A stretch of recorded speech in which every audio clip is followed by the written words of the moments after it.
Very, very exciting. All right, so it looks here like we've got some red black mid range on the left, and some blue white clerics on the right side of our screen. And I think these two decks are probably looking to leverage just two of the each looking to leverage one of the better cards in the format that we got with this new digital only drop with the Inquisitor Captain that we already see there on the right side of the screen for our clerics player. And then I have to imagine there are Town Razor Tyrants in this red black deck as well. Yeah, if you're playing Dragon, there's no way you're not playing a Tyrant, which is an extremely good card. And Captain's a really powerful card that I kind of misevaluated at first, kind of seeing it as like collected company, not really thinking about blinking it or copying it. And of course, Glasspool Mimic already in standard, easy target for it. And finding ways to blink this card and hit it over and over and over again is very, very powerful.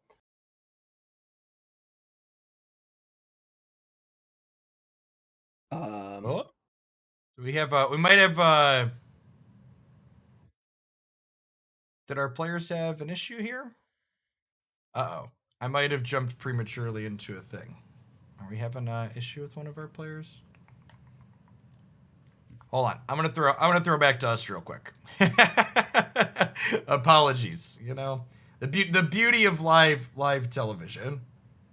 I mean, there are plenty of awesome cards to talk about. Like we were saying, Captain's on one side, Talon Razor Tyrant on the other side. And Talon Razor Tyrant reminds me a bit of like an Urza's Saga design. It's not afraid to go in and mess with your opponent's lands, but not doing so in a way that's so punishing that they can't play Magic, which I think is a really, really awesome thing that's missing from constructed in the last, 5 or so years, where Okay, I apologize. This is the real. We have the same matchup. There was some kind of issue that I'm not aware of between the players that they had to correct that needed them to restart their direct challenge. So let's. All right, take two. We're gonna pretend that first one didn't happen. So we've got red black mid range here with some dragons versus some blue white clerics. Looks like we have a pretty decent keep for our red black player, and probably a quick mulligan here with only one land for our clerics player. I mean, maybe they're feeling saucy this morning, gonna draw at second planes, but yeah, probably. Yeah, this is a hand that doesn't just need the second planes; it also needs a third and probably a fourth. And they're rewarded with a pretty decent hand of the mulligan here. Yeah, and a number of new cards here. Of course, the Forsaken Crossroads, kind of a cool new land, trying to mitigate being on play draw, which is really cool. Um, cool new stuff. Yeah, that Forsaken Crossroads is one that I really like from a design perspective here. You can pull that one up for everyone. So this is a land that always enters tapped, and it makes a mana of any color. And then if you are on the draw, you can untap it or you can scry one. Yeah, which is really cool because you end up sort of with this like pseudo scry land or pathway land. Fail state being a scry land, not too bad. Then when you're on the draw, you get this sort of super pathway that can be any color with the option to also scry if you want to, if you don't happen to need the mana that turn. So kind of a cool way to try and mitigate play draw, which I think is a great thing design wise. We have one of our first big decision points here from our top player, the voice of the blessed in play for our clerics player. And Echo here could have played Moonveil Region as a 5/5 there on the third turn, but instead elects to kill the Voice of the Blessed before it has a chance to grow up at all. Yeah, a little interesting because the removal spells on our Rakdos player side are kill spells, they're not burn spells. Yep.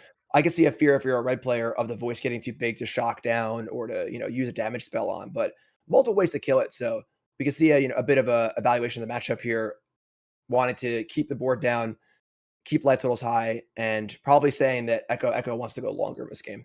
Yeah, a little bit punished for their sequencing decision here too. The Leech Spellbinder coming down, taking the Moonveil region and pulling it up to that 6 mana cost. So not able to deploy it this turn, leaving Echo with the decision. Do they want to do nothing? Do they want to spend this Blood Chief's Thirst in the Spellbinder? And honestly, you don't really care about the Spellbinder, right? Like the 3/1's going to get outclassed by your Dragon next turn.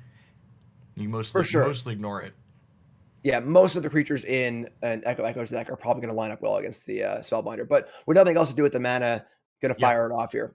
Yeah, and there's something to be said about the resource efficiency here. So our Angels player was on the draw clerics player, so they're gonna get to have that untapped. So we get the Lunarch veteran into the Righteous Valkyrie here. Important thing to note also is that Echo wants to empty their hand from Moon Veneration as well. So there's a lot of sort of like experimental frenzy style, this impetus to want to just kind of empty your hand, play your dragon, and start being able to draw cards with it. Valkyrie, one of those cards that really cares about your life total. So the fact that Kitchen Finks is still at a higher life total here is relevant. Really solid sequence here with this Voice of the Blessed into a Valorous stance. Going to get to clear this Moonveil region out nicely. Yeah, this is an excellent spot for Kitchen Finks. Data put a lot of pressure on Echo Echo to find some sort of big threat in the next turn or two, or things are going to snowball really, really hard. Yeah, and we see kind of that sequencing choice coming back to bite Echo Echo a little bit here, where they chose to play that Bloodchief's Thirst on a threat that maybe wasn't that important for the sake of being resource efficient, and now these two must-answer threats have been deployed, and there's no answers available to them now. Absolutely. We were saying you want to empty your hand for Moonveil Regent, but that's if Moonveil Regent actually lives, and if you end up, expending your resources and then losing your dragon also, it's kind of a lose-lose scenario. Yeah, Valor's stance really getting to show some of its flexibility. It's one of the cards that I really like as far as removal spells go because it's able to kill must-answer threats like these dragons, but in a pinch, it can also save your things against more interactive decks. Yeah, I think it's a really important card in the format. Killing cards like Goldspan Dragon, Leer, decks that aren't playing many creatures, it's hard to have a kill spell in against. So having it not be dead is absolutely huge compared to something like Fateful Absence. See that Imistrum Predator coming down here for Echo Echo. Good Normally a draw. difficult to answer threat, but that Skyclave Apparition does not care about indestructibility, just gets to exile something. Just as Finks drew it up, just all part of the plan. Skyclave off the top, perfect answer, and Echo Echo is down to essentially nothing. They have a couple of creature lands and not much else. In fact, this attack might be a little bit of a mistake on Kitchen Finks' part because there are those creature lands there that have Menace that can stop Kitchen Finks from getting to that 27 life to trigger the extra Valkyrie text next turn. I There's a think I think that what Finks is thinking is that if Echo Echo spends the entire turn activating a creature land, that's not going to be enough to get them back in the game, given that Kitchen Finks is snowballing so hard right now. So very, very fair. We see, as we said before, Town Racer Tyrant, awesome new card. Just straight up killing a land here, but Stone Rain not so good when you're behind on board, and yep, now Echo double Echo is really behind on board. double Valkyrie giving the entire board +4/+4. Going to make quick work of our red black player. Yeah, Knocking them down to 2. Not really a comeback mechanic from here, even if our player finds a way to hit Kitchen Finks' life total down. We're likely looking at lethal next turn while being only at 2. yeah, the 2/4 flyers would be enough, even if Kitchen Finks was a 2 life here. So powerful showing off a mulligan there from Kitchen Finks. Yeah, definitely. And I think if you're Echo Echo after the match is done, you're gonna want to look back on that turn where you decided to fire off the Bloodchief Thirst and be like, was that really what we wanted to do? Yeah, very, very fair. Very, very fair. We see some Meat Hook Massacres very quickly coming in for our red black player, not surprising there. Something I would like to point out to our players at home, if you're newer to Alchemy but you're a long-time Magic Arena player, is you'll note that Goldspan Dragon has that arena symbol next to its name. So that, if you haven't been keeping up, means that Goldspan Dragon has been rebalanced for Arena's digital-only formats. It no longer makes a treasure when it gets targeted, only making one when it attacks.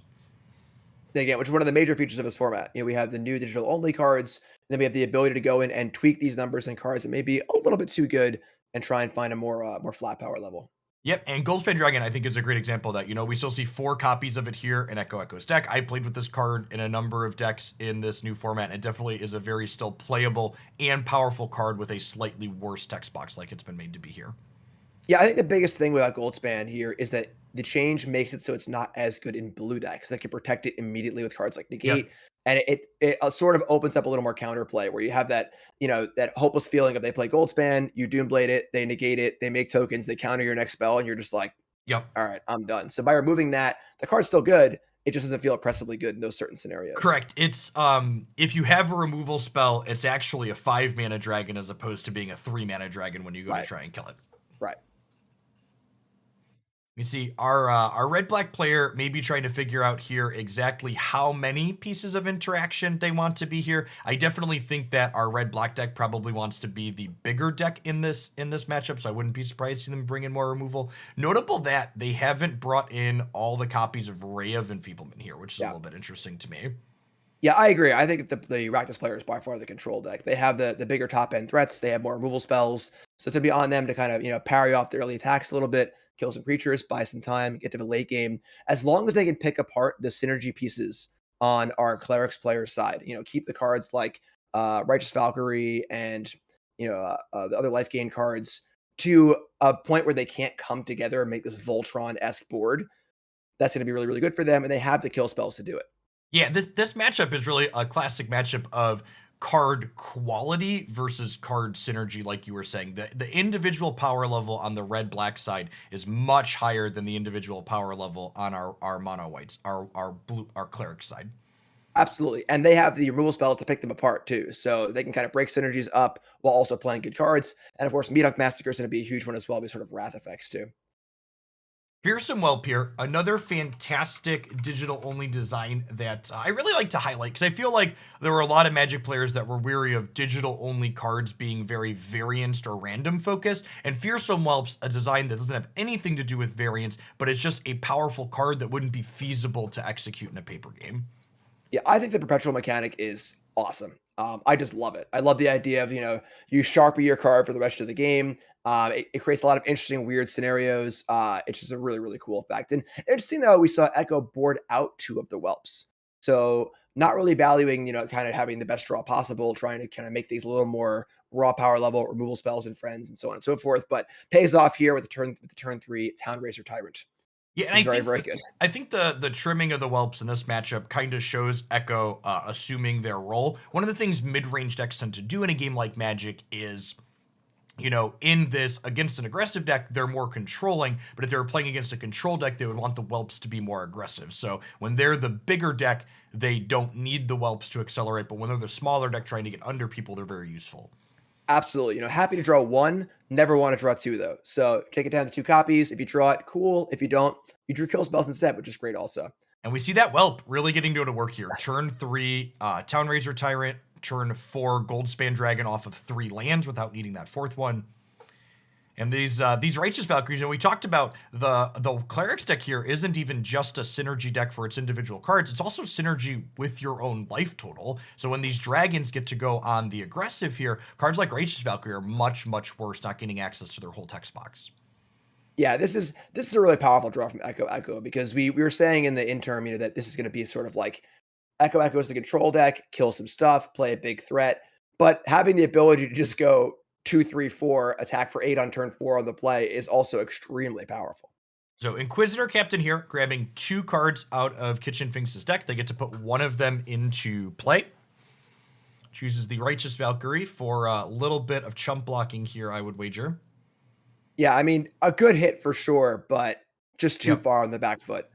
Yeah, and remember, that Cave of the Frost Dragon there on Kitchen Finks' side has that Town Razor Tyrant trigger attached to it. So every single turn, even if our bottom player is able to stabilize this board a little bit, that land either has to go away or keep doming them for 2.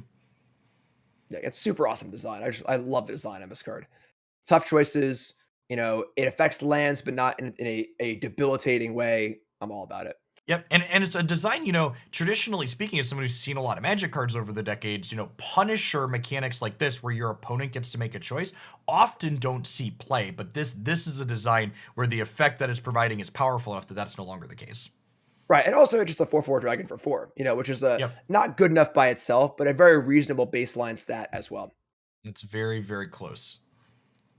You see our Dragons player here kind of debating like how deep do they want to go on this board. This is an open deck list tournament, so they know for a fact that there is not a sweeper out of the Clerics deck they need to worry about, so pretty free to just go ahead and jam. Yeah, really, really powerful draw. Really showing the power of a Furnace Whelp, Fearsome Whelp. Fearsome Whelp, yep. Fearsome Whelp, got it. And the ability for this Dragons deck to, again, sort of be this sort of mid-rangey Jund deck, but also just have this really powerful nut draw that just kind of, so not even close there. Very, very powerful draw by Echo on the play. Yeah, and that last part of your statement, that on the play part, is super relevant here. I'm going to be interested to see, I mentioned we didn't bring in all the removal as a red-black player when they were on the play. I wonder if we're going to see them pull more threats out here and be even more interactive when they're on the draw. Yeah, we're seeing exactly that. A Goldspan comes out, a Town Razor comes out, which I agree is very, very smart. Understanding that, okay, That's not going to happen on the draw probably. So let's take our time a little bit more, a few more removal spells, and with the extra card, we can find bigger threats later on. Okay, we'll see if our synergy-based clerics deck here is able to put something together on the play. That having that more tempo from being on the play while being down a card is a lot of value in Magic typically. Pretty quick mulligan here into somewhat reasonable 6. I don't know that you're super excited to have this one when you're the beatdown in a matchup, but definitely in the range of keepable. Yeah, and a lot of pressure on Kitchen Finks to have a better draw too, because realistically, there isn't a lot of removal in this deck. There's some Skyclaves, a Valor Stance here or there, but if Kitchen Finks starts to fall behind, things don't start to work, it's gonna get pretty bad. So the pressure of having to have a good draw, get our synergies online, and then also not fall behind is tough. It's tough. It's a lot of things to work through. Got Veteran coming down here. Interesting decision from Kitchen Finks on one, choosing to get the Scry from the Forsaken Crossroads as opposed to deploying their 1/1 out, trying to kind of smooth their awkward 6 start a little bit, I think. Interesting to see here, Orb of Dragonkind, a card that has been legal in standard for a while, but really didn't have the full on critical mass of dragons to be playable. And now here with Furnace Whelp, Fearsome Whelp, Town Bracer Tyrant, and there's enough dragons where between the Whelp and the Orb is that can reliably cast a dragon on turn 3 most games on most draws. Yeah. Town Razor Tyrant being that additional 4 mana dragon. These 2 mana accelerant cards really are at their best when they're letting you play that bigger threat a turn early. And Town Razor Tyrant gives us that critical mass of, okay, these are things that we want to be playing early now. So we see a key Valor Stance here, not letting that Dragon Snowball go, but damage has been done. The effective Town Razors on that land, it's going to get destroyed. So a 4/4 Stone Rain that eats a Valor Stance is very good. And this lonely Lunarch veteran trying to hold the fort, but a lot of work to do. Yeah, gonna have a little bit of wrong half problem, so to speak, for our clerics player on the bottom. Got that Skyclave Apparition in hand, but notable that the perpetual decrease on the casting cost doesn't affect CMC. So the Skyclave Apparition is not going to be able to take that Goldspan Dragon, even though it was only spent 3 mana to cast it. So yeah, it's sort of like adding a text to the card of like, this just cost 1 less for whatever reason. Printed value, still 5. Printed. Printed, correct. All right, Inquisitor Captain is a potential catch-up mechanic here. Can we high roll a little bit? We cannot. Yeah, I mean, once the cleric deck starts to fall behind, it does feel like there isn't really a coming back. Yep. We're seeing 3 mana Goldspan dragons. We see Echo's hand is still just stocked. There's other dragons. It's funny, the 2 orbs are kind of just rotting, but we have 2 more kill spells, another dragon. The board's already looking great. And doing all of this off 3 lands because of the Fearsome Whelp, which is very powerful. Well, and one thing to note too, if this game were to start really going long, is those Orba kinds, they do more than just ramp you, right? They also eventually sacrifice themselves to draw you threats out of your deck. Yeah, sort of like the Dragon Mind Stone for my boomers out there. That's actually an excellent comparison. So yeah, again, the the veterans are getting a little life here, biding a little time, but it's hard to envision an avenue for victory for Kitchen Finks at this point. I just don't know. I feel like any route to victory from here on out definitely involves an Inquisitor Captain kind of just going crazy. Ooh, a bit of a sequencing mistake here for our red-black player. So notable that the way Skyclave Apparition is templated, if you kill it in response to the trigger not only still happens, but you also don't get a token back here. I believe our red-black player is far enough ahead that this isn't going to matter, but had we waited for that Skyclave trigger to happen, we would have gotten a 4/4 on our Echo side. Exactly. Yeah. No way to stop it from getting rid of the dragon. The effect's there. It's going to take it out no matter what. Different than Brutal Cathar. Yes, yeah, and that's what I was gonna say. Notable difference. I was gonna say Banisher Priest because I'm a bit of a boomer, but Brutal Cathar is a better example where that card has one continuous line of text, so it ends up functioning very different than Skyclave Apparition, which is 2 separate triggers for its abilities. Well, Jeff, it's round 1, match 1 of a tournament, and we've both outed ourselves as boomers. It took 1 round. That's all it took. Banisher Priest and Mind Stone. All right, Goldspan Dragon here. Gonna go ahead and accelerate. We could see Orbit Dragon kinds come down, but I bet we're just gonna see this town get raised nice and hot here.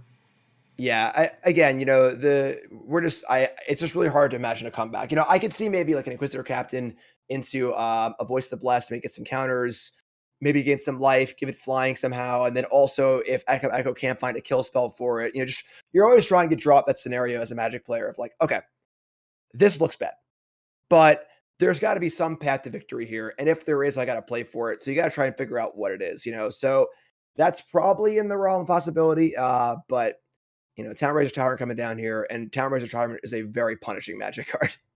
Yep. And I mean, even in a spot like this, where like the land getting lost doesn't really matter in the grand scheme of things. So like this is just a 4/4 threat still. Yep, yep. Just making things harder for you while also killing you.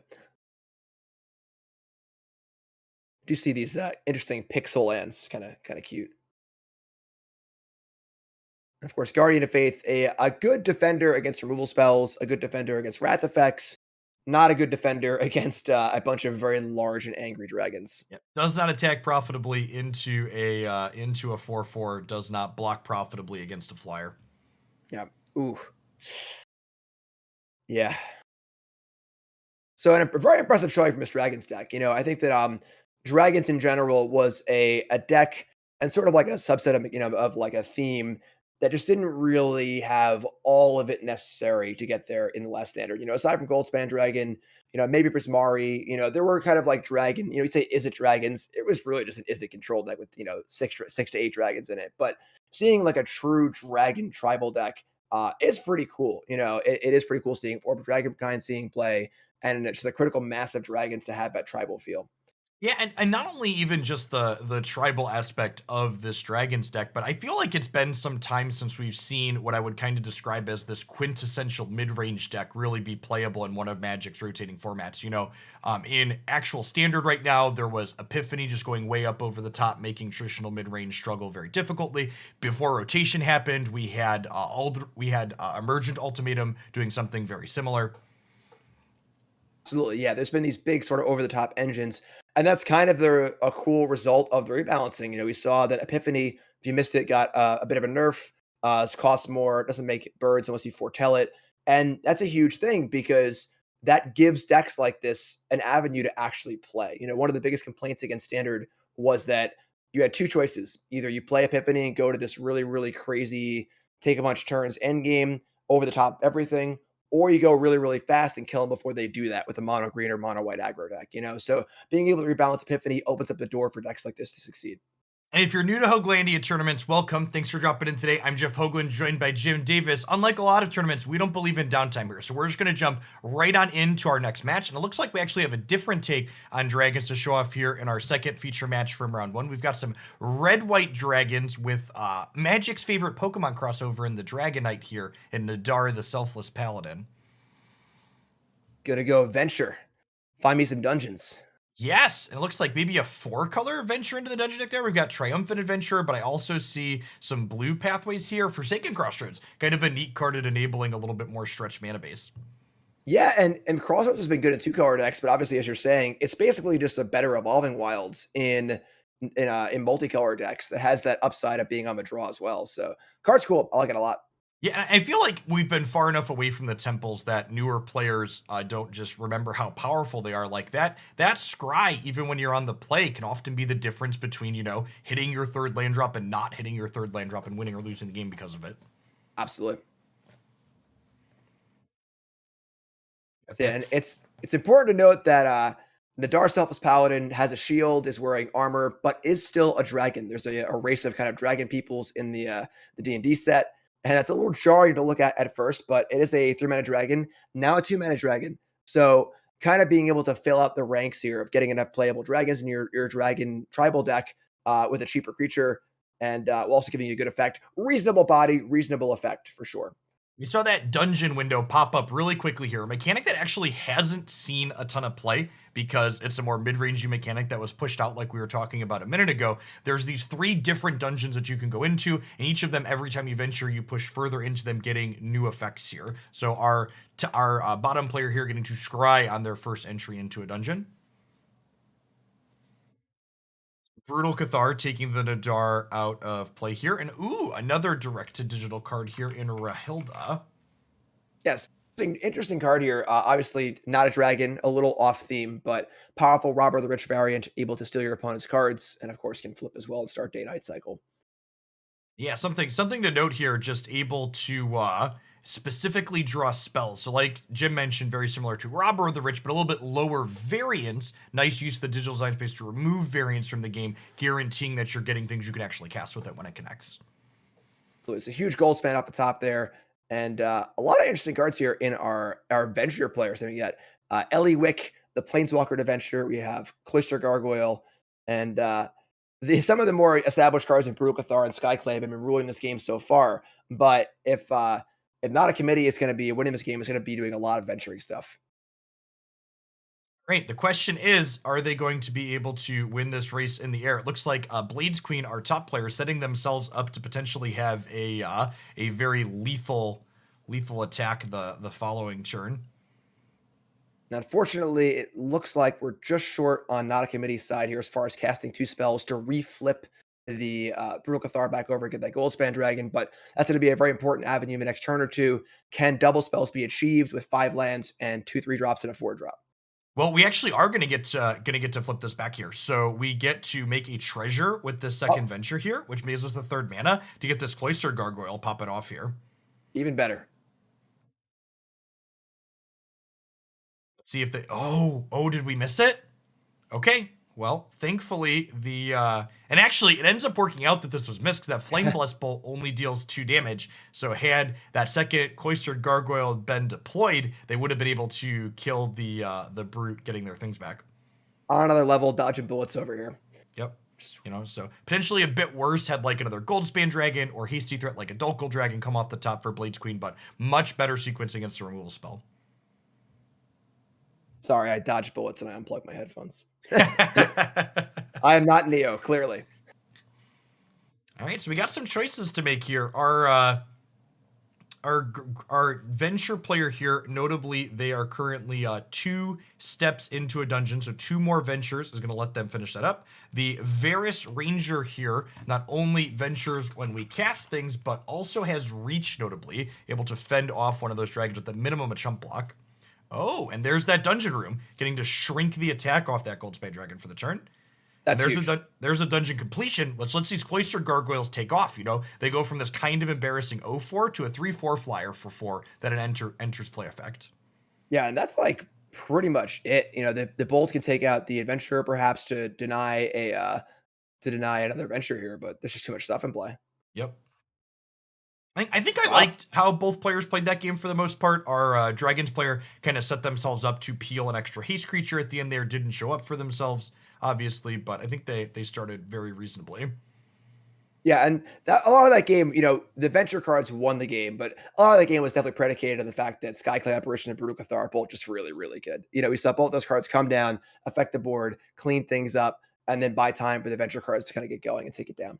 Okay, so looking at this venture deck, I actually really like what Not a Committee has going on here. So largely a base Abzan deck with a very small blue splash for that Glass Pool Mimic, which pairs very well with Inquisitor Captain, kind of giving you those chain of 3/3s on occasion if you high roll. And then also a few copies. Is that Hamma?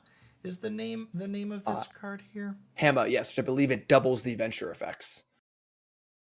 Hamma Pashar Runeseeker really kind of lets you go over the top with your dungeon mechanics when you're popping off with them. Yeah, definitely a cool design for sure, and it's fun seeing the Glass Woman Mimic splash into these Inquisitor Captain decks. Almost like you could almost just not even play any blue cards, because you really are just trying to hit it. It's a blue land. Yeah, you just Right. like play it, and then it'll let you draw the second one if you cast it. It's no big deal. Yeah, it's pretty sweet. Definitely a very, very powerful thing to have access to, giving you a nice top end on your rolls for captain. So good spells for a red-white player, but taking pause here because this hand does desperately need a 3rd and 4th land. I think I like this keep overall, though. You have a removal spell, so if you miss for a turn, hopefully that can buy you some time. And if you do hit the lands, the hand is very powerful.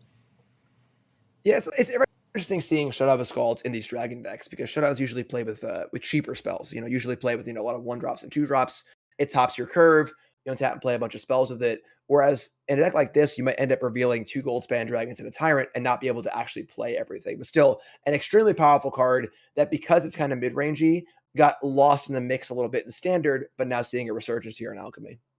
So Rahilda getting to be on the play and connect here. So this is going to deal 2 points of damage and then draw a spell out of Not a Committee's deck.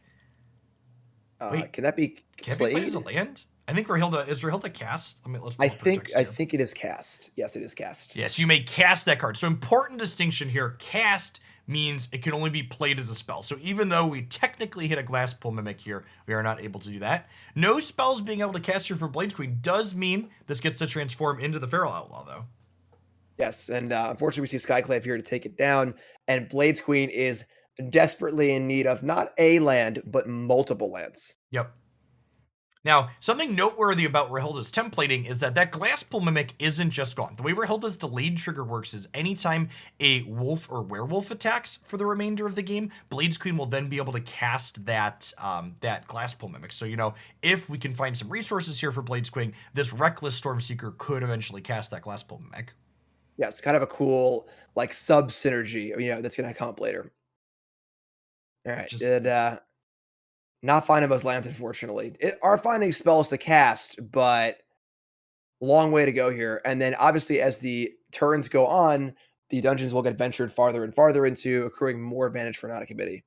And this was the danger of the hand that Blades Queen kept. Blades Queen's deck is full of very powerful, expensive spells, but keeping a 2-lander on the play, even if you're on 25 or 26 lands, you're going to be missing your 3rd land drop close to half the time. Right. And the thing was that not only did it need a 3rd land, it needed a 4th land for sure, with multiple 4 drops. And now we see deck construction wise drawing some 5 drops too. It's just a mana hungry deck. And we find land 3 here, but it might just be too late. Yeah, we see the Moon Ranger's got that little glowing blue icon on it. For those not familiar with Arena, that represents that ward, which was the reason why that Fated Absence wasn't even able to kill the 3/3 last turn, because extra mana needs to be spent to get through the protection that Varus has available to it. Shields up. And we have this Reckless Stormseeker, but Reckless Stormseeker is not a card that really plays defense particularly well. Okay, see that Fateful Absence happening here during the upkeep, paying for that ward. Our Not a Committee is no longer clueless. Second Varus going to get to go ahead and just follow up right away here. We even have a Prosperous Innkeeper in hand. Love that we saved this Innkeeper last turn so we could get the extra... Oops. We might have forgotten we needed another green source there. Yikes. That's fine. We have the Vanishing Verse. We'll just pretend that we were holding that up instead. We could make a treasure token here and then venture with that, which is, I think it's fine to just hold the verse up here. Yeah, I think I like the discipline of just like, all right, I screwed up. Let's just get the Goblin. We'll just keep adding to this board. Let's close this game out. We don't need to cast the Innkeeper yet. We have verse up.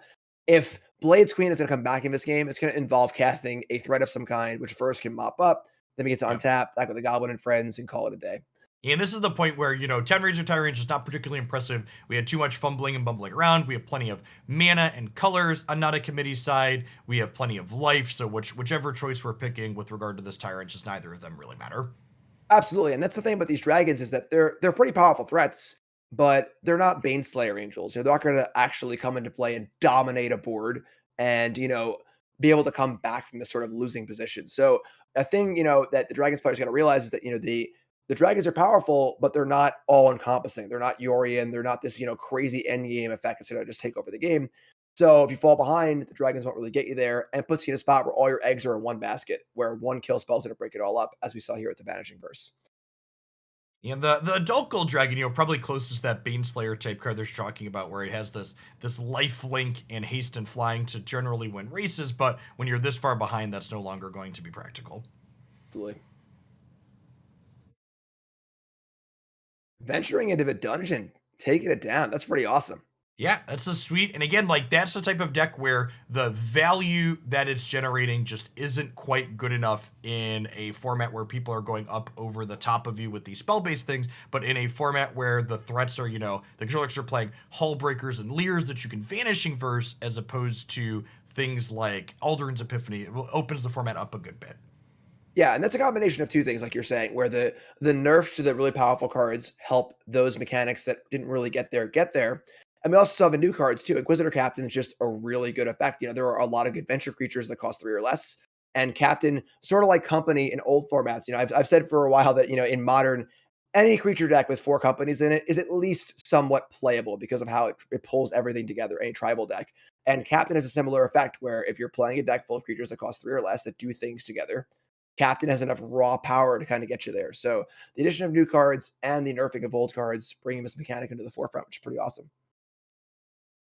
All right, and we have a third feature match here. We're going to dive right on into for round one, start to finish. So it looks like our players love their tribal decks today, and I love to see it. So we've got some more dragons here for Kid Martian versus a cleric deck that this time around looks like Esper as opposed to the straight blue-white that we have here, leveraging that Pyre of Heroes, the tribal birthing pod. Yeah, and definitely we're going to see, a bit of a different stylistic change from this deck than the last. So last time was more of a kind of synergy, aggressive, get my stuff down and kill you, whereas Pyre of Heroes is going to open up this sort of avenue of toolboxing and grinding and things like that, which should be really cool.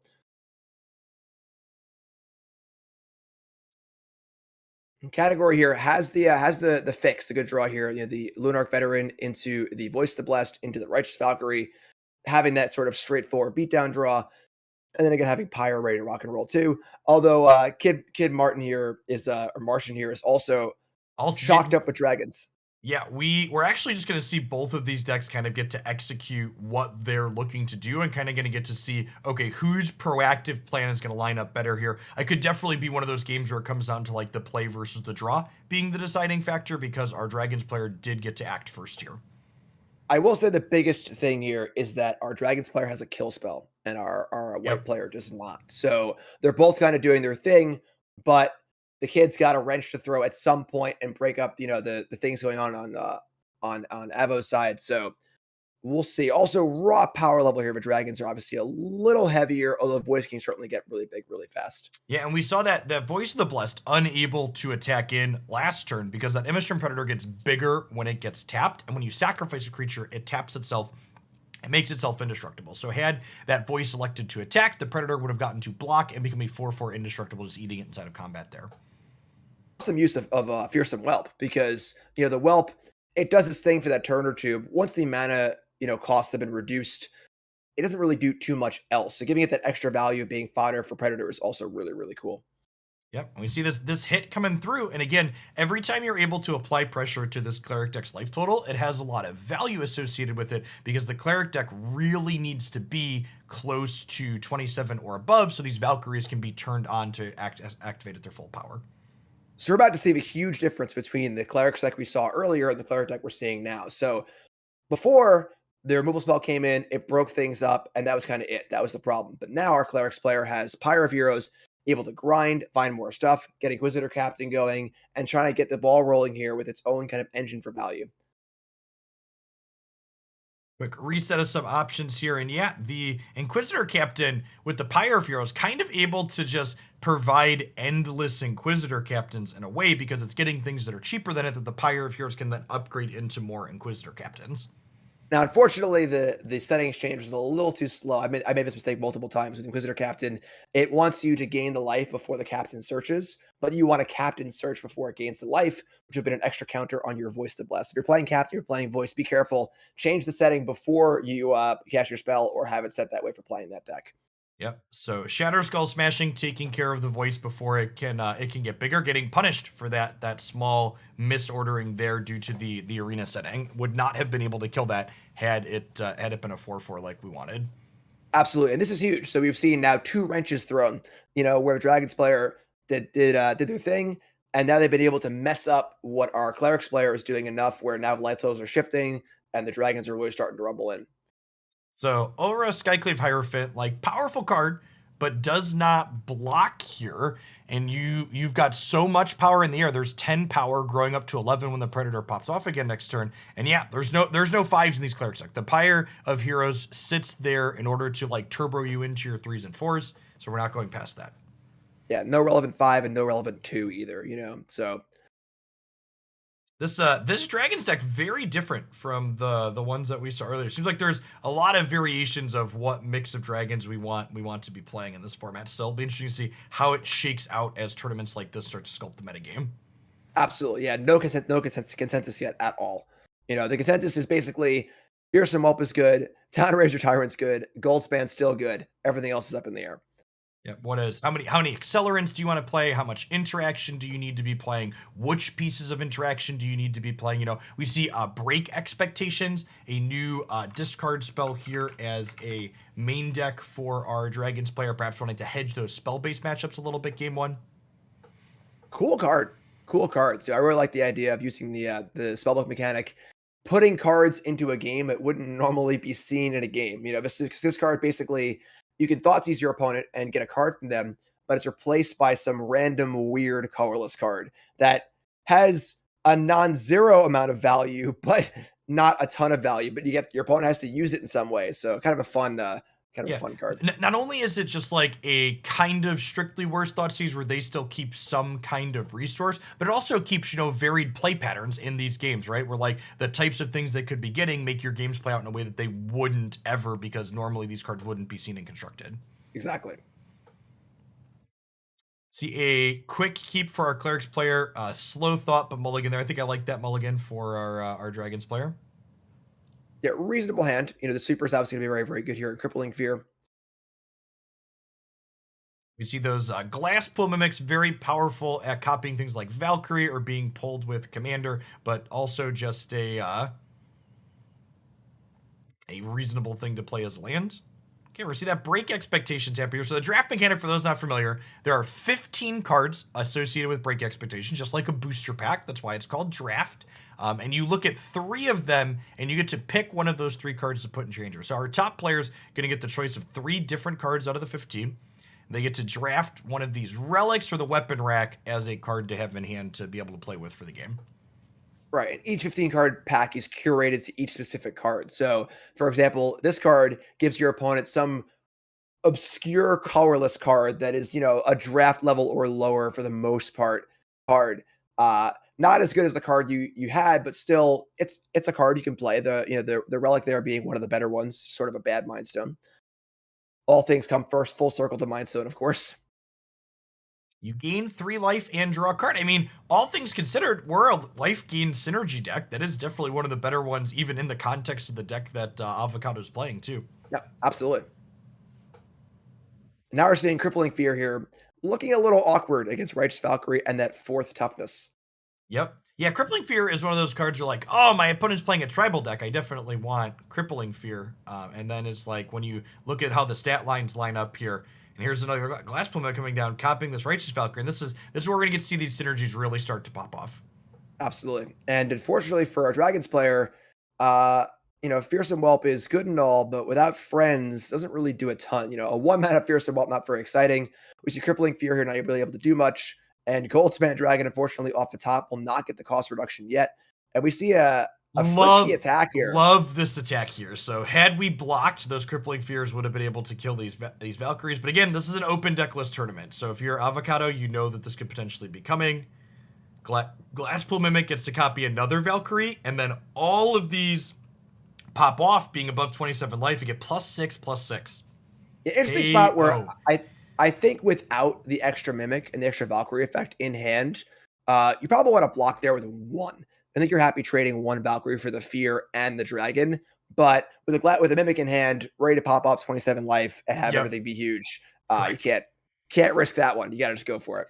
Yeah, and we see our Dragons player quickly pulling those Fears out. I think this is definitely the correct play. I think it's very easy to go, oh, creature deck, want my sweeper against the creature decks. But when you think through like, okay, what are the cards we really care about in their deck? Outside of cleaning up some Inquisitor captains, Crippling Fear doesn't really hit the ones that you really care about. Absolutely. And you also want your sweeper to be able to get you out of trouble. And if you're in trouble against this deck, they either have a really big Voice of the Blessed, or they have a lot of 2/4 in play. And in either of those scenarios, it doesn't really succeed at what you're trying to do. So just use your spot removal spells, keep the small creatures down, and go from there. Right, heading on in to the 3rd game here. There be dragons. Quick mulligan though. So that was a hand of, of 4 lands, 3 dragons, but recognizing that really want to see some removal spells here and finds it, although a less exciting hand for sure. Little bit awkward. Like I agree with this keep at 6 for Kid, but this is one of those hands that like it not only needs to draw a land at least in the second red land for Town Raiser, but it also really needs some spells because it has 4 lands, 2 spells to start. For sure, for sure. And a very good hand for our clerics player here. Lands, engine pieces, removal, mostly has it all. Angel of Unity, another one of those cards that's just like no variance digital design, but still really elegant. Every time it or another party spell gets cast, you get to give another party spell, in this case, cleric, rogue, warrior, or wizard. Tons of clerics here, +1/+1 in your hand. So you see that the text on that Inquisitor Captain become purple, indicating that it is perpetually modified. So it is our card that's going to be +1/+1. Now we're going to see an aggressive Skyclave apparition here, taking out the Fearsome Whelp. A Fearsome Whelp that's basically already done its job. So, of course, the Whelp, it's not a mana creature in a sense where it sits there and makes things cost less or makes mana. It perpetually reduced the cost of dragons in hand. So it already did its damage for the most part. Bringing the 4 drops down to 3 and the 5s down to 4 is huge. And then, of course, now there's an answer to this Innocent Predator at the moment. So aggressive Skyclave here, looking to kind of press the advantage of his hand being so good. And the struggle again on the red black side is we have these good spells, but we're choked on red mana. So even though we have 2/2 drops, we can't double spell this turn. Like the holding of Dragonfire here seems very reasonable in the event that, like a Glasspool Mimic was going to pop up. You want to make sure you can stop that from happening. 5th land, excellent draw for our Clerics player. Going to be able to play Veteran, play Pyre, activate Pyre. Yeah, we're seeing the full engine online here. Basically everything they could want. The life gain effects, the voices here, the pyres here. Uh, Both the engine of the Skyclave Hierophant in hand, able to double up on triggers, the Vanishing Verse if things go wrong. Fully firmly in the driver's seat. Now, notable here, the Pyre of Heroes only turns creatures into other creatures of the same type, so we can only get other Skyclaves or Clerics here. And there's the Skyclave. Gonna go ahead and get rid of the Imistrum Predator here. Indestructible does not matter if you can exile. So a big cost, obviously, because Voice of the Blessed is a powerful card, but recognizing that, like, what needs to happen here is to, the engine's online. It doesn't need to be a Voice of the Blessed game. This is a grindy Pyre of Heroes, I got my engine out here. I'm going to win the game if it goes long kind of game. So, and we're seeing that right now. Okay, and here's a second red for our top player here. Going to get to pay a little bit of life and get their threat into play. But the engine's online. Like you said, we've got Vanishing Verse in hand to clean things up. We've got Pyre of Heroes to kind of keep getting bigger and better things into play. The interesting choice to sacrifice the land there. The 6th land was drawn, allowing for a Skyclave Hierophant plus a Pyre of Heroes, but just taking the Vanishing Verse. Again, my engine's online. I'm going to play it safe, and I'm going to kill your dragon and keep going. Or not. Change minds. We got an Orb of Dragonkind. Remember, not just a dead piece of ramp at this stage of the game. Orb of Dragonkind going to be able to sacrifice itself to dig deeper for a dragon. Be interesting to see if we wait to do that this turn or if we drop the Fearsome Whelp down. There's kind of an onus on Kid Martian to grow their board quickly to defend from the wide board that our Clerics player has already. So I wouldn't be too surprised to see, yeah, the Orb just get planned to get sacrificed here. Now, one thing that we can do is that Odra notably has text that says whenever another cleric you control dies, it brings something back that costs less. Nothing to bring back when we sacrifice a 1-drop here, though, obviously. Gonna get to grab a 2-drop out of our deck and Voice the Blessing to start building that up. And this Lunarch Veteran has Disturb, so it's going to be able to recast itself from the bin. Really powerful effect alongside the Pyre because it can turn into multiple 2-drops. Yeah, it's cool seeing Piracy play. It's a really cool card. It comes with a lot of deck building challenges, and you need to have the right pieces to get, have the right things sacrifice, and finally seeing it in action is really, really cool. Great, yeah, and I like this here. Just go ahead and clear out your thing. We get a big attack in here for 8, dropping them down to 7. Another Dragon's picked up for Kid Martian, but the rating's kind of on the wall at this point. The Cleric's deck is wide. Its engine is going. We get to deploy 2 things, but they're just much smaller than anything our Cleric's player has set up. Absolutely, and we can just see another Skyclave here to mop the Predator up, and that should mostly be the game. Even better, drawing a 2-drops, and now the Voice of the Blessed that's in play can attack too. So this should be all she wrote.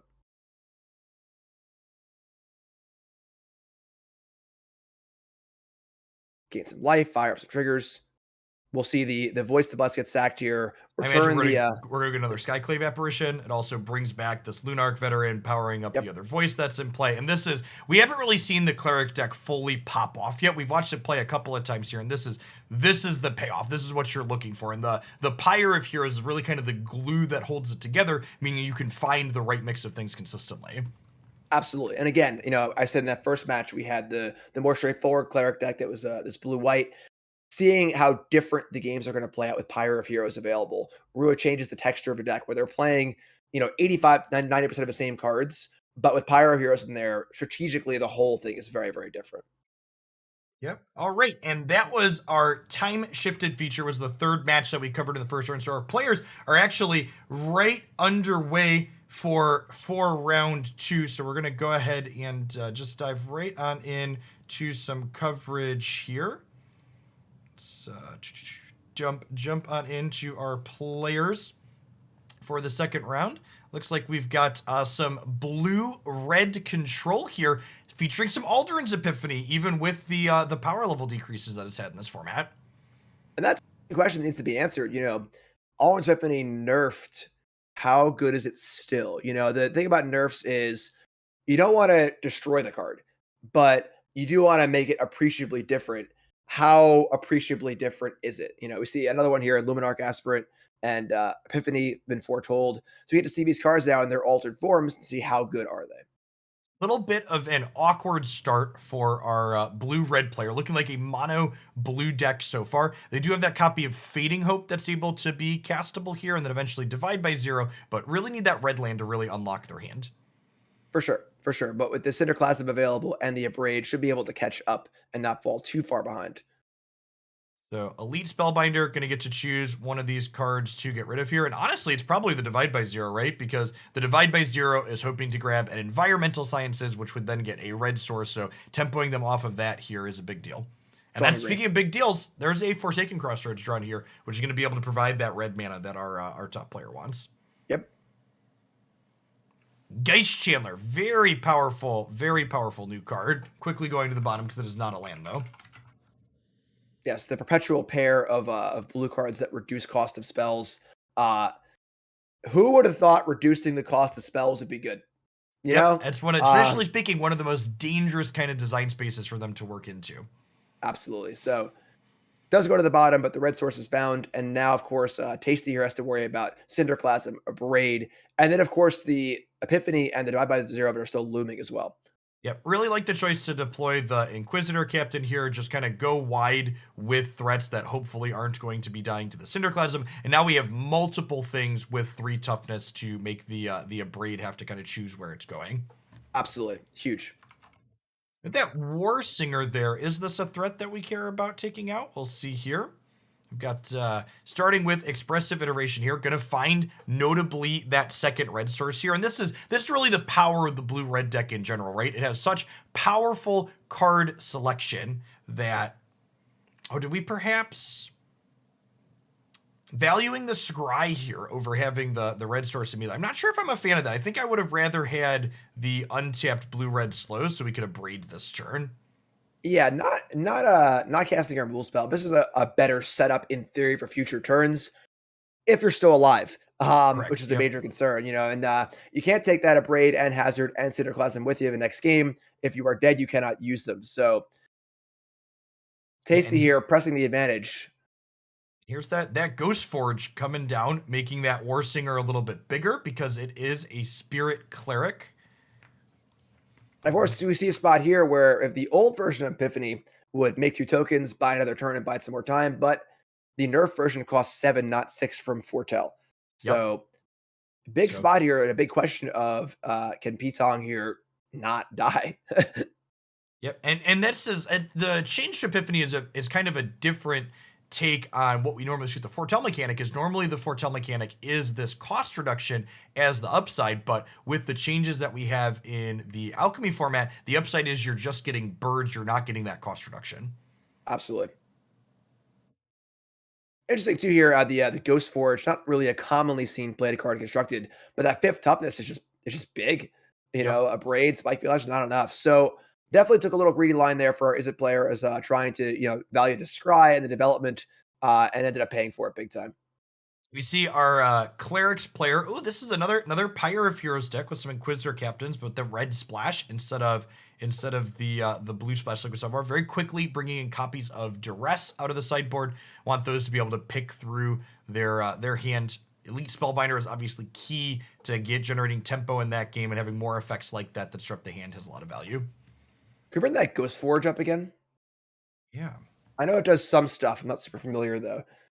When a So yeah, whenever non-token creature you control dies, it exiles it. You get to create a copy, except it's a spirit in addition to its other types. And when this leaves the battlefield, return the exiled card to your graveyard. So it kind of makes sure things live twice. So pretty cool. Having we've seen these pod decks not really have, or sorry, pyre decks not really have a 5 drop to go to it. This is a really pretty good one actually. The ability Yeah, to be a 5 mana Hierophant. yeah, and notably, it has trample and haste to other spirits you control. So if you pyre away a creature pre-combat, the Ooh, yeah, token gets made with haste and can attack right away still. yeah, super cool card. Super cool card. So a little bit better mana situation for our blue-red player to start here. Interesting Good. though, we see the Geist Channeler, which we can reduce the cost of a card in your hand by 2. Not really much to do with it though. Making a braid cost 1, not very exciting. Geist Channeler, excellent in concert with what's it called? With Discover the Formula, the 6 mana card draw spell that is phenomenally good. Also with Epiphany and bigger spells, but with this hand in particular, not doing a ton just yet. This is kind of a worst case scenario for your turn 3 expressive iteration. Like, normally part of the reason why expressive iteration is powerful is because it can effectively draw 2 cards for 2 mana with some selection, but on turn 3 it can't do that if you don't find a land in there. So only basically casting a 2 mana sorcery speed Anticipate here, which is not quite a power constructed power level card.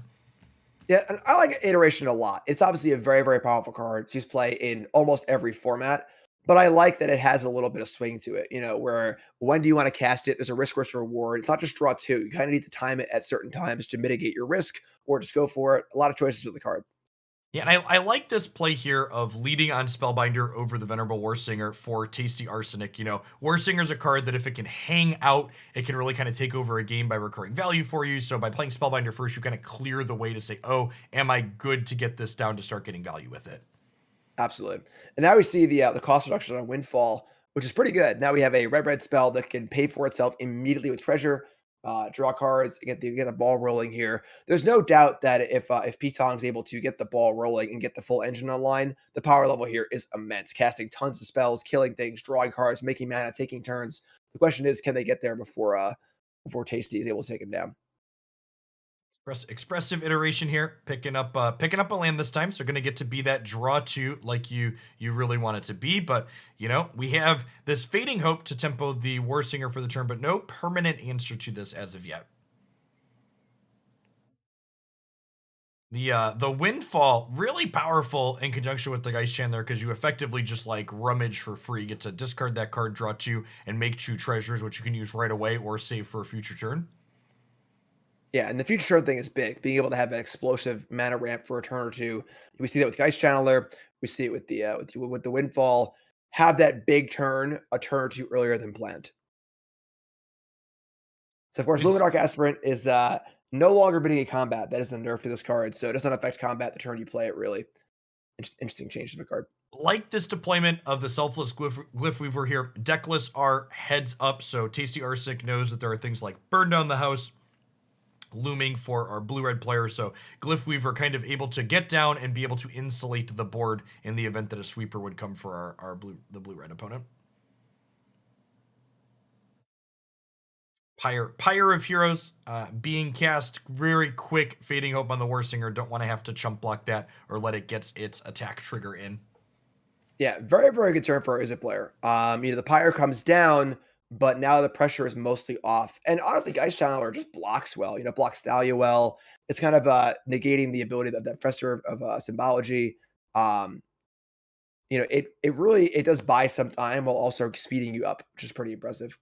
Yep. See the Field of Ruin happen on the creature land there. That's going to happen eventually, so might as well have it happen now. While the setup has been good for our Epiphany player here, the Clerics player has a lot more gas left over, and notably has this Pyre of Heroes. So even if they didn't have ideal creatures to begin with, they're easy to set up for more. Absolutely. And of course, Inquisitor Captain being the huge one here. Every time you can pyre from 3 to 4, getting a lot of value.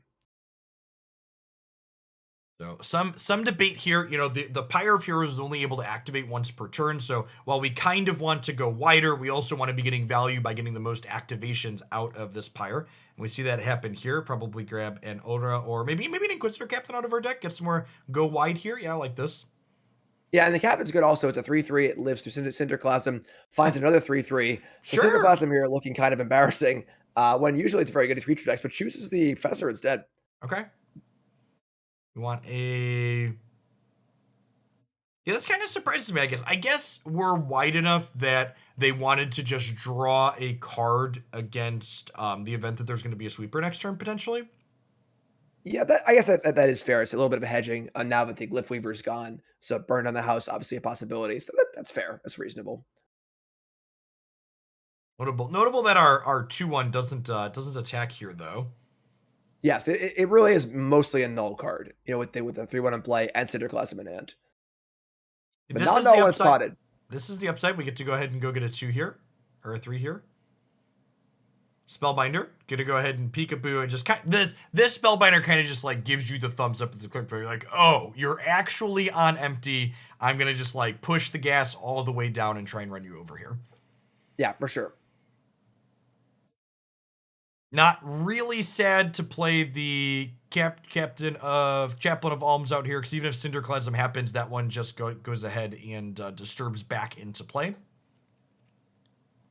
Yeah, we're seeing, our Izzet player needs to find some stuff and find it now. However, there's a lot of mana available. You have a bunch of lands in play, a treasure, a Geist Channeler. So, a big pickup here like Epiphany or like Discover the Formula could turn this game right around. Well, it's actually noteworthy based on the changes that happened to the format that Epiphany is actually not even that good of a draw, right? Because it notably only makes the birds when you're foretelling now, so it doesn't. Ooh, this Oh, is really boy. good. Oh, I'm glad we're Oh seeing. man. So Hoffrey means this Inquisitor Captain comes back when it dies as a token. Oh, wow. This is awesome.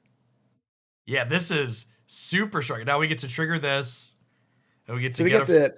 the true Bloodbraid L5s from Inquisitor Captain. You're able to attack as well as sort of pseudo cascade. Okay, gets another one, which gets another one. So we only end up getting to keep one, but the one that we keep has haste, right? So we just get to. Hey, There is a Hall of the Storm Giants here. okay. Maybe So a little bit of our ahead of ourselves into the creature land.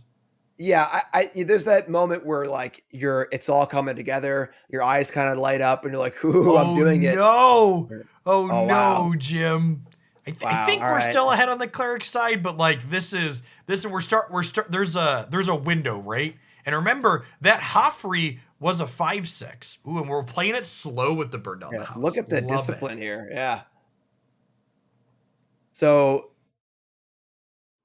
our Izzet player, really, really easy to slam burn down the house there. Great draw, get back in the game. Opponent made a mistake. Now you can capitalize, but still sitting behind the Hall of the Storm Giants. It's honestly kind of hard for our Clerics player to attack into this Hall of Storm Giants. So kind of sit back on it. Now Spellbinder will reveal what's up, but plenty of mana Yep. to cast it anyway. So And we can turn the aspirant into a selfless Glyph Weaver here because it's human into human to have insulation against this burn down the house. Oh, really? that's We're true. just gonna get another captain. Okay. Yeah, I think the big thing is that with Oh, the you have Hall of the Odra here. That makes total sense too. Yeah, with the Hall of the Storm Giants in play, our Clerics player can't really attack. Like so better served to just kind of set up, get things going. Gonna decide where his counter is gonna go for Aspirant. Not even close to making anything survive the Hall of the Storm Giants, although getting up to 6 toughness for the Burn on the House is pretty big, and I'm sure we're gonna see a cast now that everything's in play. So there's Yep. Burned on the House, and not a ton left. A bunch of friends are coming back. So we get a bunch of auto triggers here. We get to go ahead and bring back a Venerable Warsinger. And Warsinger is going to bring back even more friends, right? Yes. The Hierophant's a really easy card Oh to gosh. And undervalue. the Spellbinder takes the blocker out of hand here, so we're guaranteed to get through with the Warsinger now. Yeah. Wow. And the All right. Warsinger's going to get to pick back up the Selfless. Okay, there's Discover the Formula.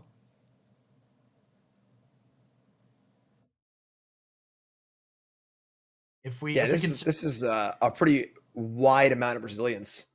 Yeah, the Mardu Clerics deck here really being super grindy. We're potting up into 4 here. We're we supposed to attack first? Oh, because we get to pot it. Oh gosh. We could pod for the 5-drop again, or no? So this gets us a Glyph Weaver. And then this gets us the Hoffrey. Oh, and then the Hoffrey makes the Warsinger have 4 attacks, so it gets back the Aura. Wow, this Mardu build is sweet. Yeah, this is really cool. There's a lot going on here.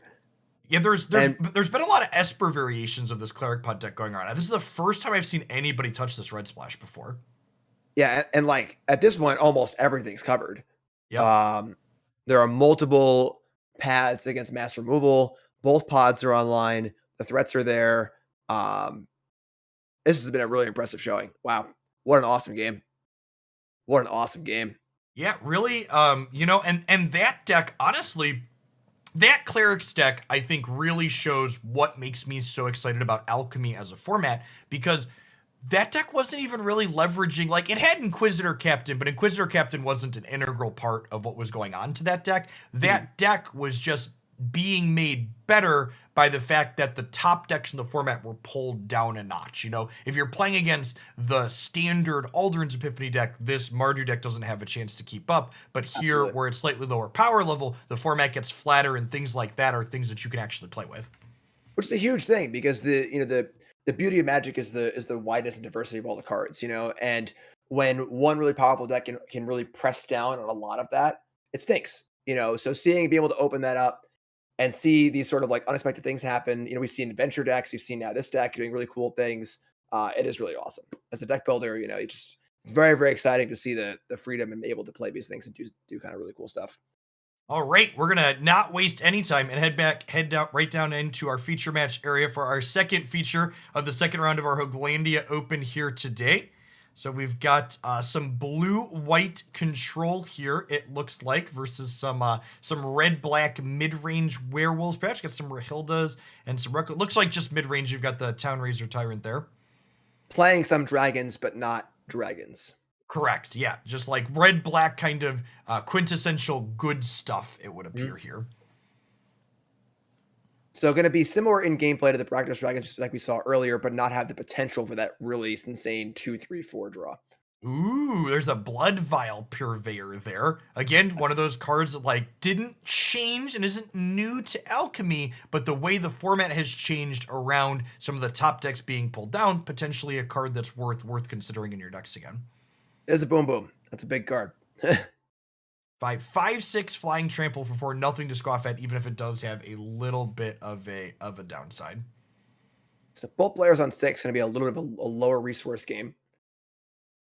We see an interesting card draw spell on our blue-white side, which I'm sure we'll get to in a few turns. Unexpected conversion. Yep. It's kind of a divination with a lot of words on it. It does have a lot of words here. So the pile of words on this card essentially mean that you're able to turn another spell into your hand into a copy of one out of your sideboard, kind of letting you sideboard game 1, so to speak, or fix that, oh, I have this card that's good against control, but I'm playing against aggro, or vice versa, kind of smooth over your draw thus far in the game. Yeah, because you could actually go ahead and pull them out of your deck too, which is a pretty wild effect. We're playing Control Mirror, don't want these Doom Scars. There they go. So kind of a cute card. Really interesting decision here from our blue-white player. Has 5 lands available to them already and elects to keep the 6th land on top, valuing hitting all of their land drops in this matchup here very clearly. Yeah, and I mean, pop possibly. I mean, the unexpected, or I'm sorry, the unexpected whatever card. Does it draw two cards or does it Conversion. seek It does draw spells? 2. Yep. Okay. Yeah, if it had seeked, seek, soup, whatever, only spells. I have a degree in English over there. I can show it to you if you want to see it. But yeah, if it seeks, then for sure. But it does draw two, and obviously drawing cards, you can draw lands as well. So Choosing to conserve their life total here, which I think makes a lot of sense. I think our blue-white deck is definitely the control deck in this matchup, so it could be resource efficient and draw 2 here, but instead being like, let's just take your 2-drop out of play. I don't want to take any extra damage that I don't have to. Keep the life total as high as possible here. yeah, really playing a long game. Really wants the extra land. Keeps the card draw spell, takes the mana inefficient play to just try and preserve life total. Definitely really gearing in for a longer game. And speaking of doing the opposite of gearing in for a longer game, our red-black player gets that Reckless Stormseeker down, which not only gives itself haste this turn, but this card is going to be able to give the next thing. Oh, man, we didn't consider what was going to happen if we passed the turn, Jim. Yes, and that's part of it too. Is the werewolves obviously play very well against these control decks because they force action in some way. And Vortex declined to take an action, and now we have this Storm. It's covered up. Whatever. The backside of Stormseeker, Storm Charge Slasher, which is just huge. Now it's a 5/4. Missed the untapped land. Could have played the Agadeem untapped for Tyrant, but I think I like just attacking there and pressing the issue and not playing into a counterspell. Yeah, this is, and we got a lot of pressure in play already. Like Jim said, there's no reason to really go further. And we see that 5th land in hand already for Vinaigrette, that Agdom's Awakening, one of those modal land spell split cards. So if, they just pass with mana up here again, I would bet based on what we saw last turn, we're going to see this Agdom's like bolt in and just attack with the creature land and the Storm Charge Slasher. Yeah, and it's the way the last turn was played screamed counterspell. It wasn't actually there yet, but I'm Yep. just going to say go with mana up, even though your wolf's going to flip. Really says I have a counterspell because what else could I have there? Didn't have it, and then of course in a twist of True. irony ended up drawing it. So now Yep. it's kind of face up, even though it wasn't there, but now it is. I don't know that I'm a fan of this sequencing from our black red player. I feel like if we were gonna play into a counterspell this turn, we probably should have played into one last turn. And if we played around it last turn, we should have played around it again this turn by using the creature land. It doesn't look like it's gonna end up mattering here because the creature land can clean up. Yeah, I agree. I definitely agree. All right, so we see the no card draw spell because has to bluff the some sort of interaction set up out of the creature land. And here's your adversary though, and that should probably do it. Yeah, this is cute. Portable Hole, notably being an artifact. Bloodthirsty Adversary going to flashback that play with fire. Yeah, so an artifact for a braid, and of course, Bloodthirsty Adversary comes into play trigger, not a cast trigger, so able to use that ability. So pretty impressive game one for our Rakdos player. You see both players very quickly reaching for what they want to be doing here. Duresses coming in for our red-black player. Very common thing we see these black-based mid-range decks doing in these control matchups, being able to interact with their hand, get not only to take things like counterspells away, but also to have the information so how you're supposed to be sequencing optimally has a lot of value. Absolutely, yeah. Between the counter spells and the wraths, it's very important to know what's up. See, our blue-white player being certain on what they want to bring in here, but giving more pause on what they want to trim. We saw more things like portable holes and other pieces of spot removal coming in for them. It'd be interesting to see which things they choose to take out. Do you trim card advantage? Do you pull counter spells out? Are you supposed to trim some of your threats? Maybe like Key to the Archive against a deck that's more aggressive is maybe a little bit less than ideal. It's tough also because the removal spells are so situational. So portable hole kills 2 drops, circle kills 3 drops, stance kills big things. And this Rakdos deck has a pretty big mix of aggressive 2 drops, but also has the top end as well. It has the 4/4 dragons for 4. So stance is good against one and not the other. Also portable holes. So finding the right mix is going to be difficult. See a couple of counter spells come out. There's notably copies of Test of Talents. We're choosing to leave in this red black matchup is interesting. I wonder what instant or sorcery we're hoping to be able to counter with that. Yeah, I mean, Duress would be the one that would jump out, but obviously Duress costs 1, Test Talents costs 2. Pretty hard to nab that one. So I agree. Interesting. Okay, pretty good hands on both sides for our players here. Obviously, excited to be on the plate as the control deck. Get to get our Scry in with this Forsaken Crossroads very quickly, bottom a non-land tier. Yeah, looking pretty good. Has the Doomscar ready to go. You know, a foretell on turn two probably screams Doomscar, but there's duress to make sure to know what's up anyway. So Something very that's good fair. start. Something that's very interesting to see, and I think is worth calling out from our top player here is Infernal Grasp, a piece of spot removal being left in post board in this matchup. Normally, traditionally speaking, that's not something you'd see against a control deck, but kind of a nod to how powerful things like Hullbreaker and Lear are in terms of being a must-answer threat. Yeah, and that's a lot what we were saying earlier about Valor's stance, where you kind of just need to have that answer in because you just a resolve Lear or Hullbreaker will win the game on the spot. But at least stance have some other value too. Whereas Infernal Grasp is like, well, I kind of just need this. I guess we're gonna keep it. Yep. And then there's going to be games where like they kind of bury you without drawing that key threat. And you just like are down a card basically because you had to have this card in. Right, which is tough when your opponent's trying to trade one for one with you because you're obviously down a card. So Yep. an unbecoming necessity. See, Stormseeker coming in here. I would not be surprised to see either Saw It Coming or Divide by Zero happen. Don't mind the Saw It Coming here. Reckless Stormseeker basically takes every other threat the red black player could play and cranks up to an 11, so answering that one permanently makes a lot of sense. For sure. So pretty good spot for our control players. You know, it's turn 4, 19 life, not much of a board yet. Gonna take the portable hole on the painter, which is a little interesting because divide by zero is now down. Yeah, But I don't love this one. I think I would have much rather had Divide by Zero available this turn, and then the following turn you could portable hole whilst also still holding up Divide. for sure, even if you feel like you need the portable hole, like the painter's a 1/2, it's not doing a ton. So it's funny if it does open up the abrade too for a little extra value. Yeah, I am actually a little bit surprised to see the Abrades in post board for our red black player. While Infernal Grasp is obviously very important to kill those must answer threats, answering something like Portable Hole isn't nearly as high priority, I don't think. I mean, there are the portable holes. There's also the keys as well. So Oh, sort that's of true. like a Key to, pseudo killing Key to the Archive has a lot of value. right. And it's also the key often finds cards that aren't blue or white. So if you're able to kill the key before they can cast the card, you may end up stranding it as well. Okay. Yeah, it's pseudo 2-for-1 in a way. Yep. Little bit of a missequence here for our blue-white player.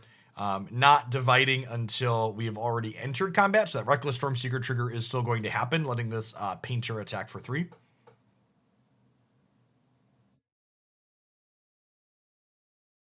And so things slipping a little bit here. And there's also a creature land or two in play. The threats are on the board. 13 is okay, but definitely on the downward trend. And then not a ton going on for our blue light control player here. Obviously, Divide can go find Mascot Exhibition or something like that. But, you know, there's then number 6. Still a lot to do here. Still a lot to do. I like the sequencing from our red black player. While playing the Stormseeker back out second main means that should the control player have something like a Doomscar, you get a little bit punished. Playing it out there plays around 3 mana counter spells, and it means that your lands are available next turn to fire up one of these creature lands when you get to start attacking. Absolutely, which I agree is huge. The creature lands, they're expensive, but they're powerful, and kind of finding a way to save the mana for them now or later by spending it now is very good. Hmm. Okay, that's a pretty exciting one. So, of course, giving haste to your Ratilda and stealing cards pretty awesome. But just gonna fire up the old bugbear. And I like this too. I think holding the Ratilda for post sweeper is fine. You know, even if they have something like another divide by zero here, like we see, the Den of the Bugbear is going to get to make a 1/1. So we're going to get to attack for a total of 5 while also adding a little bit more extra pressure to the board. Yeah, and the don't discount the random 1/1 too. You know, people watching me like it's only a 1/1, who cares? But like in a matchup like this where you really want to be able to pace yourself playing on cards like, you know, Doomscar, counter spells, etc. Just having some material in play matters a lot. And if it's material that's kind of annoying to deal with, like a painter or a 1/1, that's just gonna chip away and get some chip shot damage and force your opponent into action. And this is a good consideration too as well here. Just firing up the creature land for the turn also means that you get to send it to the night cycle, which Yes, means that your wolves are more powerful if your opponent can't play 2 spells in their next turn. Wonder if we'll see the absolutely. consider pop off here. We did not. Okay. All right, so it stays night. And another good spell drawn for our Rakdos player. So a lot of options, a lot of spells, a lot of creature lands. I see a copy of Fierce Retribution in hand for our control player. 2 mana card that destroys an attacking creature, or you can cleave it for 6 to destroy anything. Yeah, definitely a testament to the removal in blue white being not as good as some other colors here. Need to play cards like Portable Hole, Fierce Retribution that are a little more narrow than you would like. Yeah, kind of an acknowledgement to I don't want to splash a color like black, probably because of mana based considerations, I'd imagine, for powerful removal spells like Vanishing Verse. Absolutely. We're debating here if we want to keep this land. We're already on 7, so I have to imagine it's going to the bin. Yep. There's a Doomscar. It's a pretty good pickup, but of course, something probably needs to happen here because taking 8 damage is pretty scary. Yeah, I imagine the Retribution is going to go ahead and kill the Berserker here. Yep. And this is what we're seeing about this token. So like, can't really afford a Doomscar, and the token's just hanging out, chipping away, and now it's 8 life. Chip away. Now it's 6 life, chip away. Do you cast Doomscar on the token? That feels pretty bad. So it's there. It's doing its thing. Now, Ameria's Call will muck things up a little bit here, but playing Ameria's Call before playing Doomscar is also very awkward. Yeah, I imagine with the Rahilda coming down, we might see the. Oh, we're thinking about calling. I feel like I would Doomscar this board, but it could go either way. I wouldn't fault Vortex here for deciding that they would prefer to just call and gum the board up a little bit. Yeah, I'm also pretty happy with Doomscar too. Like, you take your shot and then the call. It's just so awkward to cast call, maybe make some blocks, still have a 4/4 in play, and then need to Doomscar rather than just taking your Doomscar now and hoping the angels are good enough later. Yep. Okay, and then I like. Okay, now they got to decide. Is this still a spell? I think the Amaria's Call is still a spell here. Absolutely. Yeah, I can't imagine not having the sequence of Doomscar into call. And then Test Talents is here, so if there is a Duress Drawn or something like that, which is kind of cool as well. Okay, and we see this Abrade getting moused over here. So we can kill the Portable Hole, which would put the Kalane back into play and make a treasure, and then let us play a 5/5 Town Razor Tyrant, which would be notable because it would be bigger than the call tokens. Town Razor Tyrant on its own still very reasonable. Gonna get to go ahead and make them take 2 from this if they want to keep this land to play the call.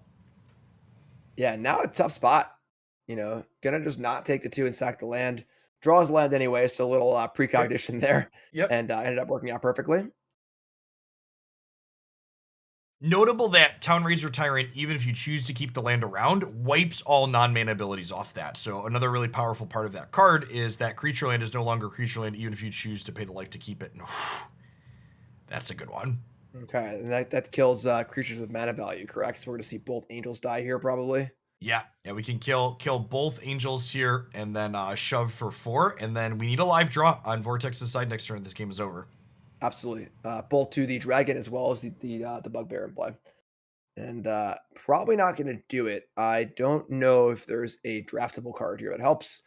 Those are all not castable, so I believe that's going to do it. Yep. Noteworthy, the key to the archive, while it makes mana of any color, it does enter play tapped, so you cannot do it right away. And honestly, even if this Doomblade was castable, it still doesn't solve the problem, right? The Lightning Helix, Yep. had it been castable, could kill a creature land and buy us time. But even then, it's still kind of an uphill fight.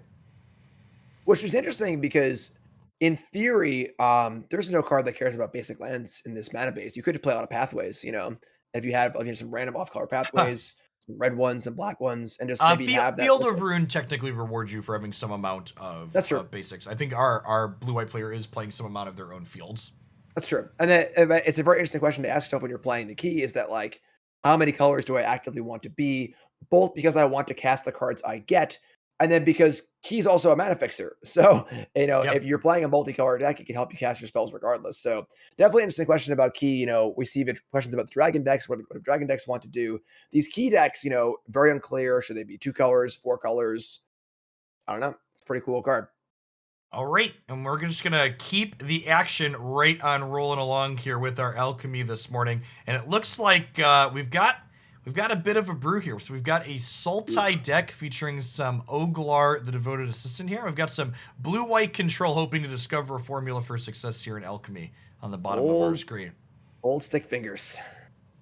The old stick fingers. We got a Throne of Death as our first play here for our top player. This is going to be interesting because, a lot of cards we're seeing for Snake in Hand are, not cards you often see constructed. However, these sorts of graveyardy, grindy decks tend to be very good against control decks because they might not be recurring the best threats over and over again, but the blue white control deck, without an absence of exile effects and so on and so forth, can't necessarily deal with them. So We see what's probably one of the more key cards in Snake Root's deck here in a copy of Willowgeist for a payoff of rewarding you when things leave your graveyard here. and the Cobbled Lancer. Great. And I there you mean, go. 2 mana for 5 powers, like a pretty okay rate. Yeah, the ball's rolling, and of course, Lancer can draw a card from the graveyard when it dies. Willow guys can gain some life, not as relevant, but ooh, we see witness the future here. So our opponent is in the Elixir Immortality School of Thought Blue Eye control deck. Shuffles back 4 cards and then impulses. So looking to just keep playing Magic until your opponent says, "I don't want to play anymore. I'm done." Yeah, this is a card where newer players to Magic don't realize, but this is a win condition. This card, you literally just keep putting your best answers back into your deck, and then you draw one of them again immediately, and eventually your opponent's not going to be shuffling cards back into their deck, and the game will end with them going to draw a card but unable to. Yeah. Or if they start crying and to leave the game, just go somewhere else. Decide they have better things to do with their life and move on. So missing that second white source, kind of. If we squint, this Field of Ruin technically turns into a white, which I imagine is what we're going to see here. The Sunset Revelry going to go ahead and buy us a little bit of time with these tokens. That sets us up for a nice Doomscar the following turn. Yeah, pretty good spot for a control player. It really has most things covered. Doomscar can mop the board up. The Revelry buying time, making blockers, which is great. And then, of course, Leer and Discover the Formula, the big top end cards they really want to get to. So Willowgeist and friends going to go ahead and attack in here. I have to imagine the Throne of Geth exiles to draw cards, right? I believe so. Can also flashback Gaze here to pump the Geist. So love the block here. Valuing damage, not trying to kill that 1/1 Geist, just saying, hey, I'm here to buy time because time is all I need because my hand is phenomenal.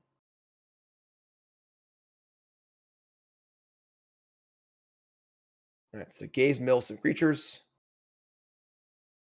And I have to imagine we're seeing Doomscar this turn. Yep, let's see. Imagine the Field of Ruin here. We'll find out if our Soul type player had enough respect to put some basics in their deck here or not, or if they're gonna get caught with their hand in the cookie jar. Looks like we do have a basic land here to get. That's good. I think if you're building decks in this format, you should have one to 3 basics in your deck, depending on how many you feel like you could fit. For sure. I like just not wasting any time here. Just like, let's just take out the trash. Yeah.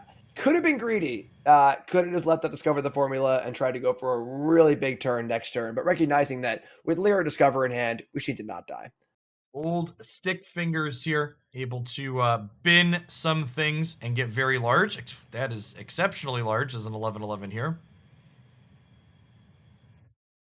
Now, Discover, let's see, this hasn't come untapped anyway. So, Discover would reduce cost of absence here. So, if that land had come in untapped, it could have been Discover on your turn and 1 mana absence, which is a pretty insane turn. Discover in general is just an unbelievably powerful card. A little bit of an awkward moment here. You got to decide, like, do you take this big hit and discover this turn, or you do the slightly less resource efficient and Faithful Absence? And I think this is correct. I think you have just so much long-term value. You just want to like keep your life total as high as possible here. For sure. And with Leer also, now next turn it can be Leer plus absence as well. And these are all plays that aren't cast Discover, and casting Discover is great also. So many, many good options for Jay. Yeah, Leer, Disciple of the Drowned, probably one of, if not the best blue threat in the format. There's some toss-up whether or not it's this card or Hullbreaker in that title. And, just, I'm going to cast my 5-drop, and I'm going to draw 5 cards. Your turn. Yeah, and what's also important to note is how well Leer plays with Discover the Formula. So Discover the Formula does not reduce costs only once. It perpetually alters the card. Yep. So imagine you get your Sharpie out, you change the mana cost. That's for the rest of the game the cost of the card. So you reduce the cost on this Doomscar, and I guess not a good card when you cast off Leer, but whatever, Faithful Absence. And then when you play Leer later, you go to cast the Absence, the cost is still reduced, which is extremely powerful. Yep.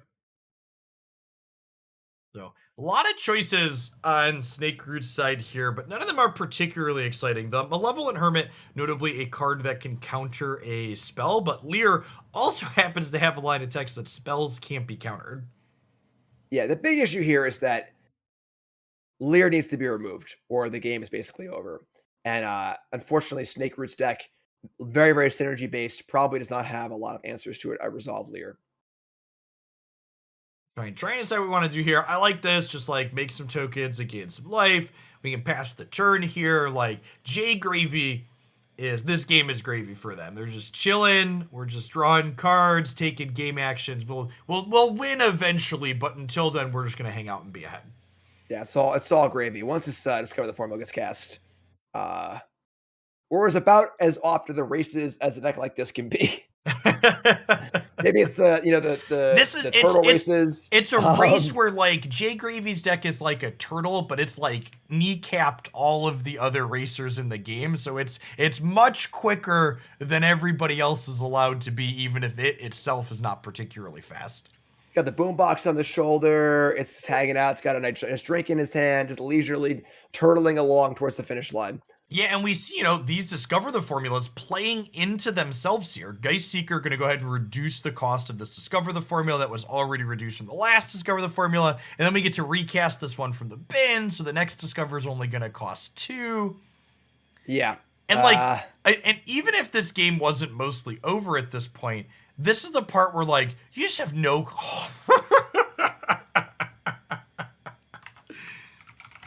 I want to pull up Divine Purge, because this card is rude, Jim. Yeah, not going to the graveyard, that's for sure.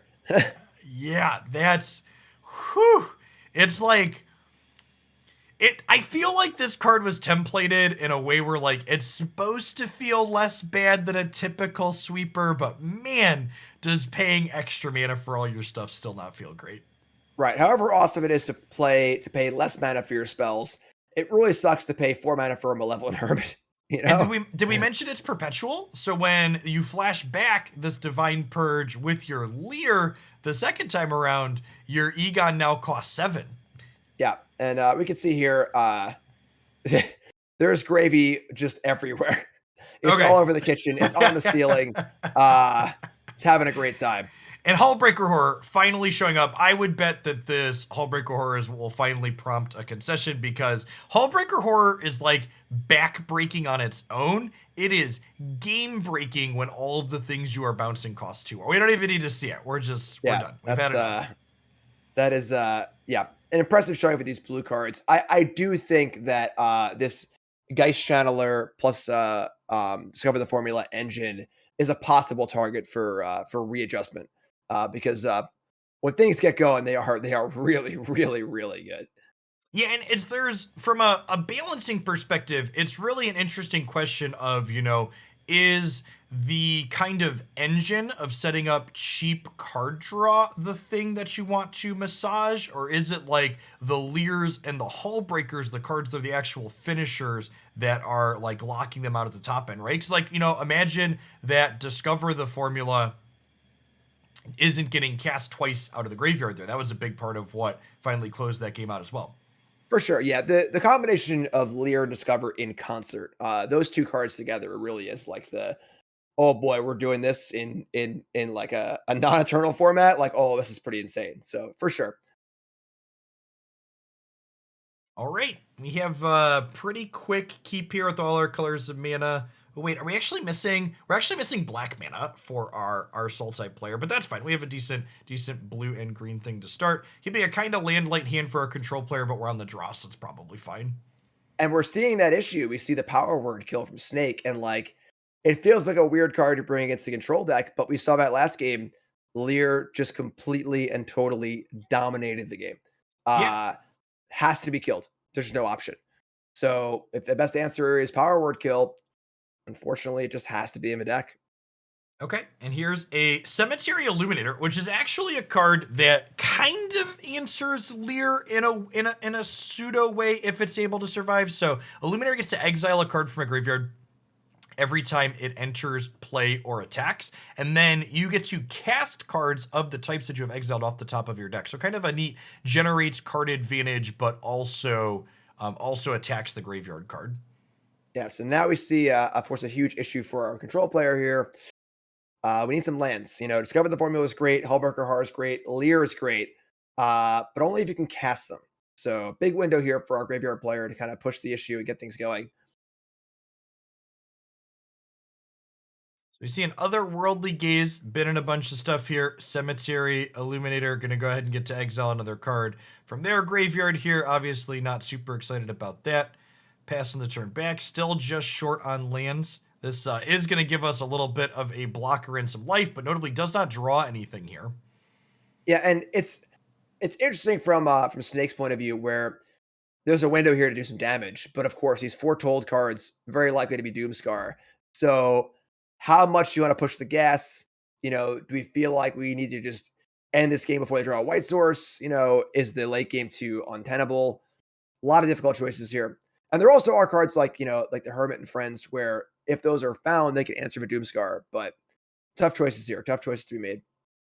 So Puffcap gets to flip over here into a 3/3, and I feel like this was probably our window where we needed to draw the land for the Doomscar. Maybe we're at 17, but the Willow Geist is really going to start to grow here as cards get exiled from Snakeroot's graveyard. Absolutely, yeah. The power toughness of Snake's board is going to be very, very large, very, very fast. Every time these cards get flashed back now at this point, the Willow Geist is going to get bigger, and it does trample. We're going to likely find more cards that let us exile things from the bin to continue to grow that up. Yep, we see a gaze here in the upkeep too. So a little bit of pseudo scry happening. There's your black source.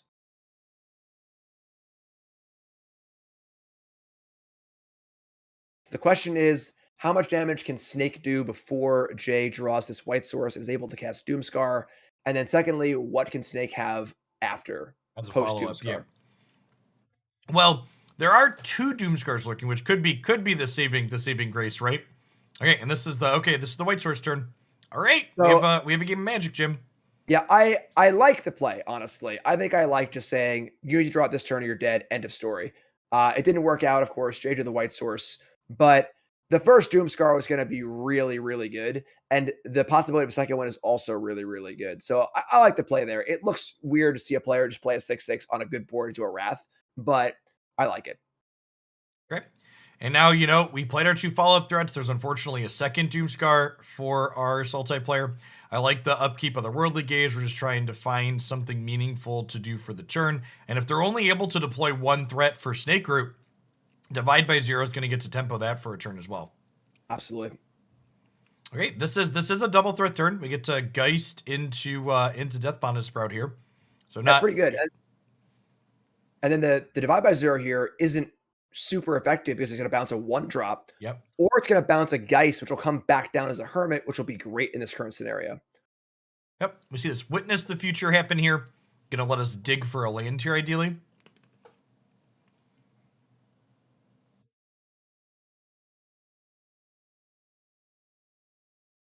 So starting to make the progress on the lands, but of course, the hand is still Hullbreaker Horror, Discover, Leer. So pretty high mana value in total. Get to get some scry value here. Give ourselves a better chance at that 5th land for next turn.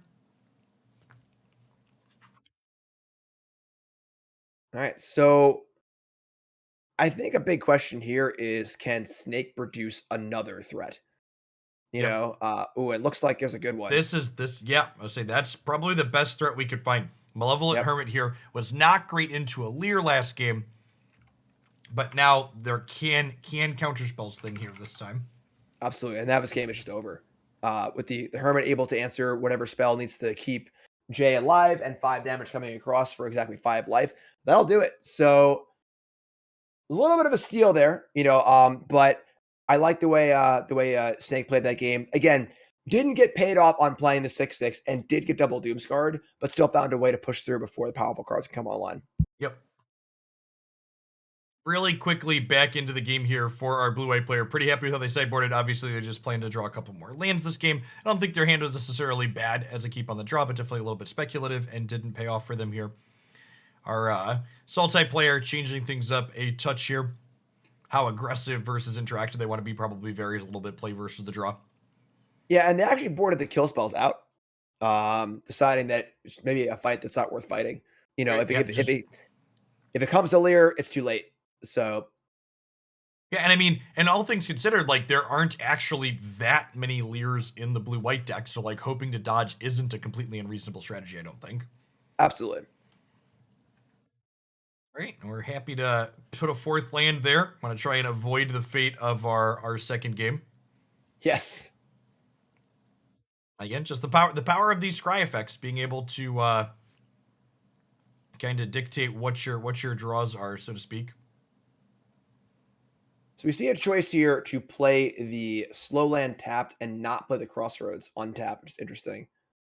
Um, Drew the Sprout ended up getting paid off so they can play 2 spells here. And of course, the Curtain's kind of interesting. It's a creature, but it is also a bit of disruption as well. That's kind of the hard part with these decks is you need to have a real critical mass of creatures to make your Death Bond and Sprouts, your Stick Fingers work. So finding the cards like Hermit and Curtains, which can beat Duress and Negate, but also creatures, is very important.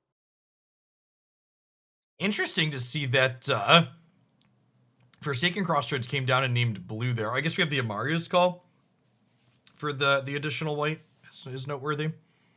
Yeah, that's reasonable.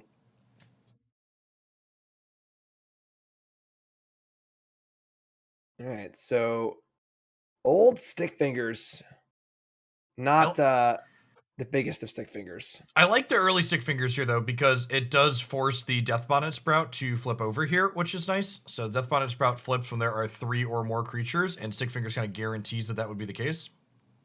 Yeah, I mean, 7 powers is a very decent amount, and then with the Hermit available also, what color is that Crossroads on? Is it on blue? I'm actually not sure. Yeah, I do wish that they would make the border of the It card the would be color. nice, yeah. Even not even just Uh, for commentary, but also from the perspective of being able to glance gameplay when for you're sure. playing. Yeah, So now this is the real downside to concealing curtains. When it works, it's pretty solid. You get this Vendilion click effect. It's a pretty big creature, but if they're able to answer it in response to activation, it is a devastating tempo swing.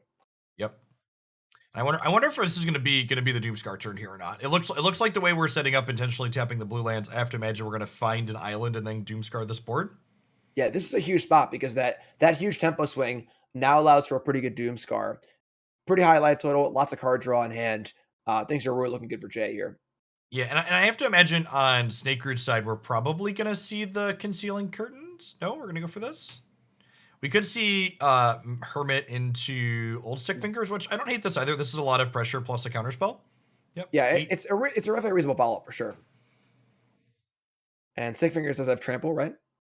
It does not actually. Zero Oh, evasion on that card. So the Sunset oh, Revelry is a little bit annoying here. Also, Faithful Absence can just pay the extra mana here, so we could just see it get destroyed via that.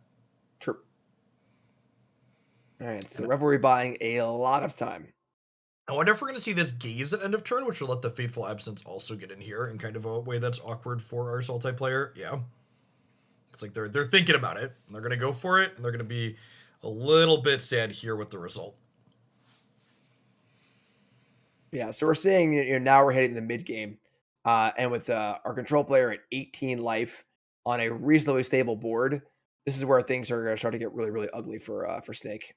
Yeah, we really again, as you're watching a game like this, the thing you need to know is as the game goes longer, our blue-white player is more and more likely to win, and the Sultai player is less and less likely to win. So the onus is on our top player here to try and get this game over ASAP. And whew, there's a Leer. That is a Lear, yeah. So we see the 6/6. The Hermit is still there, but now Lear turns off the Hermit's ability to do anything, as well as drawing, just 6 cards and more essentially. So even flashing back sciences is good here to make some more land drops, divide by zero, revelries. Yep. Yeah, Yeah, don't even need like the obviously you don't want to Doomscar away your own Leer, but like just everything else. Leer even hits land drops with the sciences, which is what you want to do in your control deck. And there's the Egon, God of Death, also lacking in evasion, so these 1/1s just buy you infinite time. yeah. I would love to see the stats on Lear. I'd love to know just like in games where Lear is cast and the Lear player untaps, what is the win rate? It's Because got to be astronomical, right? yeah, it really is just like just an unbelievably powerful card. Oh, that'll play. That'll play. So we technically can't do it this turn. Oh wait, spells can't be countered. I was gonna say we can't do it this turn because we can't pay the 3 for the Hermit, but actually that just doesn't matter. Yeah. Yeah, and obviously a really, really good one here, of course, exiling the cards, not putting them in the graveyard, a demoralizing, thought of paying 6 mana for or 5 mana for a God of Death. Um, this game's about to get really, really ugly. Lear's templating is really interesting to me because I think the spells can't be counter text was intended to be okay, you can't play Lear with a bunch of counter spells of your own to like flashback a bunch of counter spells and make somebody miserable. But the fact that it means you can't have counterplay against the things that are being leered ends up real awkward in these spots. Yeah, it would have been interesting to see Lear actually just say, "You can't counter spells." Correct. You Yes, know? exactly. And that, again, it's a brave new world. If they look at these metrics and they say, okay, people just don't lose when they untap with a Lear, that's a change that could be made to offer counterplay while still leaving the core of what this card does intact. Oh, the 4 mana tapped Hermit. Oh, no. the Oh, the no. divine purge putting them into play tapped is just like the extra little bit of insult to injury / salt in the wounds. Yeah, yeah, really digging the knife in. Yeah, I mean, this is an almost comical amount of resources for our blue-white player. Uh, would you like this Hellbreaker Horror too? Good news here is that Hellbreaker Horror probably ends the game a little more quickly, but yeah, We're gonna go this ahead is and, all she and wrote. crank up the speed here a little bit for our last few moments. Based on the concession of the first game, I have to imagine we're not going to be sitting here that much longer. Yeah. Just our Lear player with their casual 11 card hand between their, and it's kind of even more than 11, right? Because all of the spells on the left side are technically twice, so it's Right. like 14 card hand in a roundabout way. A lot of his cards also draw cards too, so multiversing, discovering. Yeah, that was Lear is some card, and Lear is like every card before it that's been similar to Lear has always had some sort of like, some sort of fuse on it where, all right, you can cast one spell a turn, or there's some other mitigating factor. You got to pay life or whatever it is. And Lear is just like, it's a playground. Have fun. Do whatever you want. Cast all your spells, whatever. Just a really, really powerful card. Okay, Jim, I As gotta ask. We've been going for like 2 hours straight. Do you need a break? I'm great. Oh well, let's just We're jump right here. into it. We got round 3. We're popping it off. Let's play. Let's watch some more Magic here. Round Let's, 3 of the we're here. Alchemy Open is underway now. We're here to watch Magic and chew bubblegum, and you'll both notice that me and Jeff are not chewing bubblegum. So let's rock and roll. We've got Niv here, one of our players that made the finals of our previous Hooglandia Open, playing this Faceless Haven Facebook combo, ultimately falling to the bad guy in Aldrin's Epiphany. But there's no Epiphanies today to potentially hold Niv back. Yes, and we got a mono red version of the dragon deck. Again, no clear consensus on these dragon decks. We've seen Boros, Rakdos, different versions of Rakdos, mono red. It's clear the core is good. Town Racer Tyrant, Moonveil Regent, Dragon's Fire, but what's the best build? We have no idea yet. And one thing I'm interested to see is, and this build's a little bit different than the ones we've looked at previously, is we've mostly seen these Dragons decks play into creature-based decks. So this is our first time we're going to see this archetype go against something that's a little bit more controlling here in this kind of combo control Faceless Haven deck. Which is a huge test because mid-range decks tend to falter against the harder control decks. Playing a bunch of 4 and 5 mana spells against counter spells or removal spells can be a little bit tough. Also, a spot where not having a second color might hurt. No duresses, Yep. no card Or like Shonova Scalds. elite spellbinders are cards. Exactly. Ways to disrupt the hand tend to be really key in these kinds of matchups. Exactly. We do see Chandra Dress to Kill, though, which is a very powerful card. Great card to manage Engine. We see a turn 3 Tyrant here also, so a very good draw for our Dragons player. Well, and not only that too, but part of Niv's success with this deck in our first tournament was not only dodging Epiphany a little bit, but most people just couldn't interact with Niv's combo. And Town Racer Tyrant, it notably wipes all text other than mana abilities off of a card, which means Niv's Facebook combo essentially just doesn't work in this matchup. Yeah, that's an awesome thing I did not consider at all when reading this card. Yeah, it just totally turns it off. That's awesome. That's really cool. For people not familiar with Niv's deck, because it hasn't been a super popular one in the metagame, is this Book of Exalted Deeds in conjunction with Faceless Haven means that you set up these board states where if your opponent can't interact with your lands, you actually just can't lose the game and they can't win the game. But this Town Racer Tyrant gives this very main deckable way to interact with that you're happy to have in all matchups. Yeah, that's a cool interaction. So now we have a window if we want to go ahead and just like bolt in the Shadow Skull Smashing and get Goldspan going, which seems kind of appealing, honestly. It really gets your mana developed nicely. You could play the second Orb of Dragonkind off of the treasure that's produced, and then have, 6 or potentially even 7 mana next turn. Yeah, and the Goldspan mana plays really, really well against Fateful Absence, because you just Yep. have this extra mana floating around, able to crack these clues. And Fateful Absence is kind of weird because it's not really like a pure control card. Control decks want to trade one for one, play a card draw spell, get more cards, and win the game that way. But Fateful Absence is a one for two on your opponent's favor as long as they have time to crack the clue. So Interesting. Prioritizing getting Chandra down here as opposed to the Goldspan Dragon, perhaps wanting to get loyalty on Chandra to work towards her ultimate ability sooner rather than later. yeah, also taking advantage of the fact that there are very few snowlands at present, so they even can't pressure the Chandra too. So Yeah. And even if it could, the Haven no longer attacks for 4, it only attacks for 3. So it's a little bit less threatening, correct. especially if you're able to get some more loyalty on Chandra to begin with. Yeah, I think this is our Dragons player proclaiming, you know what? You want to go long? I can go long too. I've got a Planeswalker, I've got clues, I have orbs, I have threats. If Cloudman felt like they needed to end this game with their dragons before their engine gets online, they probably would have put a dragon there. It's a pretty loud proclamation of how they feel this game's going to go. There's another land for a Dragons player. Is this the turn that we windmill the Goldspan Dragon? There are 2 mana available in a card Foretold. Something that is noteworthy about Niv's deck is that they have a variety of Foretell cards. There's counter spells, there's sweepers, there's draw cards. There's a lot of different things this Foretell card could be. It's not just one and known. And we're going to see it though, and it's going to resolve. So Goldspan Dragon to the party. And again, this extra mana from Goldspan. There's sometimes with Goldspan Dragon where you end up with like 4 treasures in play and you just don't have stuff to do. You're just out of stuff to do. There's a lot of stuff to do on Cloudman's side of the board. 2 orbs to crack and 2 clues to crack. So huge amount of things to do. Interesting decision by Cloudman here to elect to hold the Spikefield Hazard, potentially saving it to be a spell. I guess the odd life total on Niv's side is some incentive to do that since you are largely dealing damage in even increments.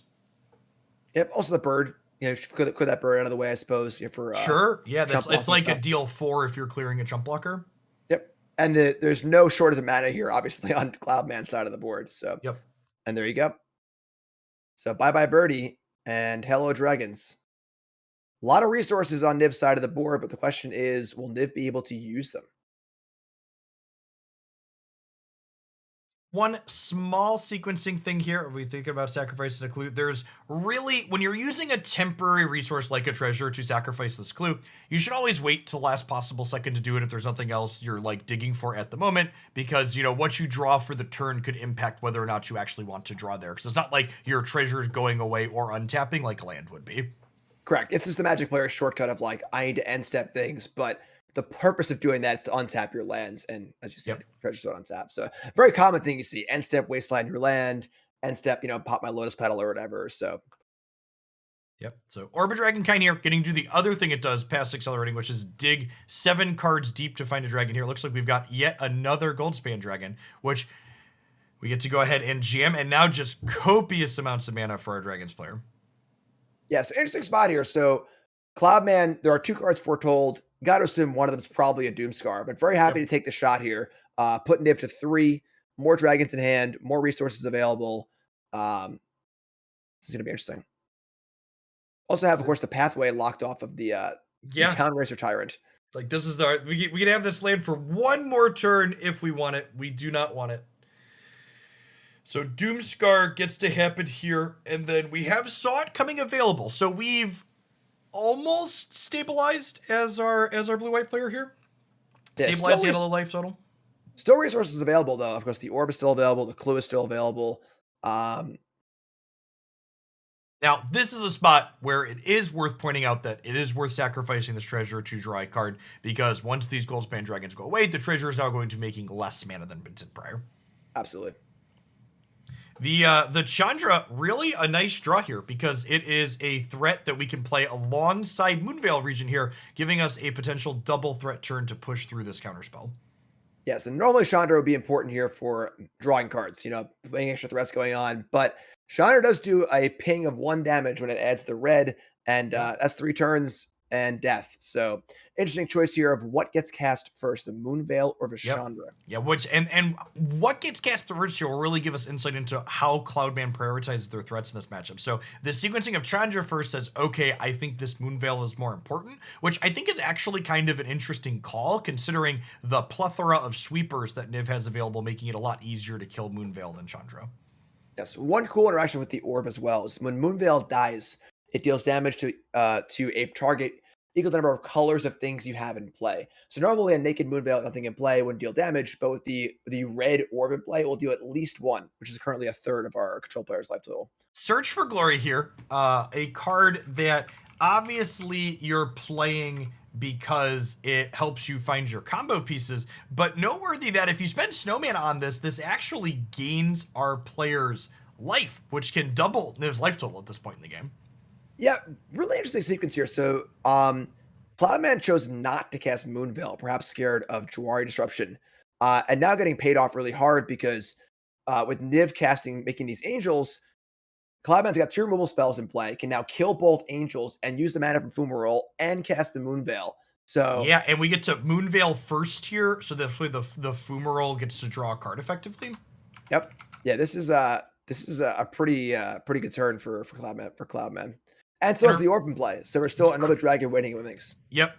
Ooh, we're leading on this. This is interesting. Oh, because if we find Goldspan, it's lethal. Yep. Yep. Looking for Goldspan to win the game. That also does it, right? Yeah, that should do it. We have mana. So the Tundra Fumarole here, notably if you spend snow mana on it, oh no, we missed the line. Oh no. So okay. Tundra Fumarole, if you spend snow mana, gives you mana back. So we could have both Fumaroled and there's seeing oops there, realizing their mistake after the fact. Yeah, that's a tough one. Maybe thinking that the dragon had trample, maybe could have just trampled over the 4/4 or something like that. But that's a painful one. The Fumarole is a cool card, but it is a little hard to actually use the mana effectively. There's the second Fumarole that no longer has targets, kind of adding insult to injury here. Yeah, finding targets for removal against his control deck is a real benefit because typically your removal spells are dead against control, and it really kind of stakes. In fact, I would bet that this Fumarole is going to be one of the first cards Cloudman reaches for to probably cut in the postboard games when we head to a game 2. Absolutely, for sure. So having a golden opportunity to use 2 spells that were probably kind of dead in the matchup, that's a missed opportunity for sure. Okay. Now, that being said, this is the difference between, I know a mistake happened, but mistakes happen in games like this all the time. The difference between a good player and a mediocre player is how they play after they make a mistake. So, you just got to shake off that we missed this interaction. We've got a game still to play here. We've got an entire match still to play here. Let's try and win on the red player side here. And I imagine this Fumarole is going to turn into a random card here. Yep.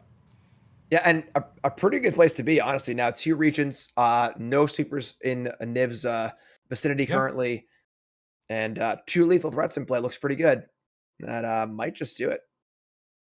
This Facebook here, 1, 2, 3, 4, 5, 6, 7, only 8 mana. So 1 short of deploying it. And okay, small mistake, but not punished for it here. Able to go ahead and push through. And honestly, seeing a little bit of the drawback of the Facebook combo there, these Book of Exalted Deeds just kind of left stranded in Niv's hand at the end of the game there that could be answers in a more traditional control deck. Absolutely. I think that with Talent Razor Tyrant being such a major card in the format, if this Facebook deck to succeed, it might need to lean into Book a little more as like an actual engine. Maybe cards like Revitalize, things like that, where the Book of Exalted Deeds has to do something else besides just combo because the combo isn't as reliable. Yep, and just while we do see Sunset Revelries and Search for Glories, there's only 8 cards out of your 60 that are actually helping your Facebook do something when it's not comboing. For sure.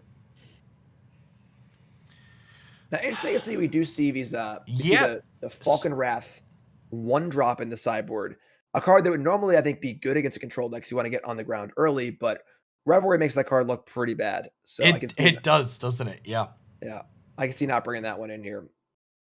Yeah, the X1s, as far as pressuring control decks in this format go, feel kind of awkward in general. So these white-based control decks have these Sunset Revelries to make them embarrassing, and then a lot of the black-based control decks that we haven't seen yet today contain the card Shambling Ghast Yep.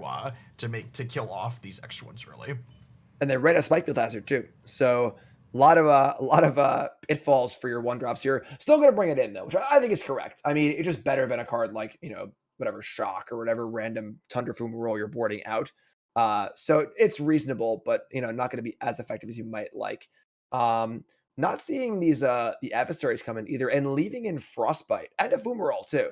Yeah, so, So so I don't love leaving in the Fumarole in this matchup, but I understand the aspect of leaving in Frostbites and the Dragonfires, because if you kill the Faceless Haven in response to it getting a counter, they don't get to get set up. But also the fact that we just have a bunch of Town Razor Tyrants, I think that means you don't need to have nearly as much removal post board. Like a couple are probably fine, but not nearly this. I think this 6 is slightly too much.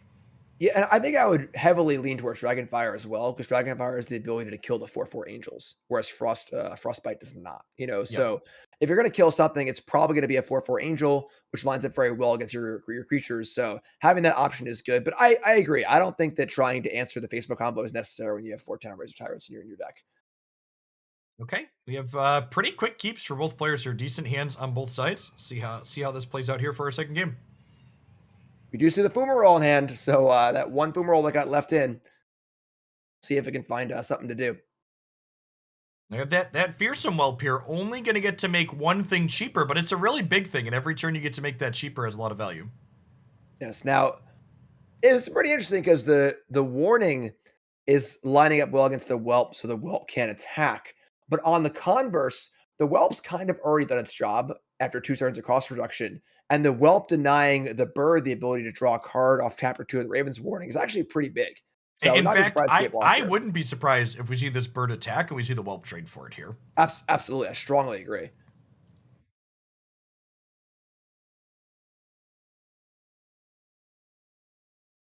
And there it is. So the whelp is basically done its job. It reduced the cost of star mounts twice. Would you like to see a little more than that? Yeah. But the reality is that, any dragon you're drawing, you're probably casting at this point for 4 or 5 anyway. So love the block there. A great evaluation of understanding that I don't want my opponent to draw cards. This thing's done enough, and we can trade off here. Yep, because that block is basically a 1-for-1. Denying them the card draw is the same as you getting a card.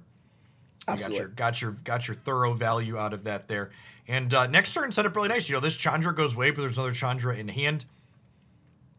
Would not be surprised to see Chandra into Orba Dragonkite next turn. We could also just see the Inferno come down though. The window is clear. You're guaranteed to get at least a 6-ball in.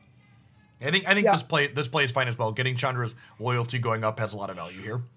Yeah, I'm a little surprised to see the Revelry cast there just to draw a card and not Doomscar Foretold or Multiverse cast. Raven's Warning, getting to get a utility card here from outside the game and put on top of the deck. See Starmheim Unleashed being considered here again.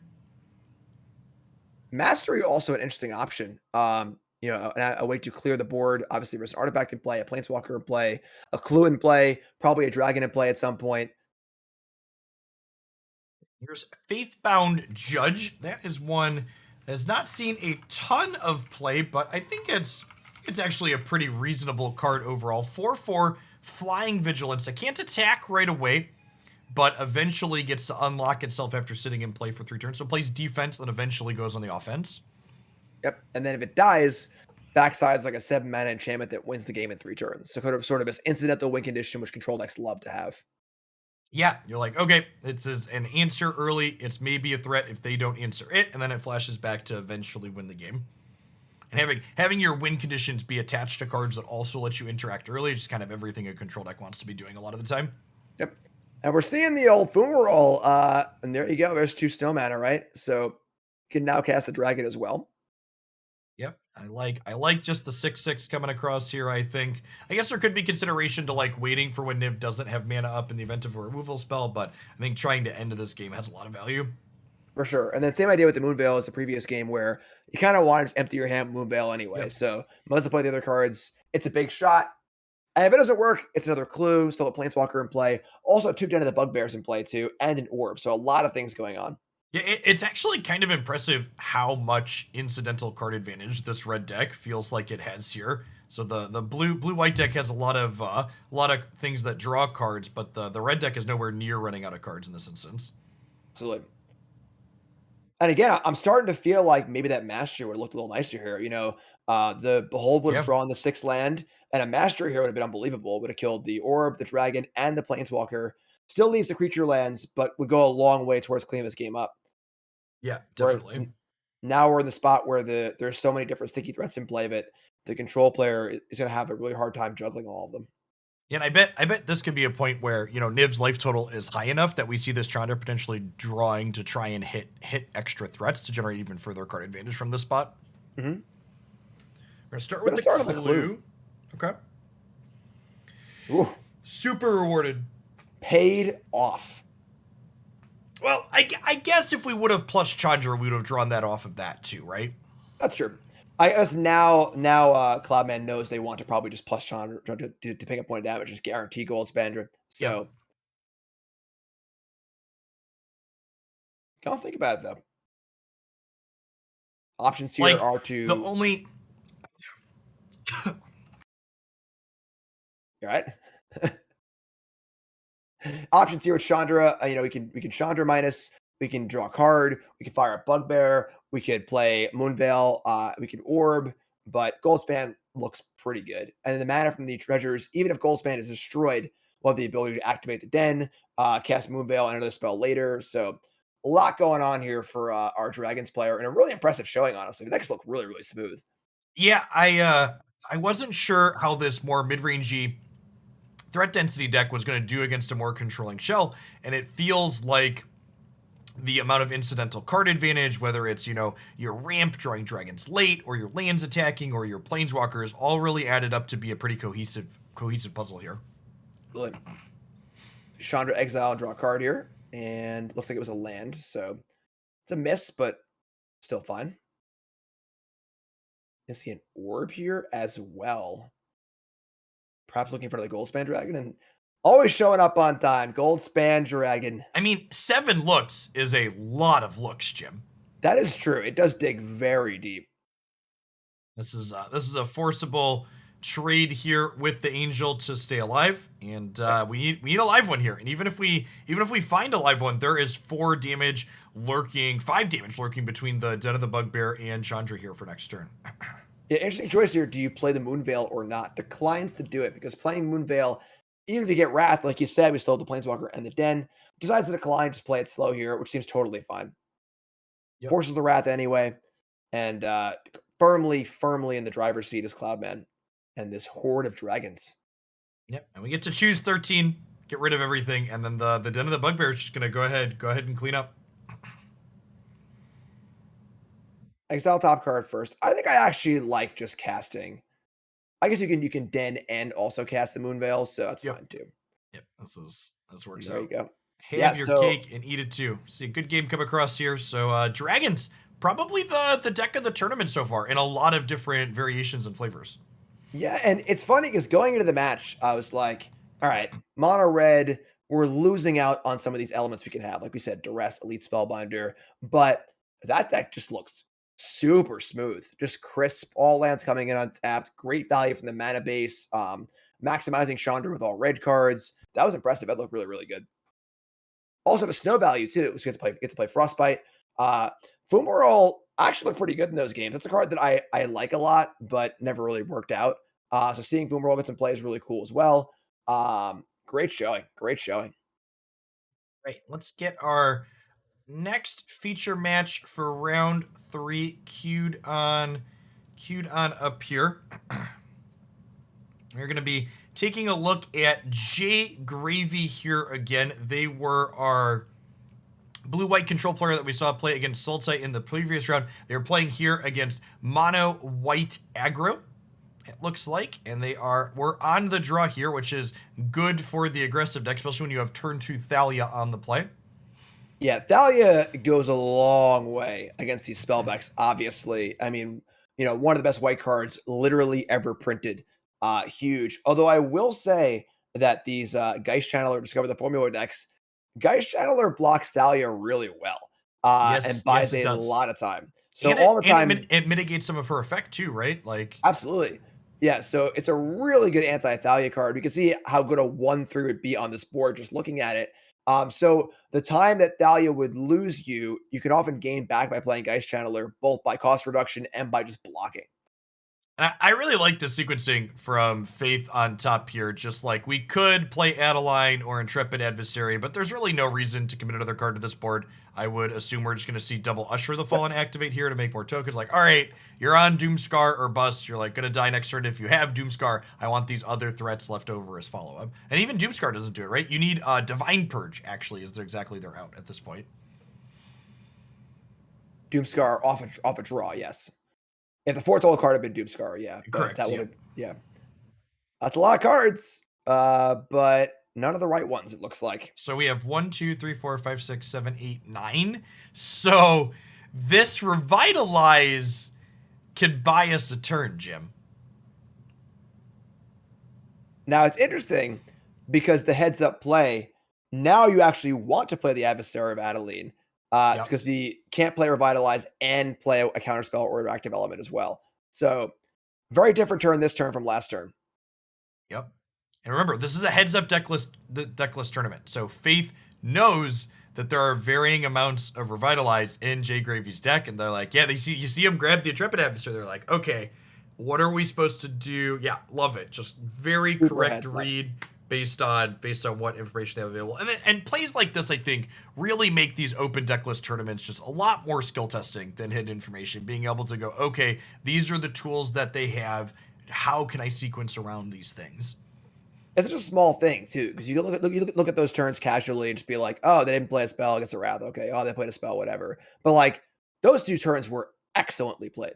Yep. Like the choice to not commit in a spot where you don't need to, and then the choice to recognize that you can commit now because you're only going to lose to a certain card that is good if you commit. So excellently played two turns. Very, Yeah, very nice. I'm really interested to see how these white aggressive decks end up playing out, because obviously this is one of the best decks in standard before alchemy changes get applied, and this deck got two downgrades. So Luminarch Aspirant was made slightly worse, getting its counter at end of turn as opposed to an enter combat, and Faceless Haven just straight up lost a point of power. But notably, the other decks in the format got brought down in power level 2, and Inquisitor Captain is nothing to scoff at as far as additions go to this archetype.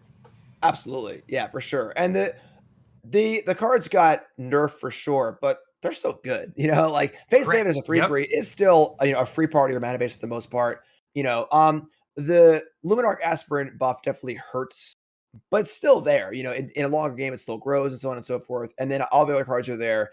Thalia being the huge one. Just being a good Thalia deck is so big. It's just so big. Yeah, there was a lot of sky is falling type talk around the aspirant nerf for like, oh, this card's unplayable. And I feel like it's obviously we need to take some time to watch the format develop, but I feel like having watched it play so far in this format, I would be surprised if people aren't still registering that card in their white aggressive decks. Absolutely. And that is sort of the fear of the rebalancing, of like you take this card that's really, really good. How low do you want to go? Limbo style. Yep. Like we can't make it unplayable. We got to put it somewhere where it is playable, but too little of a nerf, and you're like, why even bother? So it's Yep. definitely a challenging thing that the R&D team has not had to do before.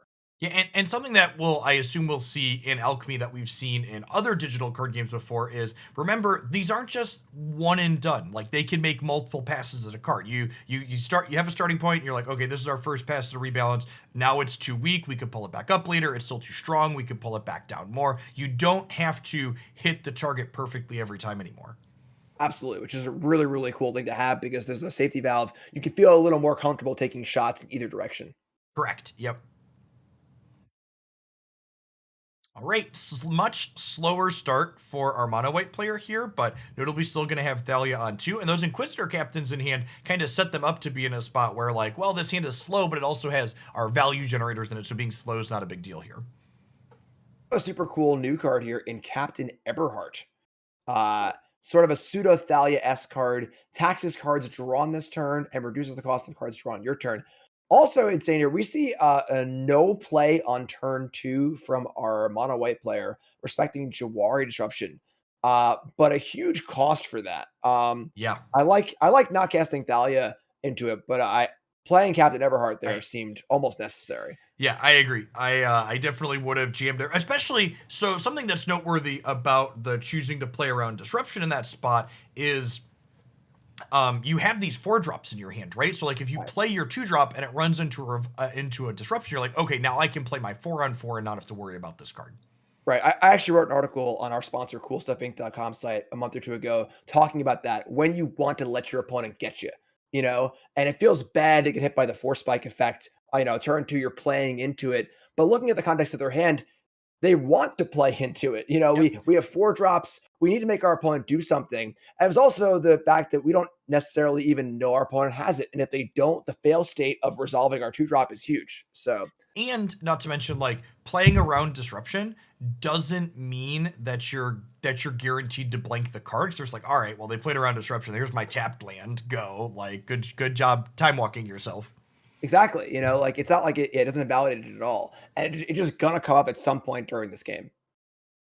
Here's the exactly the kind of game you want to be playing if you're on Jay Gravy's side. It is turn 5, you have 21 life, and the opponent had an empty board this turn to start. Okay, that's a great draw. That's a great Yeah, hit and here.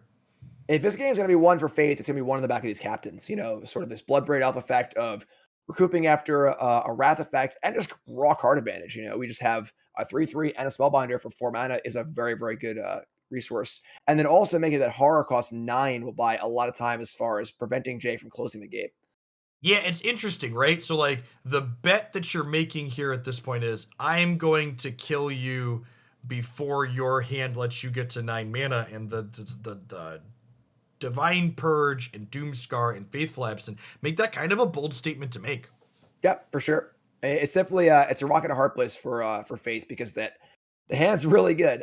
2 sweepers, a huge card draw spell, a huge threat, and a spot removal spell is basically everything that Jay can want.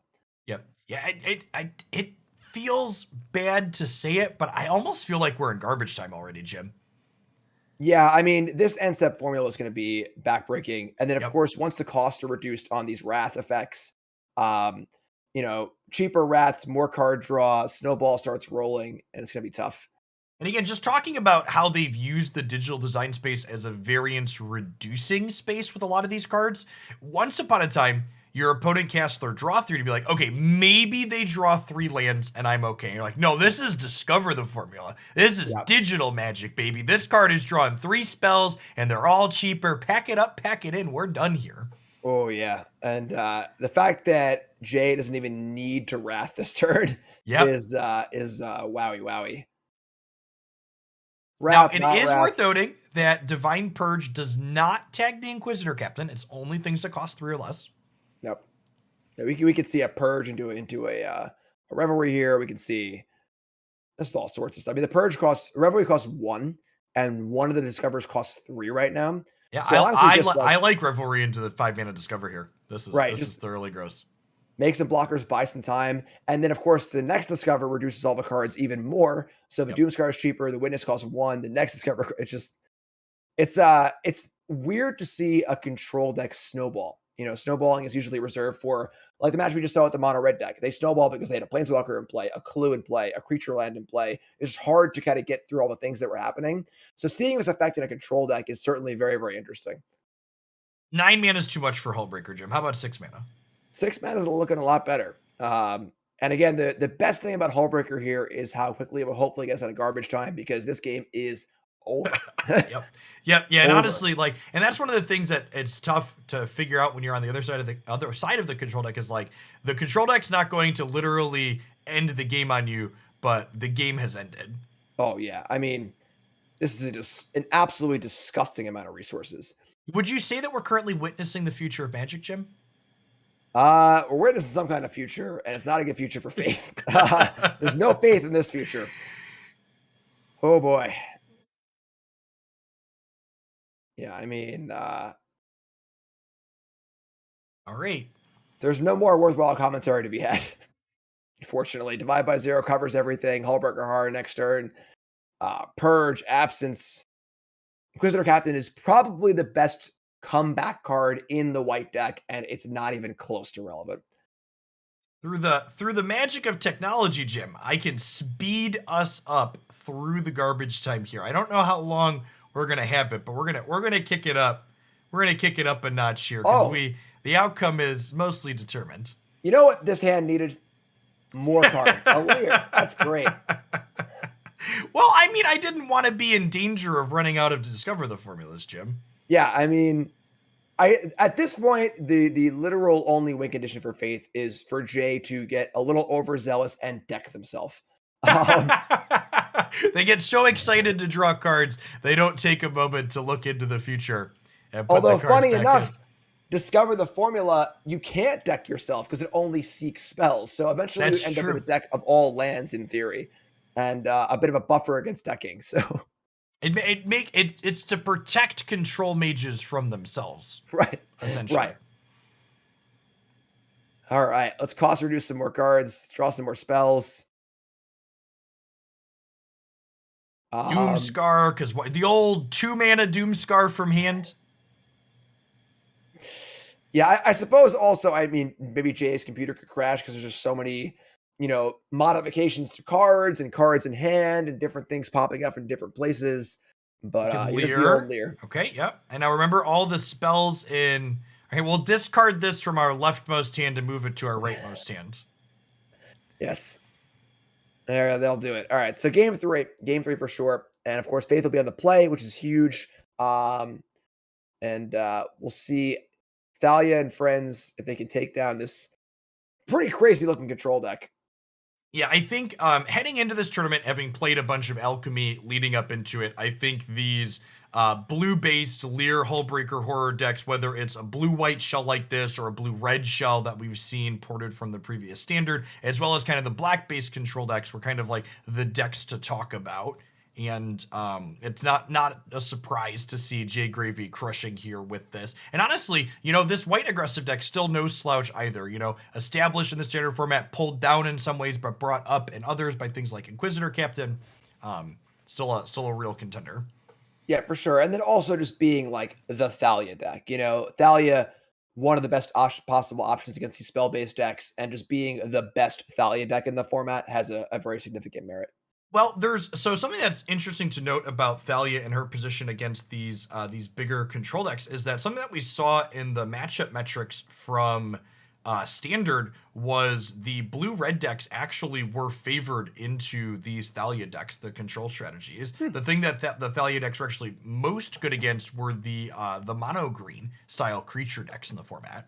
Oh, wow. That's very interesting.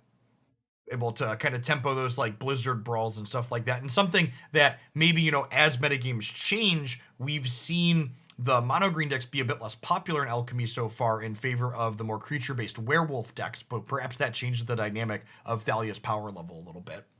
For sure. Yeah. I mean, and also Seeker's Chariot being, nerfed down a notch, not really seeing as much play in these green decks. I know Thalia not taxing that and so on and so forth.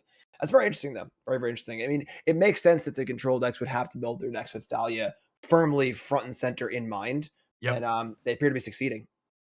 Okay, so mono white player gets to be on the play here. Paladin class into aspirant, pretty solid start. Quick mulligan here for our control player. Happy to have Divine Purge in the opener for sure.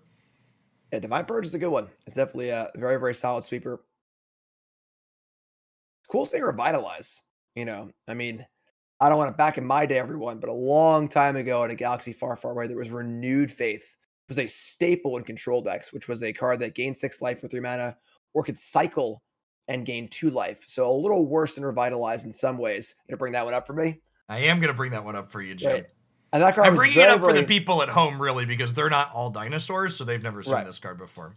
And this card was a commonly played card in control decks. They didn't even care about the cycling. So Revitalize almost strictly better and doesn't really see much play, which is an interesting. And just so people at home know how much of a dinosaur Jim is, this is showing the Amonkhet variation of this. When Jim's talking about casting this card, he's talking about the Onslaught version, I am sure. Back in my day. So you see some Behold the Multiverse here being cast for Foretell plus a little bit of extra mana. Thalia plus Paladin class really getting set up nicely here for our mono white player, and we're adding more pressure to the board. But this Divine Purge is going to happen next turn with this 4th land coming down. Yeah, absolutely. And $2 stance in hand, kind of a necessary answer for Lear and friends, but not really helping its Divine Purge anyway, even if it was castable. And now we're going to see some pretty expensive, not even weenies anymore. These are white. I don't know.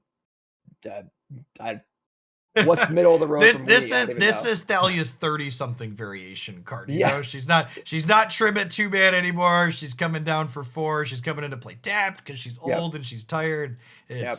It's been a rough life. I can relate. I can Yeah, relate. me too, Jim. Yeah, and the hand here for Jay looking pretty good. Despite the taxing effect, you still have a Doomscar, some spot removal, revitalize, divide by 0, and then of course that discover the formula, the card that really gets things rolling. Another Doomscar going into Foretell here, offsetting that Thalia tax a little bit. And again, like, the Divine Purge didn't technically kill you. I almost feel like Divine Purge letting you recast your stuff is more cruel than the cards that actually destroy your board, because it like gives you this false sense of, I still have these cards, I'm still in this game, I can keep playing Magic, but you're kind of dead. Very similar to Memory Lapse and Counterspell. It is, where yeah. getting your spell lapsed, you're like, oh god, I'm not drawing a card next turn. I got to do this again. Whereas Counterspell is like, all right, you got me. Your card, my card. As an exchange, it happened. Thinking on get on our land here a little bit. Discover the formula is a little bit too expensive to cast. Got to think, do we want to hold up spot removal / divide this turn, or do we want to just Doomscar these two? Remember, if you're on Jay Gravy's side, you know there is another Aspirant, another Adeline coming. You also, there's things like Valorous Stance though too. So like, if we might just see just attacks here happen. Yeah, I like this. I would bet we're going to see Faith just hold up these interactive cards. Yeah, I mean, the Paladin glasses are making this really, really awkward. A 5-mana Faithful Absence is doable, but not great. There's also an element here, I think, of, can I get Faith to play into this Doomscar? If not, can I buy enough time to do stuff? So, Yep. both players deciding to do nothing and stand pat. And honestly, I think this is an instance where doing nothing really benefits Faith. I strongly agree. I am surprised to see nothing that turn, honestly, from Jay. I feel like once you commit to saying go, you basically have to cast Fateful Absence. Yep. You've removed the choice. It's got to target something. Yeah, you're not happy to cast it, but you've committed. And here, Absolutely. this Beaming Defiance is about to be a savage blowout, providing hexproof and 2/2 here, crunching in for 7, dropping Jay Gravy down to 3. Yeah, with these creature lands in play, this game is over. Because with both Paladin classes and creature clans, there's no way. It's noteworthy that we are short of snow mana to fire up this Faceless Haven currently. That is a Cave of the Frost Dragon. So we need we could just we're going to see Revitalize happen here, right? Okay, so we're in the clear. We have breathing room for a second. All right, sure. Okay, there's a Sunset Revelry. Okay, we counted them out too soon, Jim. All right, yeah, there's your land, but you're correct. You are correct. Revitalize coming in clutch. Yeah, Revitalize has looked very good in these sets, whether it's giving you a 2-mana play after they don't play into your disruption, buying you an extra turn, and it just replaces itself, right? Yeah, and then being cheap off the Discover the Formula costing 1 is like pretty awesome. Oh, man. The top of Jay's deck has just been banger after banger here. Yep. So we're going to see a Revelry here just to gain 4 life, maybe to buffer a little bit, maybe not. But Field of Ruin and Absence Bolt looking very nice. Divide by 0 also. And then has the 8 mana necessary where if nothing happens, Discover can be cast as well. Yep. Okay, the onus is on you. You want to fire up this creature land. I've got a Field of Ruin. You want to not fire up the creature land because I put Field of Ruin into play. I get to cast my draw spell. So you're like pretty happy regardless of what permutation happens here from Faith's side. Absolutely, yeah. The answers are starting to line up, and Jay looks to be turning the corner. Starting with Usher. And I imagine we're going to see another creature here. Just chilling. No. Okay. Well, that's going to open the window for discovering the formula. And I believe this is going to spell the beginning of the end here. Of course, no bricks, all gas, cost reduction. Okay, and there's a Geist Chandler, which like you talked about, we get to go Sunset Revelry,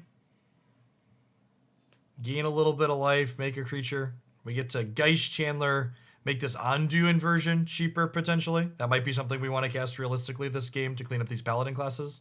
Yeah, this is pretty interesting because it's seeing how well the Discover, whatever it's called, whatever the card draw spell interacts with these 2 mana spells has been really cool. Yep. Making pulling a card like Revitalize up from being maybe not playable enough to being good enough, and then playing super well with Revelry, super well with Fateful Absence. Um, Kind of a cool deck building, thing where it's kind of weird to play a 2 mana spell in your deck because your 6 drop kind of wants you to do it, but lining up really, really well here. Notable The here most that we could have put more cards back into our deck as J, but we instead elected only to put our card advantage back in. This gives us a better chance to find more card advantage off the impulse effect, but it also leaves more utility in the bin for Lear when we draw it, like we did here. Yes, and those Valor stances are looking like they might have something to do. Obviously, thing to kill with Lear, but um, it's going to be exceedingly difficult for Fate to close this game out, I think. Yeah, yeah, we were close. There was like you had like this little glimmer of hope where like they were at 3, and then Yep. like the life gain has just popped off from there. Yep, absolutely. All right, so I mean, popping up the class. Now it's a 3-2 Usher. Still trades with both tokens. Say as really, I would say I assume we just double block here, but Yeah, so valuing the extra chump blocker is willing to buy more time. Maybe wanting to just buy one more turn till onto inversion, perhaps, for a big sweeper, but uh yeah, because you'd have been pretty happy there if like Valorous stance happened, right? oh yeah, I think so for sure. We're gonna see field. Yep. I like just go ahead and using our mana here. And then if undo happens next turn, we're taking 5 down to 2, and then maybe the creature land is a concern from here. It's a little interesting choosing to kill the Haven over the Frost Dragon. There's a lot of lands in play for Faith at this point. Flying a little relevant against these random chump blockers. Probably 6 of one, half a dozen of the other, but And here's the sweeper, which is gonna make these Valorous stance live here. the stance Choosing to will save the Usher here. Yep. Oh, are we gonna see the divide by 0 happen? Yeah, that makes sense. that's also pretty good, yeah. Yep. So the choice here, of course, is to bounce the creature or just bounce the stance back to hand and make sure the creature dies, which is going to be a pretty good place to be. A lot of good options. Even the life gain from Sciences is fine. Exhibition's obviously quite good. And then we can see the Channeler come down for 1 mana and reduce the cost of the Mascot Exhibition, deciding to leave up Disruption and Absence to tag the Cave of the Frost Dragon. Although, One mana absence is so good. It's like build your own swords to plowshares, Jim. yeah. And 1 mana short of using Stance again. So yeah, I mean, this has been an impressive showing for Jay. This deck looks really, really good. Yep. Gonna play Valier knowing full well that there are 2 stances in it, or one It stance at least. doesn't. It But kills me every time, Jim. It's yeah, just these are a few of my favorite things. yeah, And you notably here, like we can play the Lear into these stances without fear because there are 2 divide by zeros down there, Jim. yeah, that's true. I can't counter your spell, but I can bounce my thing when you go to kill it. Yeah. Once again, I don't really see a path for Faith. There's Faith no more. Let's go Anyone? ahead and we're gonna work the Anyone? magic of the time shifted here and make this one go a little bit quicker. One thing to keep in mind too, for those of you just joining us, this is a double elimination tournament. So all these players you're going to be seeing on our feature matches throughout the entire course of the day are players that are still in contention for top 8. Or top 8. God, I just autopiloted into the wrong thing. There's no top 8 in this tournament. We are pure double elimination all the way through. So our players just keep playing Magic until we have one person that hasn't lost twice. If you're watching them, they can still win the tournament. Correct. Unless they're Faith, in which case this might be their first loss. But Yeah, we're mostly done here at this point. yeah, man. Yeah, guys, I hadn't thought about how Geist Chandler being a 1/3 was so relevant in a matchup like this, and it is very, very silly as far as being an early blocker goes. Absolutely. Yeah. I when I saw the card in my set review, didn't wasn't a huge fan of it. It felt like it was, very, very required to have that card and also draw the 6 drop as well. They seemed bad if they weren't in concert, but I really undervalued the effect that it has on the board. Just like a random 1/3 because it lines up so well against the cards that are already good against you. And honestly, one thing I'd like to call out from that game, we talked about the divine purge getting rid of the board and almost feeling worse than a regular sweeper in a way.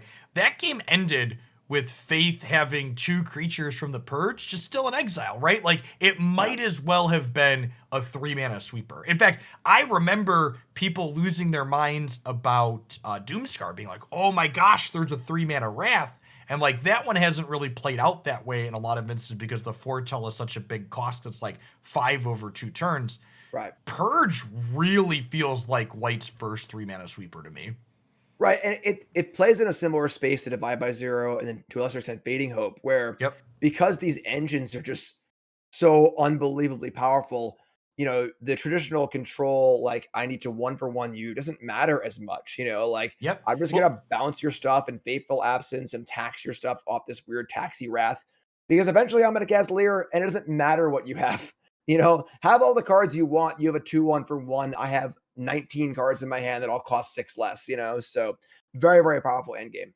yeah, and I had played something similar to what Jay Gravy was playing on stream, and like afterwards, I was like labeling my video, and I was like, I almost don't feel like I should call this a control deck because it's Right. like this weird tempo prison amalgamation where like you delay the game and then Lear or Hullbreaker show up and bury them. Right. It's more like an engine deck where you're just sort of like building to this spot in the game where your engine kind of gets going and just takes things over. Honestly, in some ways similar to the Epiphany decks, where they're doing the same thing. Yeah, they're happy to play Fading Hope and Divide by Zero, just bounce some stuff until they can get into a spot where they can Epiphany and copy it. It's a pretty similar idea, just buy time, get some mana, start playing these cards that give you an insane advantage, and then they just kind of go from there. They solve all your problems for you. Okay, well, without further ado, round 4 is underway. Let's go ahead and cue it up. By the way, for those just joining us, by the way, this is going to be the last round for a couple rounds that Jim and I will be covering. In round 5, we'll be joined by Cedric Phillips, is going to be joining us to do a round of coverage, one with myself and one with Jim, so each of us can take a dinner break. So we're excited to have him. But let's go ahead and dive on into to round 4 here, where we've got some of the black control deck that I chalked a little bit about earlier for the first time today, and we're going to see some more dragons here. So I'm interested to see, we've seen the dragons deck. This archetype to me is kind of the thing to watch in this tournament so far. It's been the most impressive new thing in Alchemy. Yeah, and it has a real challenge here because the black deck was already pretty good in standard, mostly held in check by a bad Epiphany matchup. So now with Epiphany nerfed and the black deck getting a lot of really cool new tools, the black deck's got to be one of the favorites in the format. So going to be a real test. Yeah, it'll be interesting to see, one of the ways this black deck does put up good results against these creature decks is with lots of cheap little blockers, and the dragons do have the upside of being able to fly over the top of that. Absolutely. If you're playing Savannah Lions against the black deck, you're often in a world of hurt. Also, their big sleeper is Meetup Massacre typically, which is hard to kill a 4/4 with. It's 6 mana at minimum. Yep, the 4/4 is going to have time to. Oh, and we've talked about how many different variations of dragons we've seen today, Jim. I think this might be a 5-color variation here with maybe Tiamat at the top end because we see a red-green pathway and a red-white pathway, and there's a blue-red land. Yeah, and then the orb will also make multicolor mana for dragons as well. So, Yep.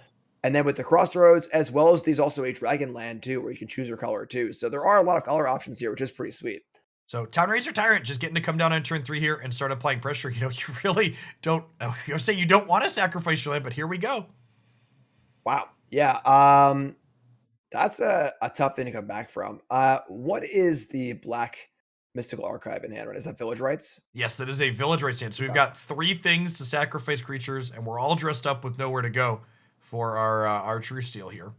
Yeah, and not really any lands either. So sacrificing that land, obviously, getting dinged for 2 for multiple turns is difficult, but not being able to cast your spells is probably worse. Key to the Archive, powerful card, but doesn't do anything a turn you cast it typically. So our black player is on the back foot by like a lot at this present moment. Love this sequencing here from our Dragons player, sacrificing the Orbit Dragon kind at sorcery speed here. So this way the Fearsome Whelps can trigger at end of turn to make this dragon cheaper for the follow-up. Yeah, and there's your cross reductions. At 3 mana, adult gold dragon is pretty unreal, and that'll do it. Yeah. I will say I feel like the Town Raiser Tyrant draws on the play, the turn 3 Town Raiser, they do seem very, very hard to beat. They're very strong. Yeah, and again, like it's one of those cards where Magic players love to ban things, and we don't have to do that anymore. So the Town Raiser Tyrants, is 2 damage every turn from this card too much? Should it be I turn off a land or you take 1 damage per turn? There's lots of little knobs that can be changed in a variety of different ways. Should this be slightly easier to kill? Is it a 4/3 dragon instead of a 4/4? There's so many different levers to flip. Absolutely, absolutely. Ooh, let's see, 5 mana Tybalt in the sideboard for our 5-color dragon deck. That's an interesting way to generate card advantage. I wonder if that's going to happen here.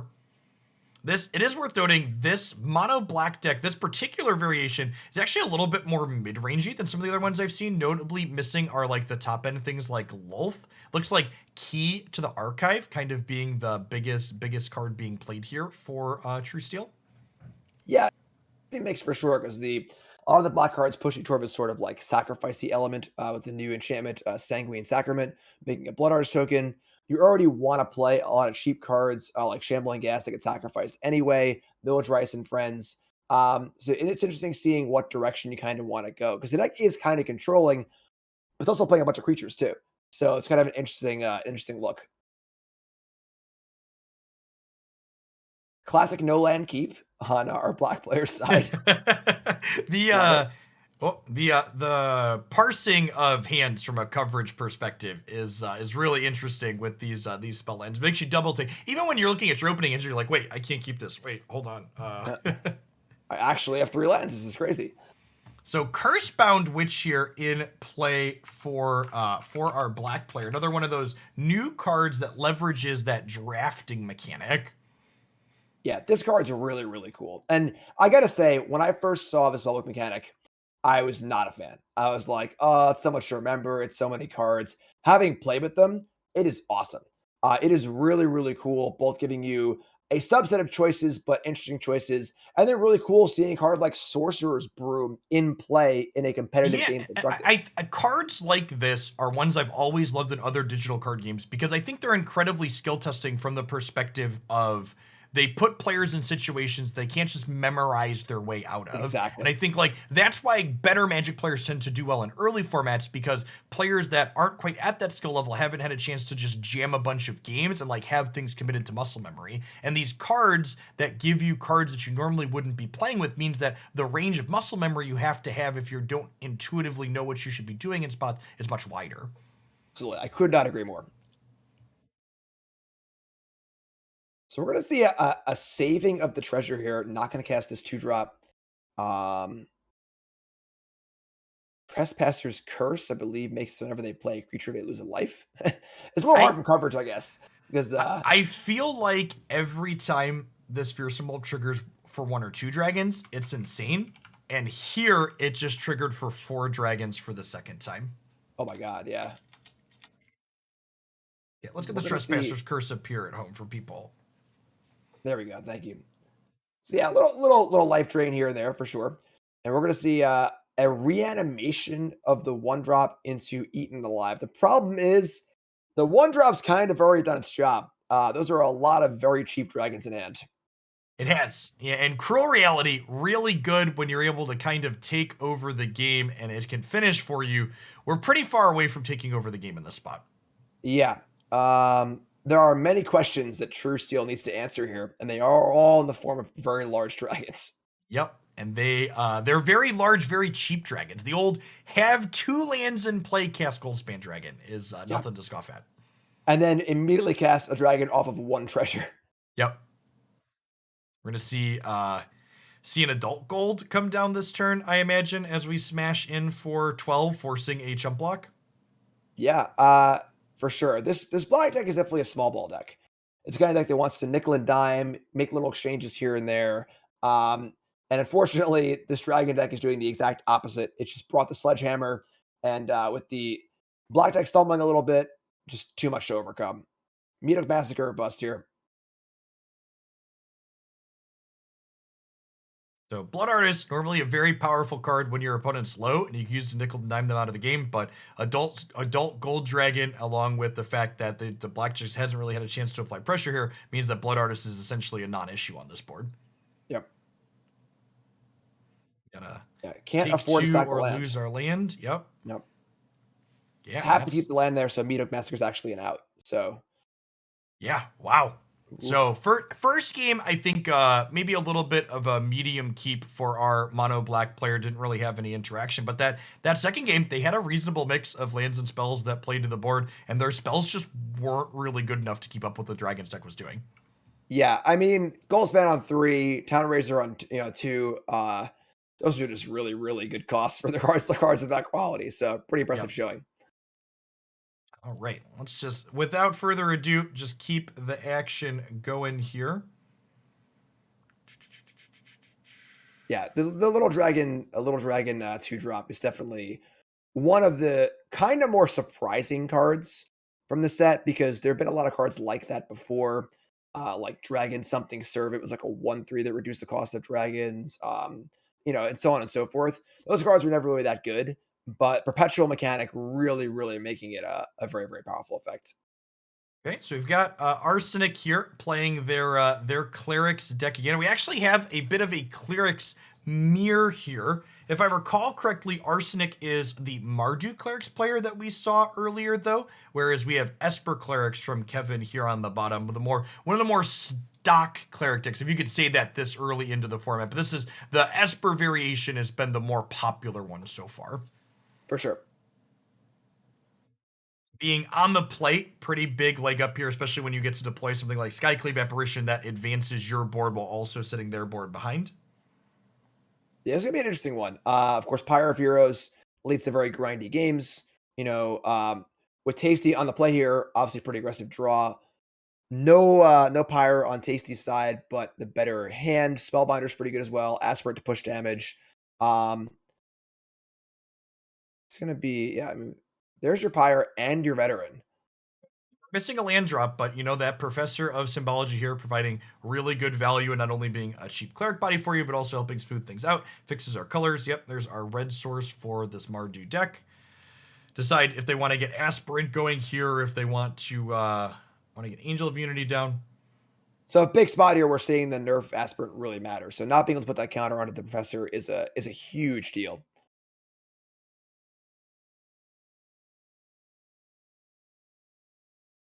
So no blocks. So Kevin valuing the creature in play, the life gain, the possible pod activation. So Cleric of Life's Bounty, able to get into play here and get a little bit bigger. The question is, are we going to be able to leverage this Pyre before the game completely runs away from Kevin here?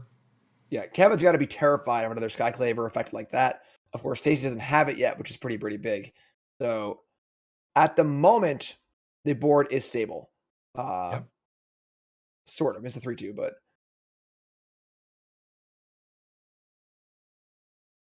Okay, I like this. We get the Angel of Unity down, which is going to make the threats that we eventually deploy from hand much bigger. We get to play the Aspirant this turn as well. That Skyclave Hierophant lighting up purple because it's getting a lot larger. So it's a 5/5 now after Angel of Unity triggers twice.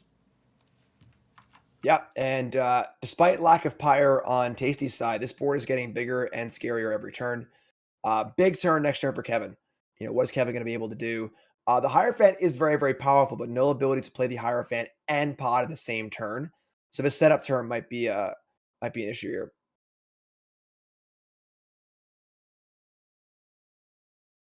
All right, and obviously don't want to trade either of our 2-drops that can grow for their 3/2 that's not going to grow. Love that we're starting to put 1 counters onto the life linking flyer that can be a little bit evasive here.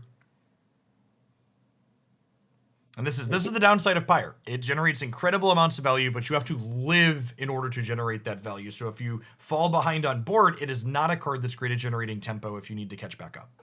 For sure, and there's some setup required. You know, there are other things you need to cast before you can actually use it.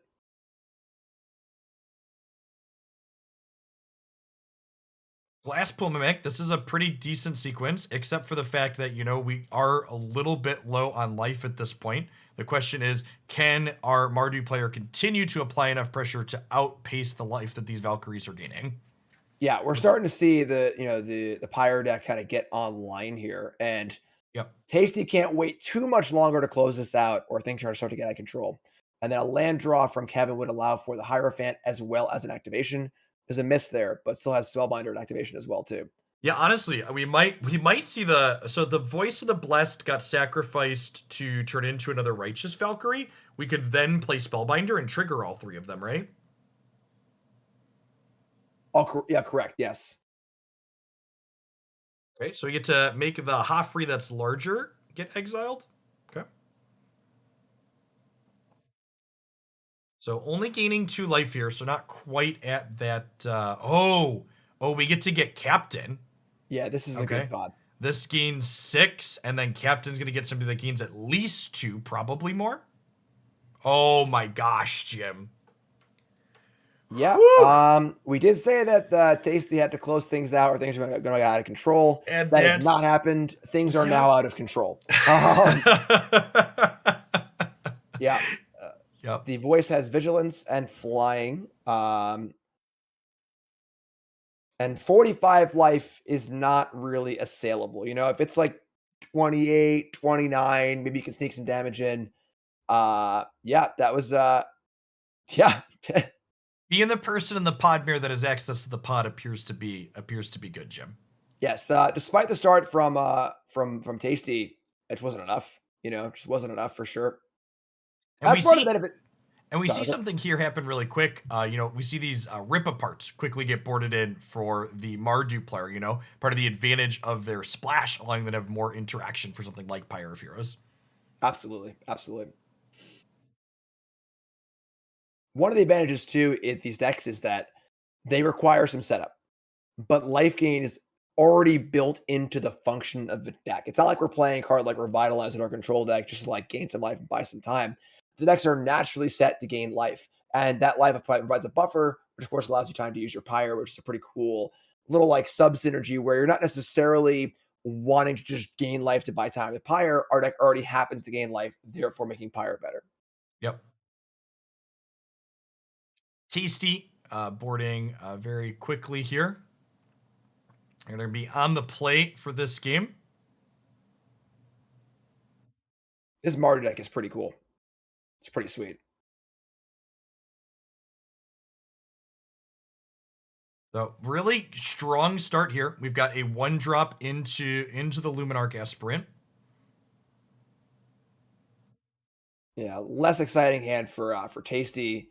It's fine. You know, we have Captain, the Mimic, but nothing really great going on, neither on the aggression side of things or on the Pyre side of things.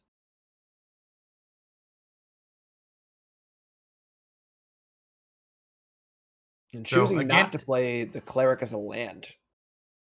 yeah, kind of acknowledging that the glass pool hanging out in hand as well, which is an interesting choice considering that we have the 4-drop here. I feel like with the 4-mana spell, I would have wanted guaranteed my first 4 land drops if I was on Kevin's side.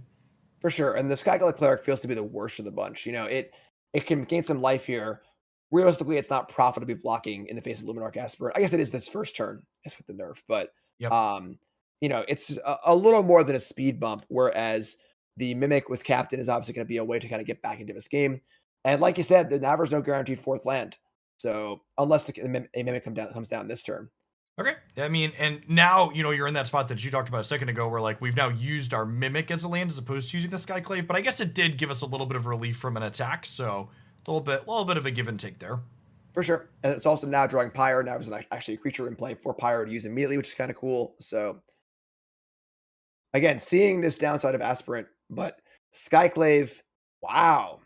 I guess with Okay. Rip Apart. Okay. Great.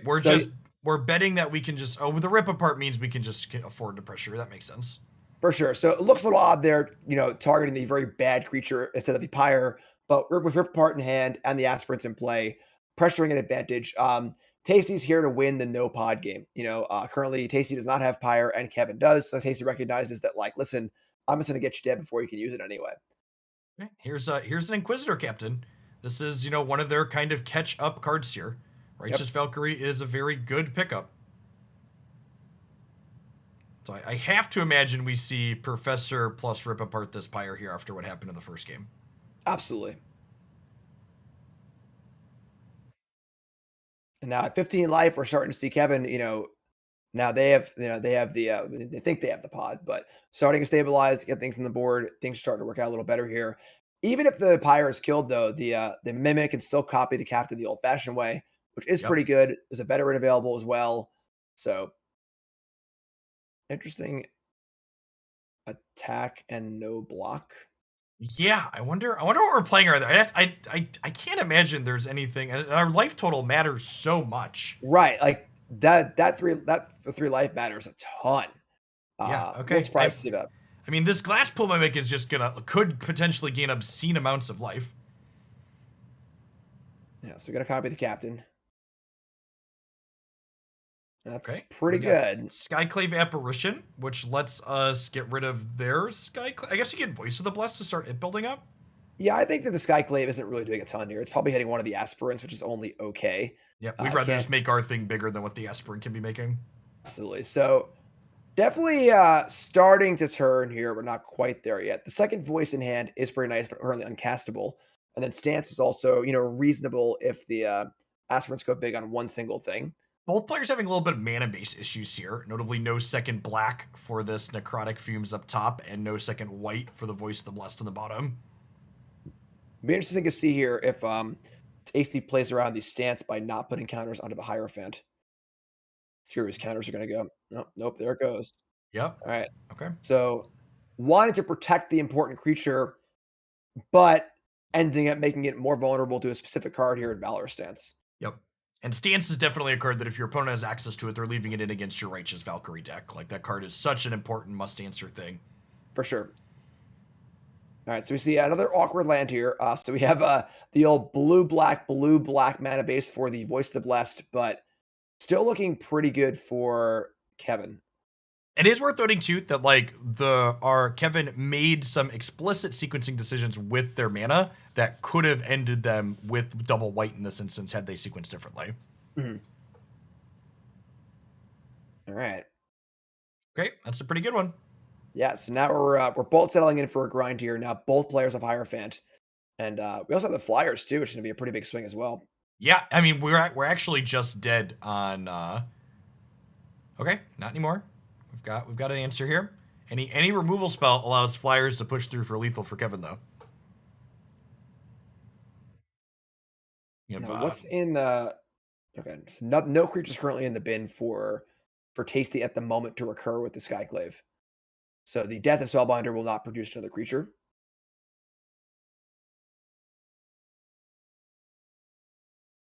Honestly, might have been a reason to maybe like try sending in the some more Professor. things so you could find some other things to Yeah, get back. Yeah. because you're probably gonna have to block next turn anyway, so might as well get some value off of it regardless. All right, so We take the chump here, which lets us get back at a minimum the veteran. yep, and that voice is getting really big.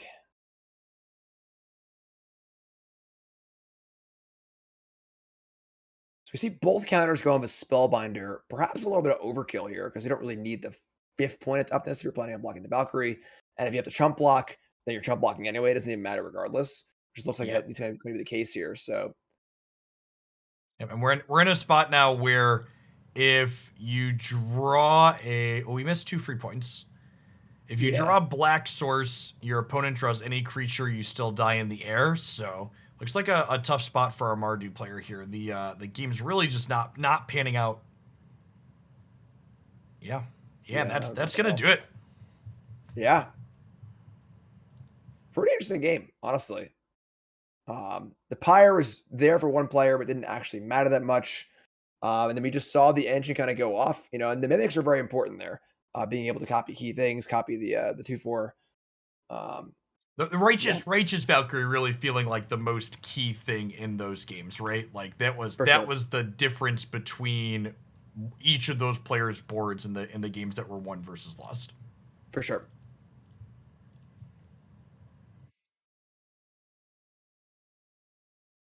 We know what loss that was for those players. I do not offhand. Right. I do like the Martyr deck. I would like to see it again. So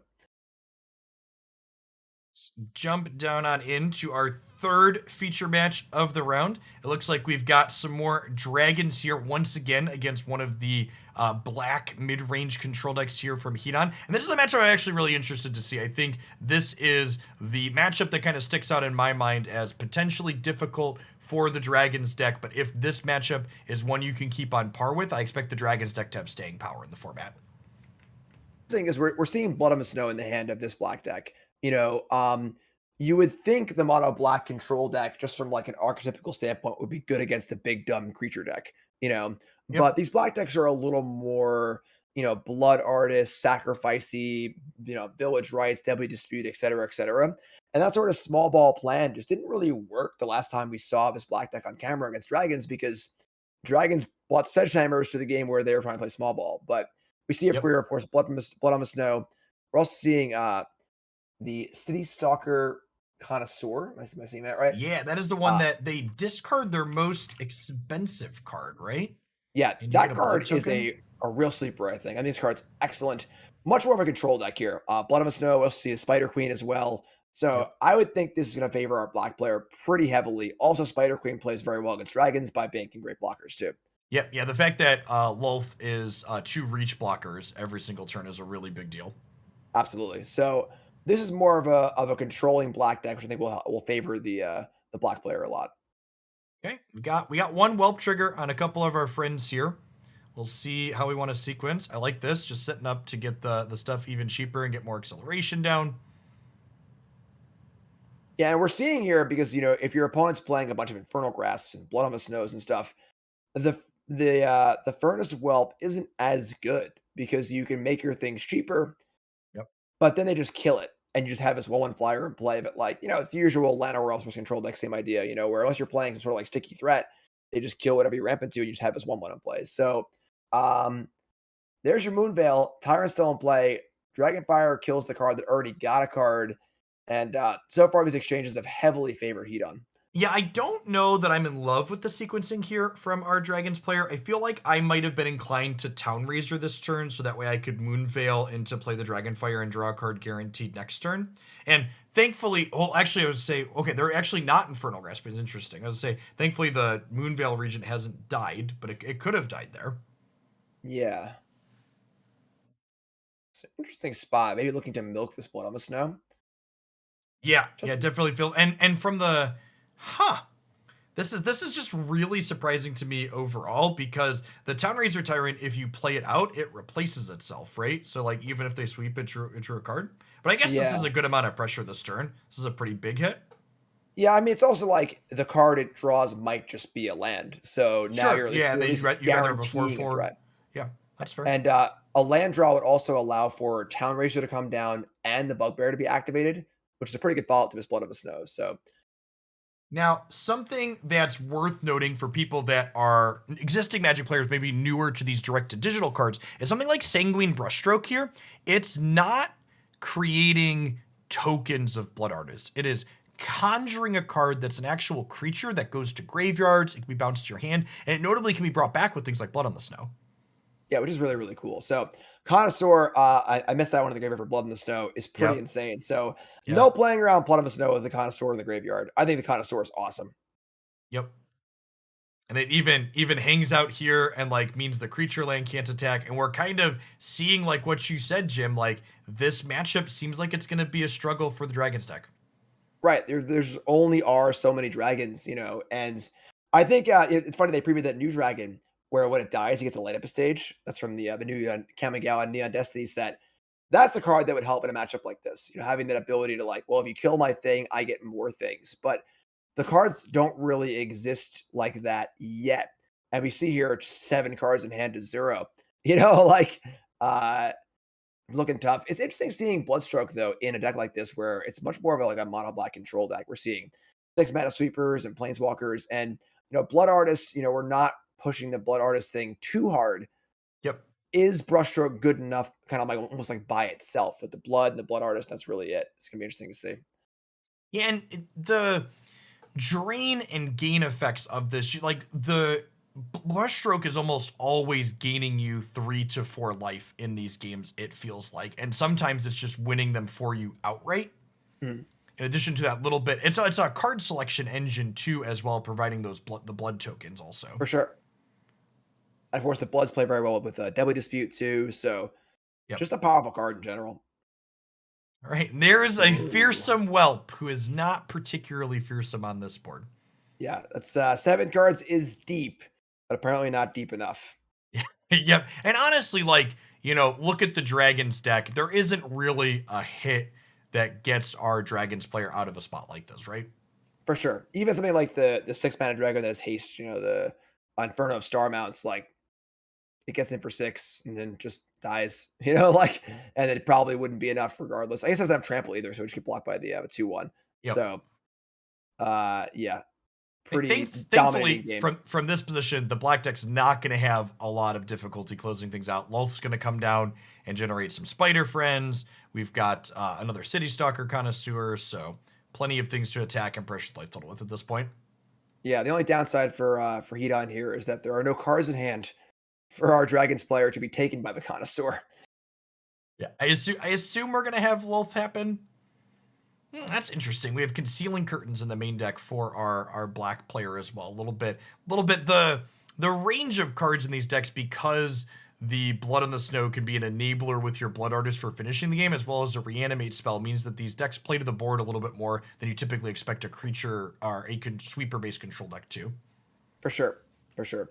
Interesting choice there of not playing the Agademe land and playing the 1-drop. Doesn't really matter though. So dominating game one. Our Dragons player is going to need to switch things up here a little bit. Yeah, we see again something that we've seen that's very common for these Dragons players, these more controlling matchups, these duresses coming in very quickly. One swap I really like out of the sideboard here is we see the Reckless Stormseekers are starting in the board, and we have a little bit more removal in the main. So this Rakdos Dragons deck in particular, probably hedging those creature matchups a little harder, expecting this control matchup to be tougher game one. Yeah, and I think a really good awareness of the matchup by boarding out 2 of the painters, the 2-drop that makes treasure, understanding that like I don't really want to ramp because they're going to kill my stuff anyway, and I'm going to be left over this 1/2 in play. So I would rather have more actual threats, maybe some dresses to go 1 for 1, having the Stormseeker is another threat as well. So good sideboarding. The really kind of heads up play here from Hedon, and I assume they've played this matchup a few times. Blood in the Snow looking really impressive in that game there, but also one of the cards that Hedon's reaching to cut here, being able to say, okay, I know like we dunked there, but we probably don't want six mana sweepers between these meat hooks and Blood in the Snow in this matchup in general, even if they're good on occasion. Right, because like they're probably not going to have that many dragons in play at once. Yep. So going 1 for 1's totally fine, and then Amino Massacre is also very very good at that too. Although I wonder a little bit, value over, what's more valuable, the third Meadook Massacre or the first Blood in the Snow, given that once Meadook is in play, the second copy is a lot worse. All right, pretty okay hands for both players, both a little bit land light, which definitely makes Hedon's keep a little bit better than the keep from our Dragons player. But I have to imagine like our Dragons player is going to keep here as well. If they spike that third land, their start is so strong with Painter into Town Razor. Yeah, I think they just have to keep. I think given how the matchup's going to play out, this hand works well against removal spells. Just like, yes, it needs to draw a land or two, but if you mulligan to a hand that's say 4 lands, a painter, and a dragon, you're just never going to win that game, Yep. ever. Whereas this hand has, a pretty good chance to win. The kind of spot where you recognize the matchup's a little bit rough. This hand has the tools to win. Easy draw a land or two, but we're a lot of the way there so far with the And, painter and as well. honestly, for Hedon here, probably one of the best non-land draws in the deck there in Infernal Grasp, going to give them the ability to answer the first threat that our Dragons player deploys. Absolutely.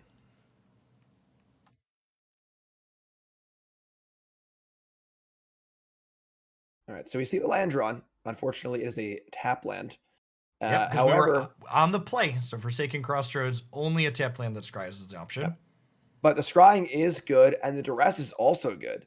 Yeah, So, the not being able to play on curve here, almost a blessing in disguise. It lets you yep, go ahead and be like, okay, I get to grab this Infernal Grasp now. correct. If that was a swamp, I could still see an argument towards just playing duress anyway, biding time a little bit, pumping the Yep. brakes a little bit. Yeah, and I like this. There's two Lulths here. Our route to victory as the Dragons player in this game is I need to kill them before Lulth happens. So let's go. Yeah, And that's and that's a great draw here with the untapped land. yeah, that's pretty huge. So here comes Goldspan, no lands for Hedon, and a whole bunch of expensive cards in hand. That is also not a land. It's gonna be a very quick game two here. And honestly, I think this is how you kind of expect these games to go. The games that the black deck wins are gonna be longer and a little bit drawn out, and the games that the Dragons deck wins are gonna be a little bit fast and brutal. Fast and brutal indeed. Yeah. So once again, I love to keep on Howling Mind's side. It's not the best hand of all time, but I think it's a good recognition of how the game's going to play out, what needs to happen to win, and here it is. Yep. Take a little looky loo and pack it in. Get a little bit of information on the way out the door, kind of be like, okay, how'd you sideboard here? Maybe we get some peeks on that, and then we get to head to game three, where hopefully Hedon will not only draw a third land, but also they're going to get to be on the play, which is a big deal. Still out all these dragons. Here they are. Still had them. Well, Arena doesn't give you a reveal hand button at the end of the game, so the fact that the discard spell happened let them get that in. Exactly. It's the next best thing.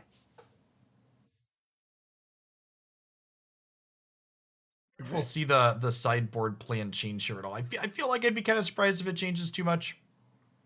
Yeah, I doubt it. Looks like a second Blood of a Snow is coming in. Looks like they're actually shaving they shaved that on Meat Hook. Yep. Yeah, Yeah. and that kind of makes sense. We saw the Dragons there getting above 4/4 in stats, which means Blood in the Snow kills them for 6, while Meat Hook would cost 7 or 8 to do that, especially with a couple of Infernos at the top end. Absolutely. And then like I was saying earlier, there's just diminishing returns on the Meat Hook Massacre. If you already have one in play, the next one's just a bad, Black Sun Zenith or whatever. Just, it doesn't have the actual effect that Meat Hook does that makes it so good.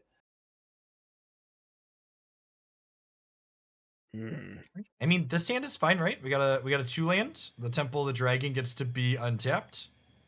Yep. So, kind of similar to last hand, where Yep. we just have 2 lands, a painter, and all spells. So Only we're on the draw this time. So we hit last time, and we're even more likely to hit this time through. yep.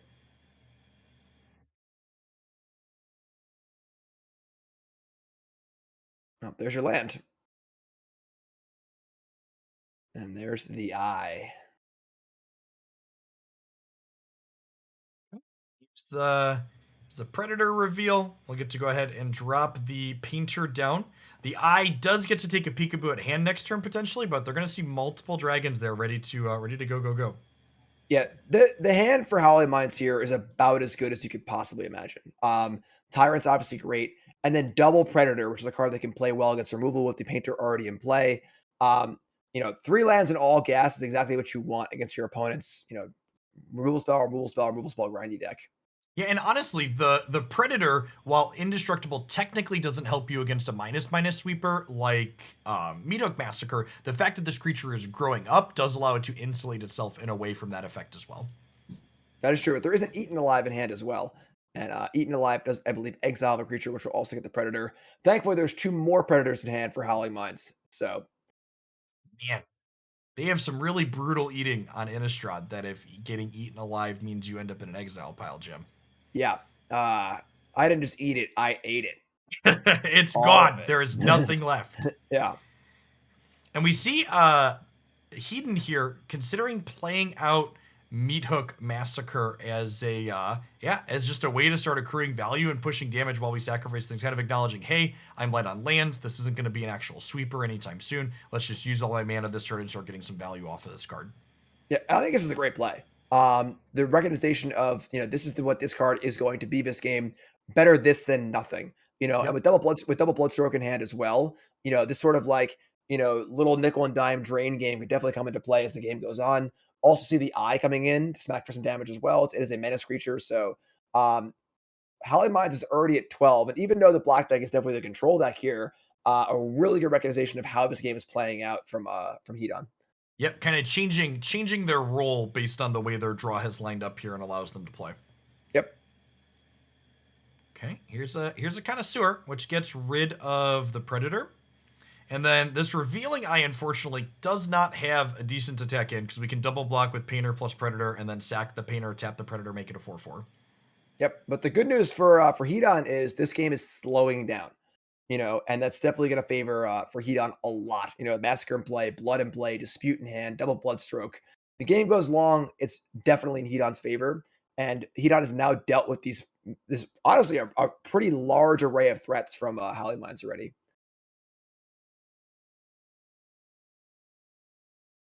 Okay, now we got to decide, do we start applying pressure if you're on mine side, and if so, how much and where? The fact that we target the painter, yeah, I think just means we're staying at home. And honestly, I think this wait and see game favors Hedon with these brush strokes and things like that in hand. Yeah, I'm surprised to see no attack there. You don't want this game to go any longer. You have an avenue to attack and push some damage through. Uh, I'm very surprised to see no attack on the Predator. 20 is a lot, but you got to start somewhere. Yeah, I mean, there's a real concern though. Like this menace creature, you double block it and you can't kill it. There's a death toucher that would push through, and Howling Minds is kind of low here. Maybe waiting for a window to go ahead and use. Oh, okay, yeah, that's a pretty solid pickup. So now Yeah, we can start pushing 7 balls with this, and we still have the Predator as an indestructible, pseudo indestructible defender. that is fair. That is fair.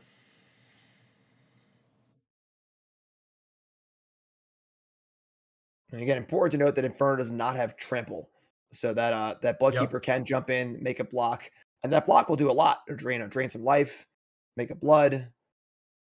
The bloods, of course, trigger the brush stroke, which is kind of cool. Okay, and there's Lolth, which is honestly, I think if you had to point to the one card that seems like it kind of makes this matchup challenging from the Dragon side, I think Lolth is that card. Being able to make those double blockers that also pivot into pressuring with their menace keyword eventually is really strong. Also, yeah, and it's also just fodder for Massacre and Blood Artist too. Now Yep. you're putting all this stuff in play, and then every exchange you make is just so good for you because the register, their numbers go down, your numbers go up. Yep. And we see here, considering playing out the Bloodcaster, which I think is necessary, right? You're dead otherwise. Yeah, I mean, the witch has to come into play, right? They need the blocker here. Yep. If And another then haste dragon is drawn, or I guess a removal spell is drawn, we see. sure, we'll attack before Yeah, giving the information. Seems fine. yeah, This is mostly arbitrary. I don't know if this attack changes anything from Howling Mind's side of the board.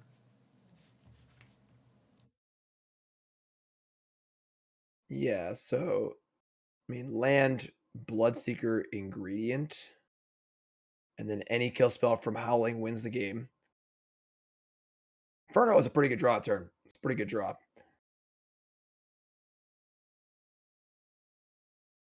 Sort of interesting is like Hedon kind of wants blocks and trades anyway. He can gain a life or two. Yep. Yeah, Howling Minds kind of has to block because otherwise, eight's getting pretty low.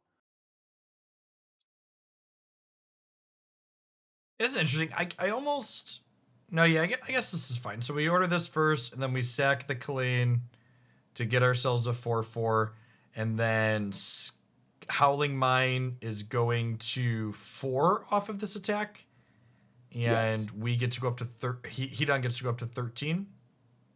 Yeah. And then we see at least the Bloodseeker, if not also the ingredient. Yep. Oh, as a lemon play this turn? It has, yeah. Oh, Yeah, I'm sorry. Okay, we that's were good. somewhat for a long while. There's a den of the bugbear. So we're not dead, which is all you can really ask for from Hedon's side. We made it. We're gonna get another turn.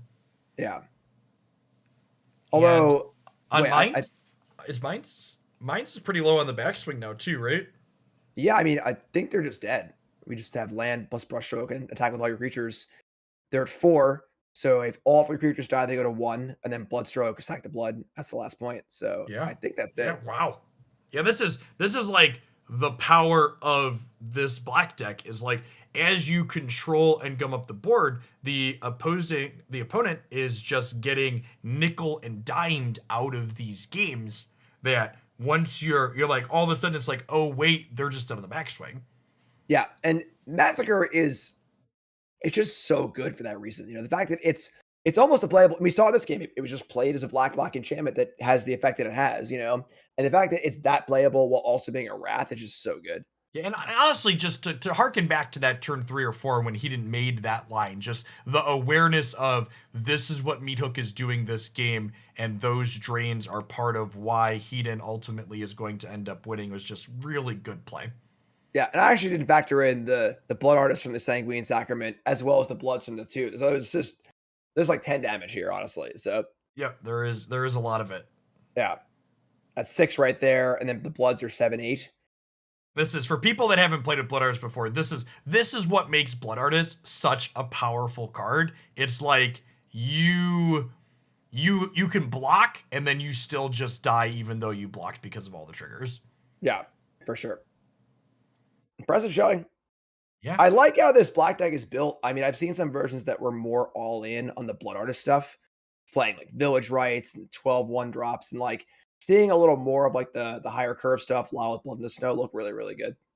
All right. Well, that wraps up round 4. So we're going to take our first very short break of the day to check out our wonderful sponsor. Shout out to CoolStuffInc.com, Medify, Untap.gg, and Cole Essence Apparel, who makes wonderful shirts like the Attack U University that I'm wearing right now. When we get back in just a couple of minutes after our word from our sponsors, I will be joined by Cedric Phillips to cover around so Jim can have a little bit of a dinner break. So don't go anywhere, folks. What's a break? Little bits of downtime to plug the sponsors here. So BRB, folks, and we'll see you back real soon. Don't go anywhere. In the search for the ultimate weapon, knowledge is power. Introducing Draftsmith, your new secret weapon for Magic the Gathering Arena Limited Mode. Draftsmith helps you pick the perfect card every time by providing an in-depth rating for each card. These ratings adapt based on the cards you've already chosen, making sure you always stay one step ahead of the competition. After the draft is done, Draftsmith recommends the optimal deck based on the cards you have chosen. No more, win more. Download Draftsmith today from untap.gg.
How's it going, folks? Welcome, welcome, welcome back. We are headed on into round 5 of our Hooglandia Open Day. The first time Alchemy is coming to the Open Series events here, and I'm joined by none other than Cedric Phillips. Welcome, Cedric. Hey, buddy. I know a thing or two about an open series, so it feels good to be doing another one of these. My first time in Hooglandia. I'm happy to be here for what is a interesting format, to say the least, here in Alchemy. But I'm digging it. I've watched most of the round so far this morning. Sweet. Well, then you'll be familiar with at least one of our competitors here today. We're going to be diving on in to our first match of round 5 here. We've got Jay Gravy playing this blue-white control deck versus Theodore Roosevelt playing some blue-red dragons here, it looks like. Honorary shout out to Theodore Roosevelt for best name so far in the tournament. So bravo there. I don't know if that gets you a match win or not, but kudos. We do get some excellent ones. Plenty of things that are punny. To say the least. So for this format, we're seeing, I would say, a de-emphasis on the card Alrund's Epiphany, which is great for some people. Some people are sad, but I think by and large, a pretty good thing there on the whole. Goldspan Dragon, we see some changes there on some other cards, but I actually think this is a format where Hullbreaker Horror, which has had its moments of shining on normal standard format, I think maybe gets a little bit better in Alchemy. What do you think about that? Yeah, I think that's definitely the case. Especially we've seen Hullbreaker Horror paired with the card that reduces the cost of everything in your hand quite frequently, which lets you kind of take its triggered text here and put it into overdrive. Yeah, now one card that hasn't changed and its power level definitely remains the same is Expressive Iteration. If you're going to be playing Izzet as opposed to Azorius or Dimir, I think that's the key reason as to why. The payoffs for Izzet are still totally fine, but Expressive Iteration is an outrageously powerful card. Yeah, we've seen Expressive Iteration basically appear as a 4-of in every one of Magic's legal formats, even going back as far as Legacy. And I'm not super familiar with Vintage, but I think it's popped up there as well. Just the best draw 2 ever printed, possibly, for 2 mana. I also have Vintage as a bit of a blind spot for me. Nowadays, there are so many formats, as we're covering another one, that if we could keep up with them all, I think that would be outrageous. But if Expressive Iteration is showing up there, I wouldn't be surprised. I know one card that's not showing up in Vintage is Divide by Zero for pretty obvious reasons. That said, it is powerful here and in Standard, and we're seeing it resolve and a little bit of learning taking place. Looks like maybe Teaching of the Archaics is the weapon of choice. Yeah, Divide by Zero kind of being that we have Remand at home that offers a little bit of extra flexibility of also playing to the board for the additional mana cost. So as we kind of go round and round here, Jeff, a little bit, seen enough control mirrors over the course of my life to know that land drops are definitely going to be the most important thing. But we're now starting to see some payoffs here in Goldspan Dragon. Not going to last particularly long because of Fateful Absence, it appears. So that's going to take care of that. But this is kind of the appeal of Alchemy, right? Fateful Absence is a card that's seeing essentially no play in Standard, but kind of has a home here. Yeah, and I think part of that difference in Standard versus Alchemy is this format, even the creature decks are being pushed, or even the control decks are being pushed more in the direction of creatures. So, when your opponents are winning the game with things like Alduin's Epiphany, spot removal really is kind of in an awkward spot. But when they're Hullbreaker Horrors and Lear's, Fateful Absence stock goes way up. Ice Chandler's a new one from Alchemy Innistrad. 2 mana, 1/3, enters the battlefield. Choose an instant or sorcery card in your hand with mana value 3 or greater. It perpetually gains. This spell costs 2 or less to cast. So as we're seeing kind of the perpetually mechanic work itself into the equation here in the format, and it looks like Revitalize might be in the hand now too. Reducing the cost on Amiria's Call. That card would be insane if it cost 5 as opposed to 7. So a fun little interaction there. Yeah, and Amaria's Call, just a powerful card in general, but really going to be fantastic into this plethora of 4/4 flying threats that Theodore Roosevelt has brought to the battlefield. So as Revitalize resolves, some life is gained, some cards are being drawn, potentially more via Behold the Multiverse. I ask you this. Goldspan Dragon is kind of a Standard Superstar might be a little bit strong, but obviously a player in Standard. Given the changes to it in Alchemy, how do you feel about that card now? Still powerful enough to compete? Yeah, I think we've seen Goldspan Dragon doing a lot of good things in this tournament here today. At least we've seen a lot of Dragons decks leveraging it well. And honestly, I think this particular matchup is probably one of the places where it's downgraded the most, where your opponent's most likely to be targeting it with removal the turn you play it out. Yeah. So the payoff of originally targeting it, then protecting it when it's targeted by removal, that's long gone. I mean, it's still a powerful card. How powerful is it now in comparisons? And this is a weird exercise. You and I have been playing this whole Magic thing for a very long time. having to contextualize like this is what it was. Now this is what it is. Is it still powerful? Is a weird thing to be doing. Yeah, and it's not even just the metrics of is this card, because you're not even comparing it in the same context, right? Because where it's being played is also different than before. Yeah. No, it's kind of a mind trip to say the least. Now, test of talents, nothing's changed there. The game is still the same. Taking care of fading hopes, plural, but more importantly, getting some information on what's going on in the hand. Multiple copies of Town Razor Tyrant, a Spikefield Hazard, and a Field of Ruin, which may come up over the course of this game. But having that information is pretty important. So Goldspan's going to attack. I wouldn't be surprised to see a trade here between Goldspan and an Angel, and you will.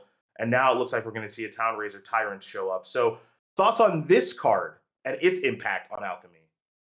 I think Town Raiser, if you asked me to write down my list of new direct to digital cards, I think it would be in my top 5 for sure. Okay. It's a card that just like has a decent stat line at 4 mana and a flyer that also gives you relevant game text. Because remember, even when the 2 damage doesn't matter and killing a land doesn't matter, this still turns off the abilities of the land that you're targeting. And there are so many creature lands and utility lands in this format that you care about. Well, speak of the devil, it will appear there is a creature land, a very large one, in Hall of Storm Giants attacking. So trying to make things a little bit difficult. Access to 1, 2, 3, 4, 5, 6 untapped mana. So this is going to maybe hold the multiverse, not in Hallbreaker Horror territory just yet. A couple of lands here with Behold. Do you scry these away? You might just want one because you need land 7. So you found land 8 anyway. Yeah, Gonna trade with this. kind of an interesting decision from our blue-white player choosing to play that draw spell as opposed to using the Field of Ruin to deal with the Hall of the Storm Giants, which actually Mhm. gives our blue-red player a chance to field should they want to, or to Town Razor the field. Oh, Slightly surprised with the target there. yep. Yeah, that definitely would not been the one that I would have reached for.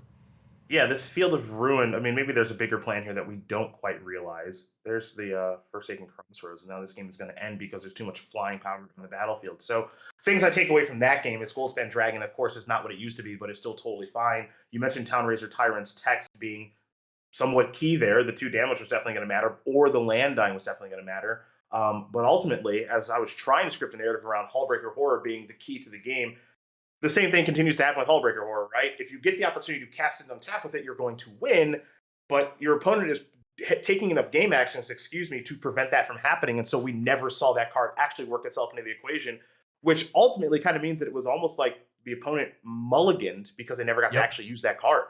Yeah, and that's why, I think part of the success that we see around Hullbreaker in these decks is largely contingent on those copies of Discover the Formula that can reduce the cost of things. Because, if your 2 mana cards cost 1 mana cards all of a sudden and your Hullbreaker costs 6 instead of 7, that means on your 7th turn, you get to play Hullbreaker and also start tempoing the board. Yeah, and there's a lot of talk around Discover the Formula, the 6 mana instant that allows you to seek 3 non-land cards and, its impact on this particular format and perpetually and everything else. So there are a couple there in the hand, but that's too many spells, not enough lands. This is a better mix. We'll see what goes to the wayside here between Geist Chandler, maybe one of the lands. Looks like Field of Ruin might be going away. One of But the this is a better hand. One of the kind of really interesting context things in the format because of Geist Chandler being cost reduction is we've seen these blue decks move towards Behold the Multiverse and away from Memory Deluge because Deluge is worse when you reduce its cost. That was a really good draw step. Yep. It's a really good card to make cost 2 less mana. Yep. Since they would never print that card at 4 mana. That's how I look at Geist Chandler. It's like, what are you targeting? Okay, cool. That card would never cost that much, so you've done a good job. Yep. And we see here, we could just see a Divide by 0 get held up or the Test of Talents. Yep. Yeah, so this is an enviable spot to be in right now. If you're Jay Gravy, you have a Divide by 0. Oh, well, now we're just gonna have a bunch of fun. We're gonna target our own This thing. is cheeky. This might be too cheeky for me. It's definitely too cheeky for Theodore Roosevelt. Jawari Disruption is going to take care of that. Okay, and we were on the play this game, so unfortunately, this Forsaken City is just going to make a color and scry. Well, not perfect, but still pretty good. Yep, Pretty good. Not going to complain too much about scrying. Very Temple-esque. I'm interested to see, do we foretell the Behold here? Because you think through what cards you care about next turn. There's probably nothing you care to test the talents on their 4th turn. Yeah, so just putting the shields down for a turn. And just, we are... Maybe skip through our attack step there. It says, well, I do this like sanity check with myself. I'm like, I'm pretty sure that doesn't have defender. Okay, all right, we're just hanging back. We're just hanging back. All right, these cards are new. That is one of the Cards nice are things new. about Arena. The can't attack, we'd have a little icon on it. Fair. I was like, I'm pretty sure that thing can get in the red zone. Okay, now it's feeling frisky. Yep. Okay, and remember, this Discover the Formula is an instant as well here, so you get to just pass with your mana up, and if they leave mana up, you get to Behold the Multiverse as your weaker card. Yep. Aldrin's Epiphany going into exile here. Dare I say an oldie but a goodie in Aldrin's Epiphany. Just gonna toss you might that get out some there. hostility in chat with the goodie part of the comment. Yeah, just gonna run that monologue out there. Okay, Wow. So test for talents, battle back. It's gonna get a lot of value here. But again, whenever I think of test for talents, of course, removing all these cards, all that stuff is great, right? You've countered a spell, you've also taken a card out of your opponent's hand. So that you're like really maximizing this card, but you're also getting information on what your opponent's working with. So you know that there's 2 Goldspan Dragons of Fading Hope. You don't know that Prismari Command has been drawn. Okay.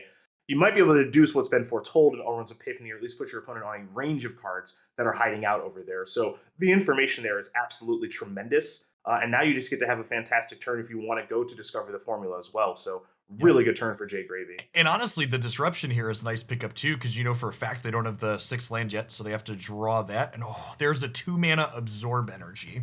Yeah, there's a lot to like here. There's a lot to like. New counter spell here that makes your stuff cheaper if you have it, so it matches the card types. Unfortunately, nothing's going to get cheaper here for Jay Gravy, but really, you don't even really need that. You're just happy to cancel this gold span. Yeah, just countering that and just kind of chaining together Discover the Formulas. You know, it's not exactly for you old gamers. I think that's Boomer, the word I'm looking for. Sphinx's Revelation. We're not channeling Sphinx's Revelations, but it still feels pretty good to chain together Discover the Formula, right? You resolve one of these, you get to use those cards, cast another one, and it feels like just really pulling ahead right now. With the 1 mana Disdainful Stroke at the ready here, just absolutely devastating. Yeah, and not enough mana to counter back, which is why Disruption. So now you're just tempoing your opponent into the ground. The only thing that's missing right now for Jay Gravy is a way to close this game out in a meaningful way. Revitalize is not it. But 3 life, a card, maybe they'll find what they're looking for. One of the interesting side effects of these spell land split cards is that it actually allows the Discover the Formula to draw you lands on occasion if you need them. Yeah, that's true. It's actually a good point. It is a benefit. Hey, there's some birds, and not even worth Test of Talencing anymore. I'm Test of Talencing this. yeah. Nice hold. Nice hold.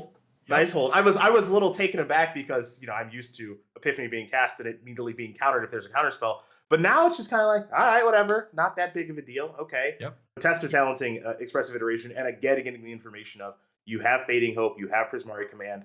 I know exactly what you're working with, and I've got plenty of life to work with. These bird tokens don't really matter that much. Okay, and the Hall of the Storm Giants being a pretty relevant pickup here for Jay Gravy. There's notably a Hall hiding out in Theodore Roosevelt's mana, which was going to be a threat that we are going to have difficult answering with all of our sorcery speed sweepers.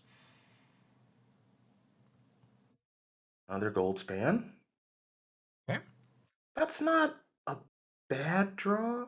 It's not terrible. Now, Fading Hope won't make a treasure anymore when it targets it, but it can at least save this Goldspan Dragon for a turn when the first Doomscar happens. Yeah, so we can kind of have this weird kind of, all right, I'll clear the battlefield. Okay, I'll pick up Goldspan Dragon and, do it again and maybe be able to, I'm going to say try to steal the game then, potentially. Yeah, get that point of damage in first. Let's not ever miss our damage when I'm watching. There's one thing I care about. You got to get those points in. So Doomscar going to go ahead and maybe undo inversion, because we know all the cards in the hand, so we know whatever we're doing is likely to resolve. There's theoretically like a Prismari Command loot here, but that's unlikely to be a mode we use. Yeah, and you know that your opponent has Fading Hope, so you know that this Goldspan Dragon's not going to die this time, but ideally will die the next time. So Doomscar will resolve. Might want to foretell one now too, right? Just to make it on the cheap. Notably, we elected to play the 3 mana one versus the 4 mana one, so we could hold up our own Hall of the Storm Giants as a potential blocker here. Okay. Okay, and there's a Hermit and another treasure token coming from the Goldspan Dragon.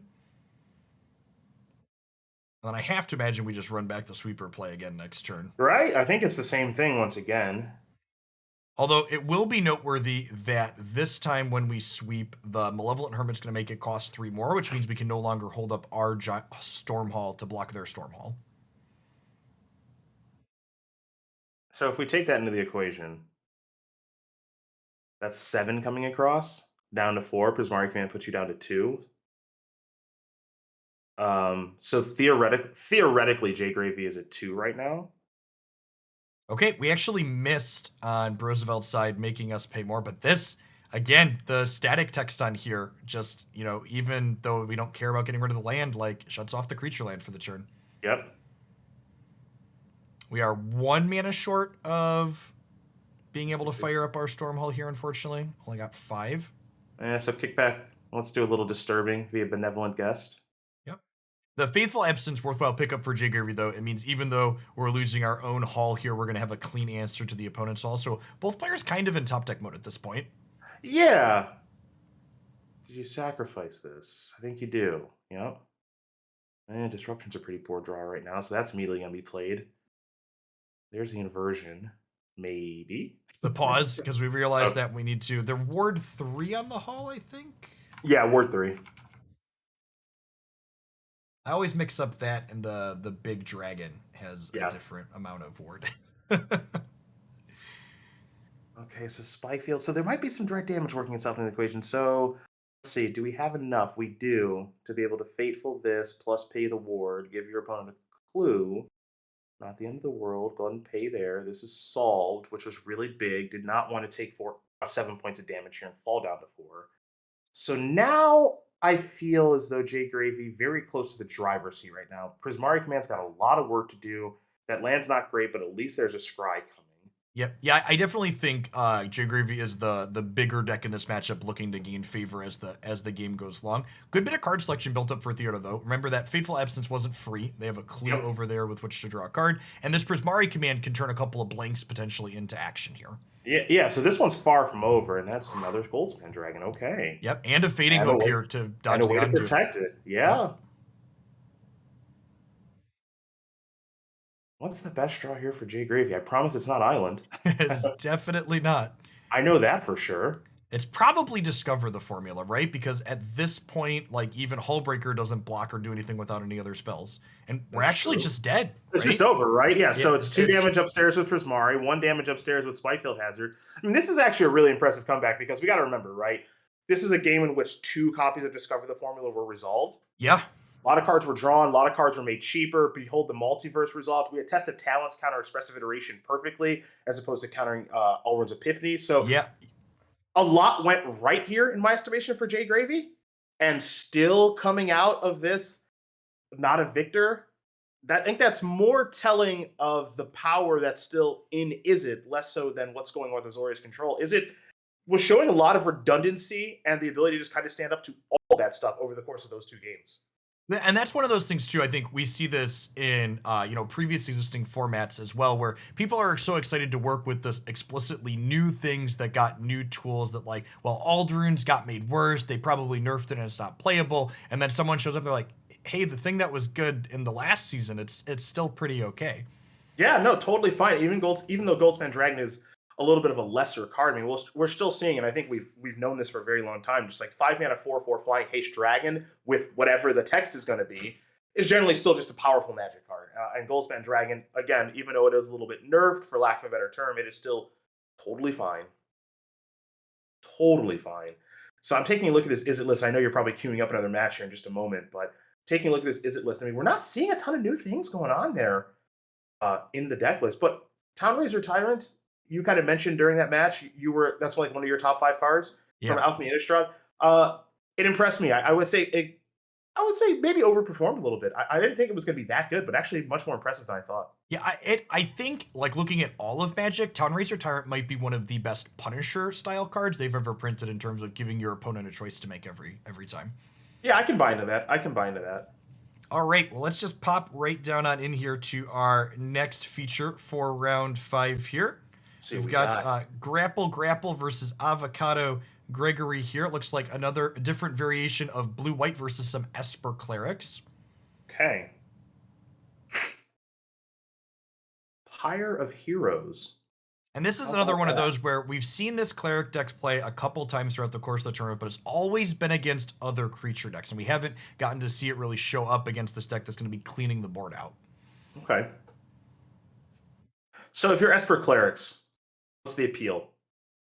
I think Why? How do I sell it? How would you sell it to somebody? As this is why you're playing this deck. it is the kind of go big pop off creature deck in the format. The Righteous Valkyries builds your board in this really insane, powerful way that goes over the top of all the other decks that play to the board. Okay. And that being said, I think the way it executes that plan, though, probably makes it a little bit of a dog in a matchup like this, where they're not building a board to go over the top of, they're just kind of picking apart your synergy pieces. Well, this here, it's not Birthing Pod. I'm not sure if it's close to Birthing Pod, but it's like a Birthing Pod in Pyre of Heroes, and it's the only non-creature spell in the main deck for Esper Clerics. So it's on the battlefield now. We're going to see how impactful it has the opportunity to be. Ton of text on this. 2-mana artifact, 2 mana, and tap, sacrifice a creature. Search your library for a creature card that shares a creature type with the sacrificed creature, Clerics. That's converted mana cost equal to 1+, and put on the battlefield. So you can only activate this ability as a sorcery, of course, but Birthing Pod-esque, and it's on the battlefield.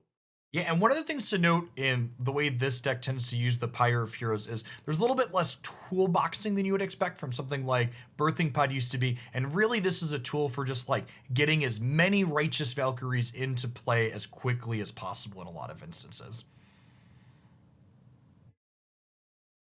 Maybe Continue, please. maybe we'll get to start seeing that here as we dive into our library for the first time. I was going to say, I think Voice of the Blessed is on its way out, and something is on its way in. Yep, and that aura there, not only a card for kind of enabling nutty draws, but I think also one of the better cards in this more controlling matchup because it gives you resilience against their sweepers a little bit. Yeah, 4-mana 3/3 lifelinker is Aura. When Aura or another cleric you control dies, return target cleric card with lesser converted mana cost from your graveyard to the battlefield. And now we're starting to go the Righteous Valkyrie route. And really, this is kind of what you mentioned about this deck. This is kind of, I guess I'll call it the key card.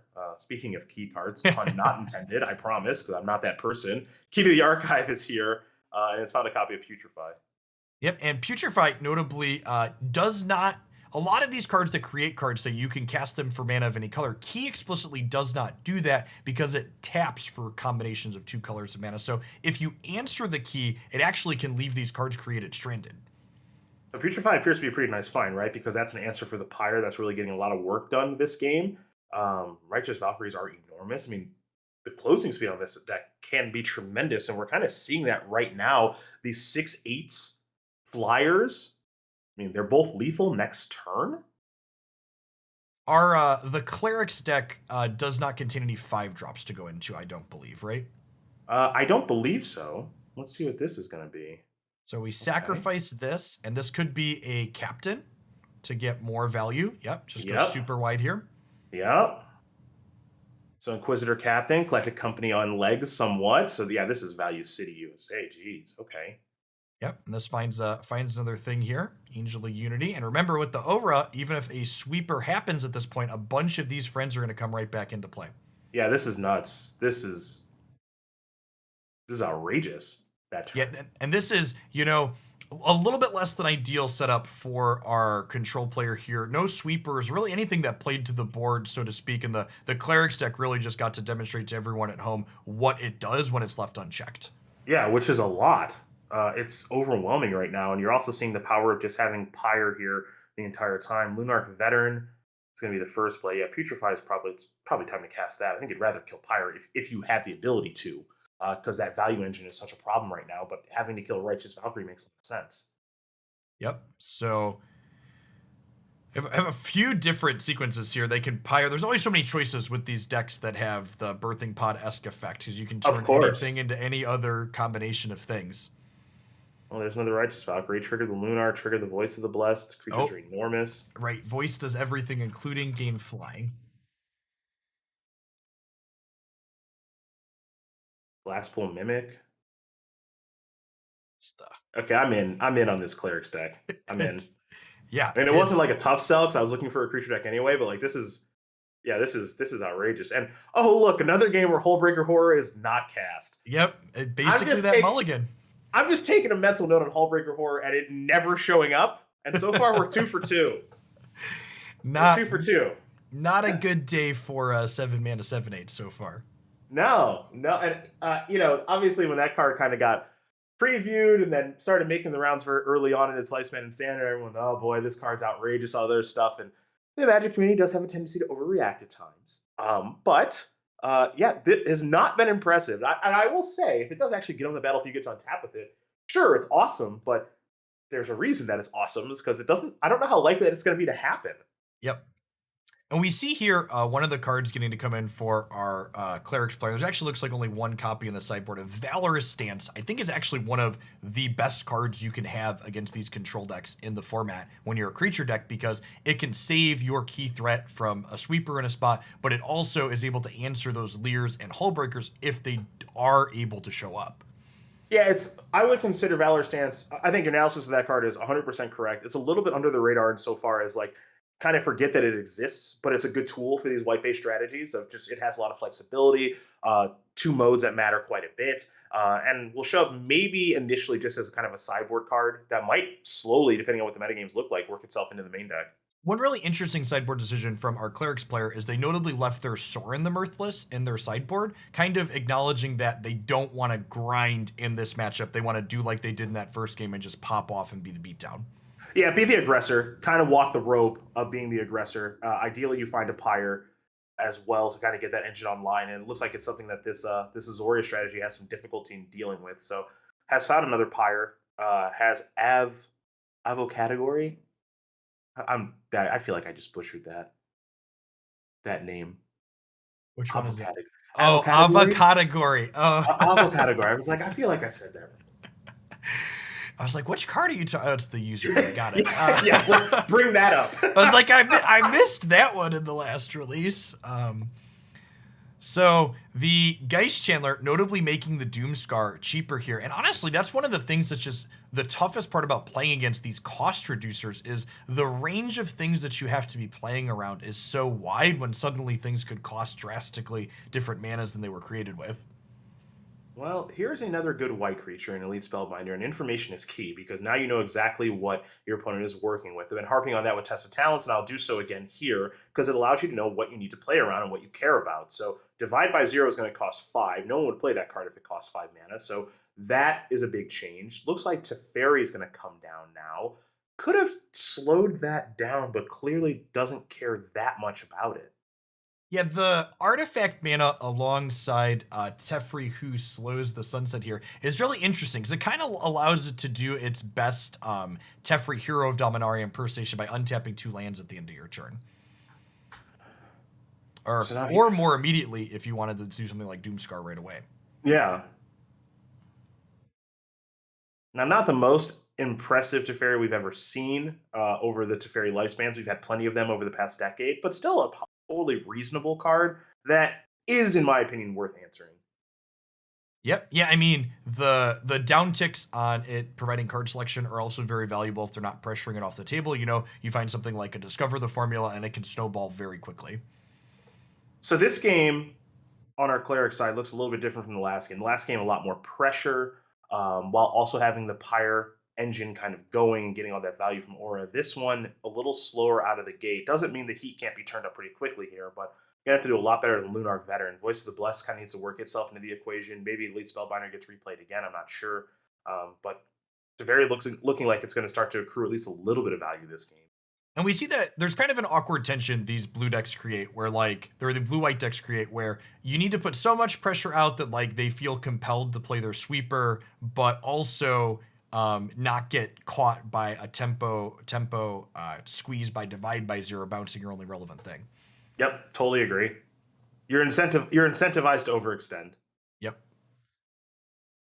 So, good block. Here's a Doomscar. You knew your opponent had that from the Elite Spellbinder, so battlefield's cleared up. Teferi's the last thing standing.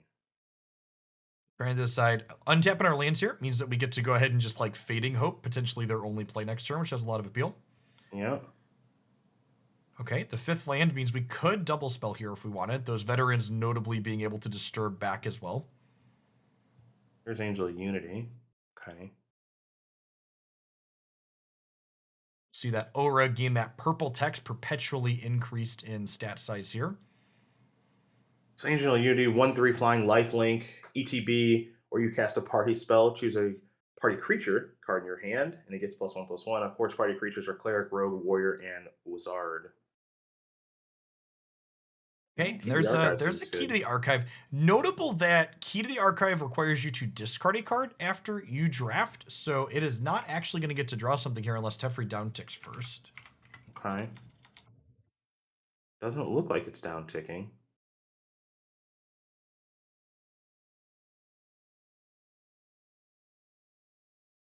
Well, now I have to ask the question. What's this card's ultimate? I also That's need to know. that's what I'm doing. That's what I'm doing. It ticks off at 7. You get an emblem with untap your permanents during your opponent's untap step, and you draw a card during their draw step. Okay. Yeah, that was the first thing I was thinking is if we're continuously ticking this up, that's the route we're going. Yep. And we have the divide by 0 here to make sure this 1/1 can't hit it this turn. So I think we're going to see, this is going to be the first time I've ever seen this card ultimated. Same. There's a first time for everything. So Angel's going to make something, a little bit better. But I guess this is kind of interesting. So the big question now is, Teferi's ultimate. We've seen plenty of ultimates over Magic's history. Is this one good enough to win the game on its own? Yeah, and we're at 27 life, so we're going to have a lot of time to try and leverage that card advantage into something meaningful here on the blue-white side. And honestly, the amount of instant seed spells is also nothing to scoff at, because this Teferi also untaps your lands every turn with the ultimate too, so it could effectively be doubling our mana under the right circumstances. All right, so there's Lear. Yeah, very like Seedborn Muse-esque. It's good in combination with Lear. Yes. Say that. There's a lot of tempo in that graveyard, Cedric. All right, let's go. Let's just do this Teferi thing and see if it's good. Because this has got to be ideal, right? If we lose this game, we should cut Teferi after this tournament. Yeah, I mean, this is like the ultimate find, right? Yeah, like you're at 28. Okay, you just found Hullbreaker Horror, really good with the emblem as well. Yeah, if you don't win this one, it's time to reevaluate, I think. Hullbreaker was like, I've been really embarrassing in front of Cedric every game today. I'm going to put up a W this time through. Not just me. Everybody watching as well. Just been really bad. All right, there's a mascot exhibition. And remember, all of these spells are not just single spells. This is 2 mascot exhibitions if this Lear stays in play. Yeah.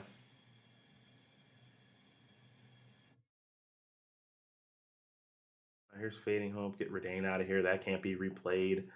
We haven't seen, even Pyre of Heroes has just not had the opportunity like it had the last game of just going completely crazy. I mean, maybe that's the difference between play and draw in this matchup, but I thought the opening hand for our Esper Clerics player was pretty good, and I still think it is. I still think it was, pretty good. Just never really got off the ground like it was on the last game. And yeah, now you just get the main phase of this. Oh, wow, we're just going to fire the good game off. Okay. Feeling confident, are we? It is an aggressive good game. Fire it up. I mean, not wrong, but but I like it. He's just like, Jake Grapple's just like, look, there's a lot of people waiting at home, and they here's another Valkyrie. I guess, I'm weirdly okay with the preemptive early good game, because ultimately, if you don't win this game, yikes. So you might as well let it rip. Oh, this is interesting. I'm kind of surprised we didn't just bounce both the Valkyries to wipe the bonuses here. Sure. So we would have taken 1 less in that instance, right? I believe that to be true, but still sitting at a very healthy 27. You're not wrong. 27 to 40. Yeah, now you get to do kind of you already mentioned it, but you get to do multiple things a turn because of the untapping. And so, this can be just all right, cast Mascot Exhibition, untap all my stuff, do more stuff. Here's Key to the Archive. You've got cards to discard. Okay, yep, we're just casting our things. And the Hullbreaker Horror makes the teachings better too, because it lets you, we have a demonic tutor, sure. Just in case something shows up that we're not ready for, we are now prepared.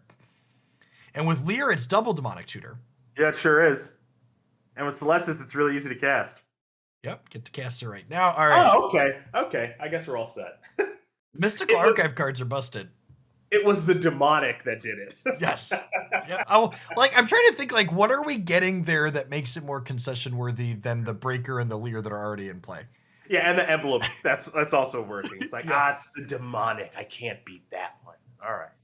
Okay, and we see our Clerics player reaching for some more removal here. Perhaps being like, if the Leer or Hullbreaker show up, I want to be able to take them out of play. And this is, I think, one thing I would do a little bit different with this Clerics build is I would want more Valorous stance. That way you don't have to commit to that just dedicated removal spell in these matchups. Yeah, having that flexibility is so key, right? That's why the card's so good. But also, one thing that's nice is being on the play here for game number 3, assuming your hand does cooperate. And this hand looks mostly fine to me. Could use a little bit of help in the land department because of the color fixing and being a 3-color deck. So Glass Mimic is a little slow. We played a black land, so we're just gonna play. We gotta play Pyre now. Okay. Now, from the control side, our hand's not particularly impressive either. The Geist Chandler is just a blocker here, which isn't particularly great. Mm-hmm. Okay, there's our second white source. Yep. There's a Valkyrie, so perfect draw. Got a little bit of tempo to generate from these divide by zeros potentially. The fact that we get to Cletus into divide this turn as well is kind of a beating.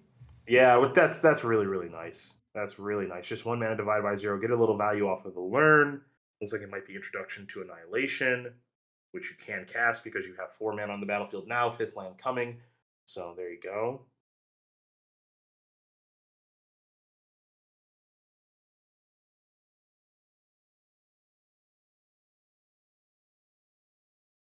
You know, these games continue to be about getting Righteous Valkyrie established and going from there.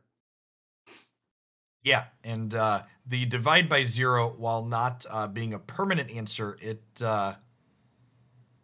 is buying time to find our way into those permanent answers on the grapple side. For sure. Introduction to Annihilation, much more reasonable card when it costs 3 instead of 5.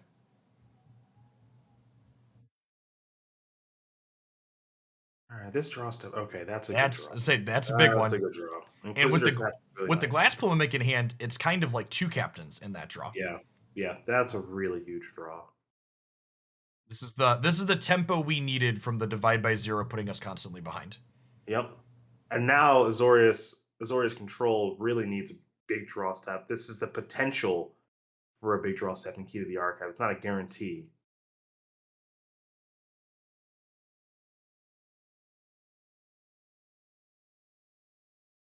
All right, so there's the key. What do we find? Not particularly exciting. The Lightning Bolt is castable this turn. I guess the D-Spark's castable too, right? Because these Forsaken Crossroads could be untapped because we were on the draw this game. Yep.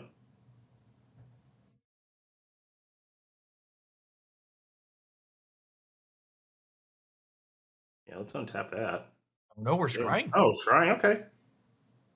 That's interesting. D-Spark next turn. We'll see what the battlefield looks like when we get back to Grapples next turn. It could look a lot worse than this. Yeah. Oh wow. And the 5th untapped land means okay. All right, that's interesting. Oh, this still gets us bigger. Okay. And this is sweeper insurance, but we took the D-Spark to explicitly play around the sweeper insurance is a heads up play by Grapple. Yep. 1, 2, 3, 4, 5. That's a brick. That's not the Doomscar. Nope. Deserted Beach is not particularly good. D-Spark can obviously take care of something. Divide by 0 can continue to buy time, but now the clock is really starting to pick up, and the Geist Chandlers aren't there to block anymore either. Yep. So there's that one gone. Now we can. What are we getting? Okay, so we're teachings. You can cast that. Okay. It's a lot of cards. Not fantastic ones. Yeah. I was say none of them are good, but there's a lot of them. So we can Valkyrie again if we want. We could also. Okay. And this gives us a decent attack. Honestly, I wonder if we'll see this Valkyrie turn into another Aura via the Pyre to insulate against the sweeper. Like get your hit in for 8 and then get your sweeper insurance out. Yeah. Get your. Yeah, you said it. Yeah, get your hit in first. Because now we're low enough that like the pump from Valkyrie is like kind of whatever. Mm-hmm. And one of the neat things, Aura being legendary is actually an upside in a lot of situations because this Glass Pull Mimic could copy it and then trigger it and get 2 Valkyries back from the bin next turn. If you sure. Well, yeah, and there's the Doomscar, and we were play perfect, get rewarded. Yep, that's what that is. Really heads up sequence here from our, because this is just going to get back 2 Valkyries that are lethal in the air because we've got 2 4 converted mana cost triggers. Yeah, I think there's 2 Valkyries in there. There's a lock for it's at least one. Okay, so there is only one. Okay, so we get back those. Okay, we have the. Wait, are we not playing the blocker? Oh, we gained a life. Sure, which means the Glass Pull is not lethal. So we gained the life thinking that we could survive and not need the blocker, but the Glass Pull copying. And honestly, this is a pretty risky play, right? Because even without the Glass Pull, any 2-drop also gets them to a Valkyrie. Yeah. So there's Mimic. Yeah, copy the Valkyrie and come across here for 11, which by my math is more than 8. And there you go. Yeah, really impressive showing for the Clerics deck overall. I was expecting that matchup to be fairly challenging for the archetype, and it made it seem pretty close, honestly. Yeah, so the thing that kind of stood out to me there is this Cleric's kind of showing that it does have some redundancy and just some staying power, actually, through these sweepers and kind of through what Azorius Control is doing is actually quite impressive. Aura, a card that, again, the thing I'm kind of doing when I'm watching this is equating it to Standard, but like Aura is an unplayable card in Standard. And here it looked awesome. Same thing to be said for Pyre of Heroes, which, Pyre of Heroes is far from Birthing Pod, which is a good thing, but it was still valuable. Its activations were still valuable, but not like, oh, this thing is here, this is unbeatable, which is also notable. So that's kind of the difference between Alchemy and Standard, of course. You're seeing some cards that you wouldn't see otherwise for pretty obvious reasons. And Aura looked good to me there, and Clerics looked good to me there. So that was a pretty impressive win. Yeah, I personally am a fan of Magic when getting to grind like that is a viable option. And in Standard, we just kind of see that get invalidated by the over-the-top combo decks. Like, yeah, you can get your card advantage. I'm just going to take a bunch of turns and make a bunch of birds. Yeah, it's that or you're dead before you get to get your grind on because of mono white and mono green. There is no middle ground in Standard right now, where at least in Alchemy thus far, there appears to be a lot of middle ground. So for players like yourself, and I enjoy the grind occasionally as well, too. It's a nice sweet spot to be in. All right, folks at home, that's it for our round 5. We're going to throw to the very shortest of breaks so I can take a dinner break. Jim Davis is going to be tapping back in here. So we'll be back in 2 minutes with Cedric Phillips and Jim Davis to bring you the round 6 action of our first ever Alchemy Open here today. Don't go anywhere, folks.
Hello,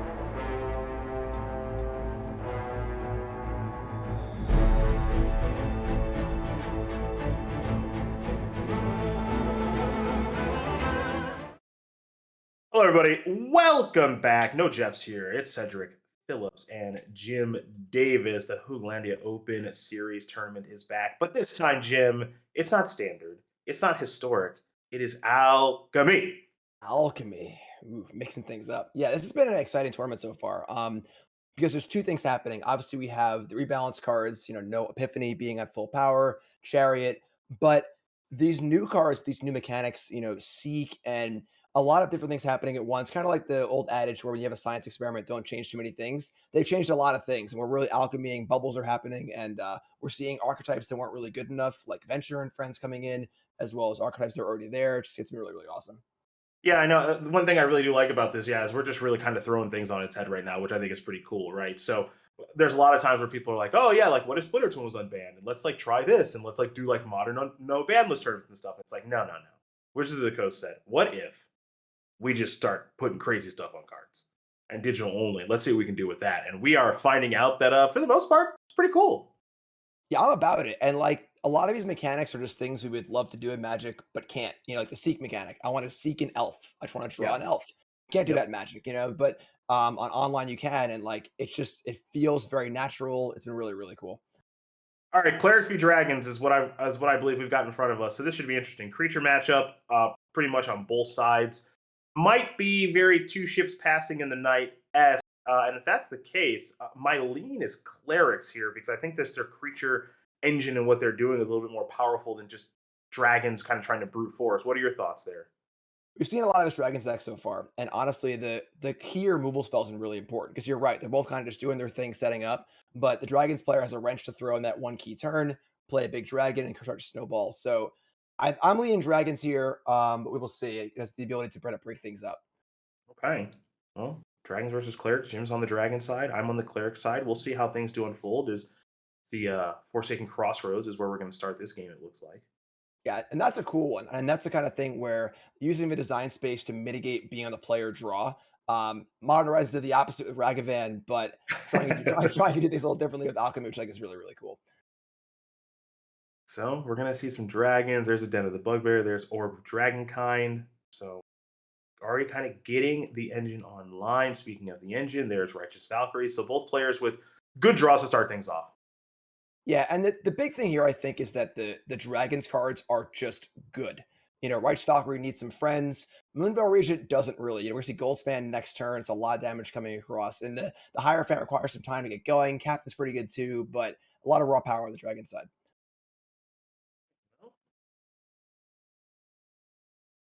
There's the Inquisitor Caption. Ooh, and a hit. That's a big Yeah. one. Spellbinder and Mimic. So now Mimic's going to come in. Inquisitor Captain. Let's go Ooh. again. Oof. Now Voice of the Blessed. Yeah, it's a pretty good turn. That was a pretty good turn. Yeah, that was that's pretty. Yes. that I was mean, it's blood, not. that was Bloodbraid Elf cascading into Bloodbraid Elf. Oh, we're all set. We're all All right, set I'll do it. then. Okay. Well, I'm Clerics, wrong. baby. All right, Clerics. I told you. You got me. You got me. Now, I didn't tell you that Inquisitor Captain was just going to go stone crazy, but oh my Yeah, god. That added what, like 15 power to the board or whatever between Rough- the creatures themselves and the buff. Roughly. All right. So Yeah. yeah, I think we're gonna need to see some kill spells on the dragon side here to allow have that not happen again. But they are there. We see Portable Hole, Valor Stance, Dragon Fire is a really, really good one. Boy, that was a hell of a game. Yeah. That was quick and decisive and to the point. So, Clerics, at least for that game, looking good. And Clerics also does have access to some additional removal, right? Vanishing Verse can come in if necessary. You don't want to dilute the engine of the deck too much. It's very Birthing Pot-esque for those of you who were around during that time. But just any of that stuff, right? Just this kind of deck that's, tribal in nature, given all the Clerics and using a Pyre of Heroes type thing, right? You're going to want to have as many creatures as possible to make the engine as good as possible. So you don't have a room for a lot of spells. Absolutely, yeah. And seeing these mimics too, it's a cool little like. This is basically just a black-white deck that's just playing Mimic. It's a colorless land, or it's a huge hit off the captain. If you saw there, that was absolutely insane. Yeah, yeah. A lot of I'd say high ceiling to say the least. Yeah. I Very high mean, ceiling. you play it enough, I'm sure you're gonna go, captain, captain, captain, captain, captain, which is pretty wild. Dream big. I hope so. And I guess also, yeah, because of Inquisitor Captain, you also have to keep your creature count extremely, extremely high. It's very Collected Company-esque in that regard, again, which is why you don't want to have too many spells in your deck after sideboarding. So a Vanishing Verse here, a Valorous Stance there, season a taste and then send it back out there. Absolutely, and given the cost of the actual dragons in the dragon deck, that one key spell could be enough. Where they tap out on turn 4, turn 5, they play this one big thing, and that one stance comes in. You don't need to kill everything. You should kill the one important thing on that one key turn. Let's see, a Pyre of Heroes, excuse me. Righteous Valkyrie, lands to make it work, and Cycling Apparition, which is also totally fine in this matchup, taking care of the 4 mana dragons like Town Razor. So, another good hand. Yeah, this is There's going to the be orb. Skyclave doing a little Avalanche Riders impression here. I think taking out this Orb of Dragonkind is going to be absolutely monstrous. We Yeah. see 3/5 drops and some lands, and everyone loves a good Stone Rain. No argument here. Now, Town Razor is very timely, to say the least. Something to kind of bridge the gap in the interim. Doesn't mean that Skyclave Apparition isn't going to still come down. I expect that it will, but that was a pretty nice find there. Let's see if things do change, though.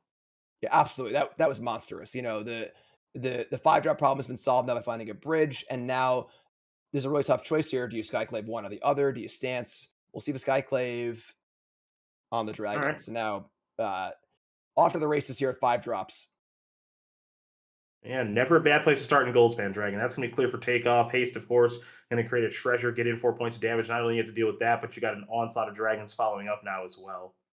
It's kind of cute also that Valor Stance can't hit Adult Gold Dragon, thanks to that only a third toughness. Usually a downside, but There's a card, I'll be honest, Adult Gold Dragon, that I didn't think was ever really going to see much constructed play, but this brand new format has changed some things, which is pretty rad. yeah, there's actually an impetus to like play tribal dragon cards between the 2-drop dragon, the orb. There's enough things that say play dragons and this is good that you can actually just play cards that are a little bit below the bar, like the dragon, Adult Gold Dragon.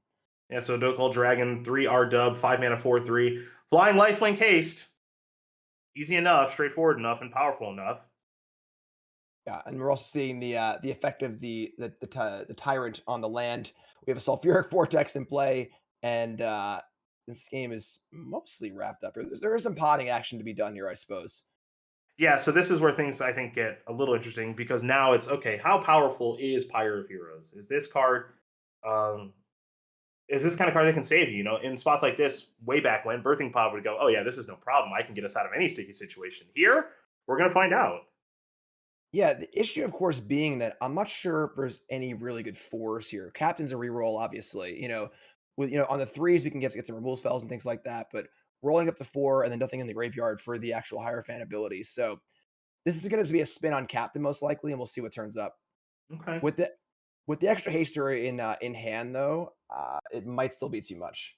Yeah, I'm hard pressed to see a clear cut solution. I can't imagine um, that Avo category, excuse me, is going to play around another hasty flyer because you really can't do anything about that. There is a Den of the Bugbear hiding amongst the row, which you kind of have solved, but here we go. Ooh, Rust Tyrant. All right. Yeah, it's been a minute since I've seen that card. It says dragon. It's in the deck. It's, it's in the right color combination. Let's go. Yeah, I mean we've seen a lot of the Venture Legend Dragon as well, which is just a reasonable 3-drop. It's also a dragon, which is kind of cool. All right, we can see Gold Dragon here and Den of the Bugbear. Yeah, I think that's what you're about to see. And yeah, this is just all right. I'm all in. Okay, that might yield a good game. Let's see. Here comes V Stance. Take care of this. Okay.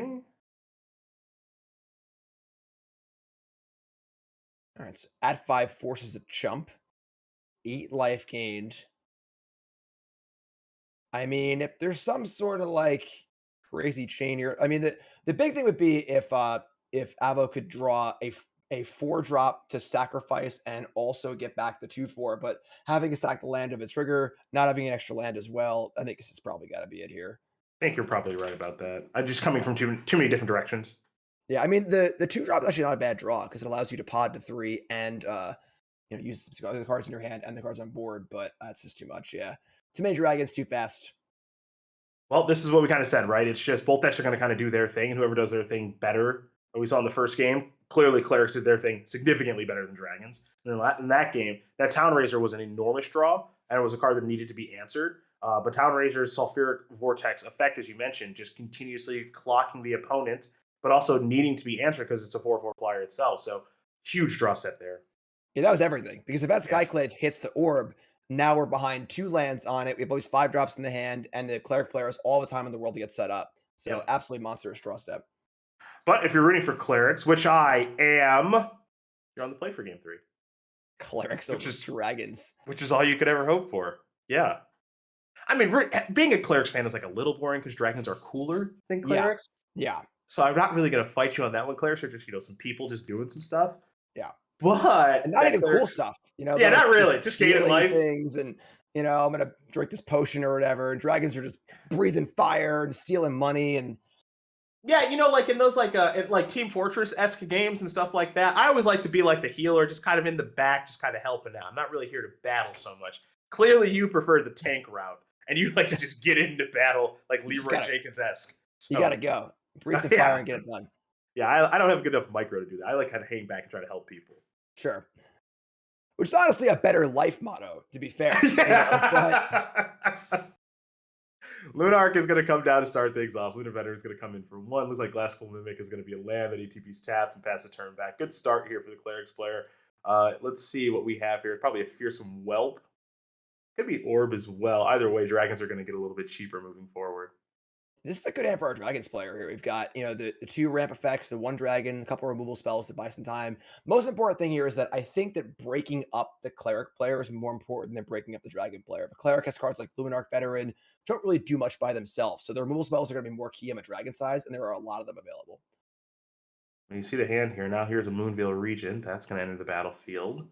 We could see a Glasspool Mimic get copied, but we're going to go to Inquisitor Captain. So that's going to ETB. Couple of triggers. A little bit of life. See what we find. We saw how busted this was last time. Pretty darn good again. There's Righteous Valkyrie. More triggers. More life. No good attacks. And now you talked about busting things up with multiple copies of Valor, Stance in Hand, Portable Hole, Faithful Absence. There is the ability to kill some of this stuff. For sure, yeah. The missed land drop here is a little tough because we can't double spell the Valor Stance and the Orb and stuff like that. But Portable taking out Aspirant, well, not exciting. I'm sorry, a Veteran is reasonable. And then Stancing at 2/4 is the big one here. The ability to both clear it off the board, attack for 4. And the pressuring life total is relevant for 2 reasons. 1, because it obviously can kill our Cleric's player, but 2, it can keep cards like of a 2/4 from pumping up the whole team and kind of getting out of hand. Well, we got another Inquisitor Captain, I believe. We have an oops announced. Oh, no. Not enough creatures? Oh, no. That's got to be it, right? So the exiling boy. of the... Yeah. Oh, wow. Wow. The Cascade whiffs. I was just under the... I'm much like... I'll category that my captain works, of course. Why wouldn't it work? Yeah. So yeah, the strict deck building requirement. I could be a maniac and put company in my deck with 10 creatures in it, and it might work sometimes. But, sure. Captain says no, build your deck right, or I'm not going to work no matter what. You only learn. It only takes one time to learn that lesson forever. So there you go. Now, not. I don't know if end of the world here because still, you've got aura and now you've got still good attacks, but that is a little bit brutal. Yeah, I mean, it is funny because the board is still looking pretty reasonable here. Faithful Absence is fine, of course. I guess getting the 2/2 back is sort of reasonable, but I guess Gold Dragon's going to be a pretty big swing as well as far as racing goes. Yeah, and that's the situation we're in right now, right? It is just going to be a racing situation, and Adult Gold Dragon is going to help to ideally win this race. There's a Dragon Fire. There's a couple of Hill Giants hanging out. Yeah, that's brutal. That's absolutely brutal that one did not trigger. So just a little bit of damage there. Moonveil Regent's going to hang back on defense. There's a Righteous Valkyrie. That's the kind of card that can get you back into it. It is a powerful one. Now, interesting thing here is that Pyre's available, but a lot of these decks don't play a 5-drop. Mm-hmm. So not sure if the Pyre can actually sack with the Captain or not. and probably not given the Pyre wasn't played. So Yeah. Well, Pyre's a very interesting card in that regard because as you continue to work on a deck like this, obviously format's new. Does it behoove you to have 1/5, one uh, six, that sort of thing go up the chain? Because it's always a work in progress with what your chain should be, and it's not a normal chain because Pyre is a little expensive to activate too. for sure, and has some weird restrictions as well, where you're sacking a core 2 drop to get your Skyclave that's not actually a cleric and stuff. So a lot of possible threads to go down. Yep. So there's a land, 14-5. Slowed up with the attacking, didn't attack, no attack, and more importantly, no attack and no block with the Moonveil Regent. So you wonder if Moonveil Regent was maximized last turn with the no attack that took place, but also the no block that also took place. Yeah, I mean, the life gain from Adult Go Dragon here is the one thing, kind of one saving grace for Todd. We can see two things die this turn, which is pretty good. Um, Graveyard wise, there's the Skyclave. I'm not sure what else is in there to recur with the Hierophant, but I gotta imagine we're killing stuff and attacking with Goldspan Dragon this turn for sure. I mean, Adult Gold Dragon. Yeah, I look. This is also kind of curious. Okay, so now Valorous Stance is going to take care of this. Let's see a trigger. Nothing there, right? Okay. Looks like Adult Gold Dragon is just going to come in here again. So it's 10-9. Voice of the Blessed is the draw. Looks like Elite Spellbinder is where the turn's going to begin. So get some information that way. Interesting, because the voice is a core, I believe, so that could have been potted into a Skyclave, which is kind of like one of the Mhm. weird little like sub creature themes in the deck. Taking a look at the deck list here, assuming I have the right one in front of me. Okay, there's one Skyclave main 3 board. You have to imagine some came in because they take care of quite a few dragons. For sure. So Spellbinder down. See the pathway. Here's the Pyre. Activate this. We're gonna sacrifice. So this is interesting if there's actually a 5 or not, because even if there isn't, this still recurs. Righteous Valkyrie, and it's not an ideal path to Valkyrie, but better than nothing. Mm-hmm. Oh, there is a 5. Ooh, that's Okay, a Angel of Destiny. spicy one here. So 5 mana, 2/6, flying double strike. Whenever a creature you control deals combat damage to a player, you and that player each gain that much life. The beginning of your end step, if you have at least 15 life more than your starting life total, each player Angel of Destiny attack this turn loses the game. Yeah, Well, that's a big butt, honestly, and that does line up very, very well against the a lot of 4 power creatures in the Dragon deck. That 6 toughness yeah. is pretty big. We've And seen, I think, 2 Valor stances used already, so not gonna be a ton of clean ways for our Dragon player to kill this card. yeah, okay. So now a couple more triggers, right? So Aura, yep. We're gonna want to get that back. Yep. And One now it's short. that's the nuts. So went from oh no, this game's getting hard to I'm at 26. Yeah, and, one more life point, of course, will make everything absolutely ridiculously huge. Yep.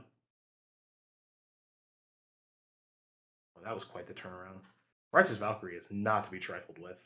Yeah, definitely, this deck, if you let this deck get going, kinda like the pod decks of old, it's gonna start rolling really, really hard. Valor's stance may be timely.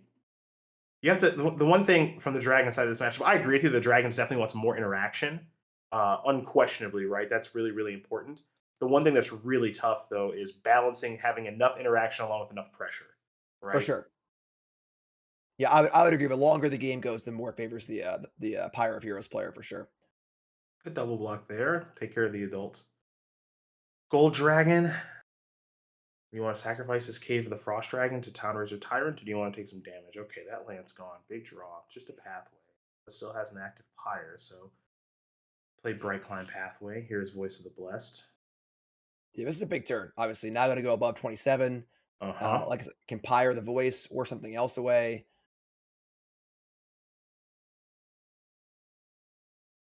Yeah, and now, things are getting big. Yeah, and things are getting done with is what's happening because we're going to see a Yeah. concession there, I believe. So, Wow. hey, clerics! Hey, hey there! I don't know if you knew this, Fire-breathing Jim. dragons. I don't know if you knew this. White's the best color in Magic. I've heard that, mostly only Yeah. from you, but I have heard that. Cleric's looking very impressive there. The ability to gain that much life over like just a single turn to get yourself out of some real trouble. But more importantly, I think the kind of the standout, Pirate Heroes look expensive, look pretty good that game. Yeah, and I was saying this earlier, it's kinda cool because, like, the life gain of the cleric deck gives you more time to activate the pyre, and if you wouldn't wanna just, like, play life gain in your pyre deck to have more time, but the fact that it's a central, like, feature of the deck anyway is a really, really cool thing where you have a synergy engine, you have these creatures growing with life gain and blah, blah, blah, blah, blah, but it just gives you time, and time is all pyre needs to kinda work its way up and just grind an insurmountable advantage. Totally agree with that. If Pyre has some time to actually get it going, it's going to be a very hard card to beat. But it does kind of sit into a nice sweet spot. And what I mean by that is, it's not Birthing Pod. Like it's similar, but it's not as busted as that card. And there's plenty of room between Birthing Pod and then like things that are like it that are not overly powerful. So I think it's cool that it's seeing play in that deck and is actually a pretty important piece of that deck, but not being too powerful. So stuff there. Clerics walks away with it, and now we have looks like some Rakdos and some Mono Red. Okay. There's a cool one in the mono red player's hand, the arm scavenger. Get to draft these crappy equipments. The card is awesome. Looks like maybe we have some Rakdos vampires maybe taking place here. There you Mono go. Red been a minute. Been a minute since Mono Red's been a thing to be doing. Embercleave long gone, Annex long gone. There is Arm Yeah, Scavenger. there are a lot of really cool red cards in the supplemental set. A lot of really cool things happening, and we're gonna see our activation on the scavenger here. We get to draft an equipment subset of 15 cards and pick one of three. Gold Vein pick is there, and you can play it if you want to this turn. Love it. All right, well, Frostbite's timely. That's going to get that vampire out of here.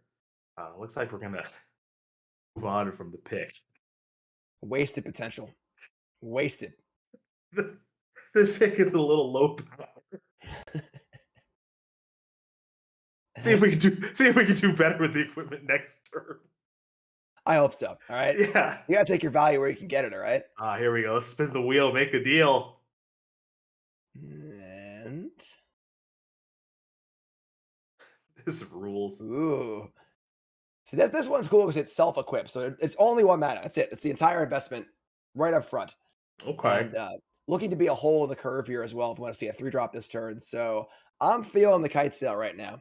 Okay, Cliffhaven Kitesail, 1 mana equipment, ETB, automatically attach it. Thing has flying, and you can pay 2. Okay, that might come up. That might come up, or it might not just be cast at all because it's extremely bad. But you know what? Deal some arms next turn. Okay. All right. Well, we'll find a better one next turn, I guess. But so it makes sense, honestly. With the 5/6 in play, it's hard to attack into. So realistically, just build the board, get things going. Visionary's a cool card. Berserkers are kind of a cool card. Hasn't seen much play. Yeah. The Purveyor is kind of holding down the fort right now. Yeah, That thing's it is. huge. It is big. Is it feeling like it's time to attack? Maybe do a little bit of racing here. The answer is yes. So 6 in the air. Let's make it 8, actually. That's a pretty big chunk of damage. Red's going to have some difficulty taking care of a 6 toughness creature, but maybe there's an equipment for the job. Hopefully, not maybe. Hopefully. Oh, it's back. It's back. Remember last turn? Huh? You turned me down. I'm back. Second chances don't come around too often. All right. How about I try to sell you this kite sail again? Okay. This arms dealer is very persistent. Yeah. No, please buy this. I'm telling no one you, it's else right here. will. That's right. Then they open the coat. I still have the kite sail. It's still in here. The adversary, excuse me, is a draw step. Among others that are hanging out, Reckless Stormseeker probably the best of the bunch. I mean, the kite sail might not be so bad. I mean, I think a 3-drop is happening this turn, so Kitesail's probably coming down. Big choice here is to Visionary or not. So attacking with the Blood Vial really does open a pretty wide avenue of attack. Yeah.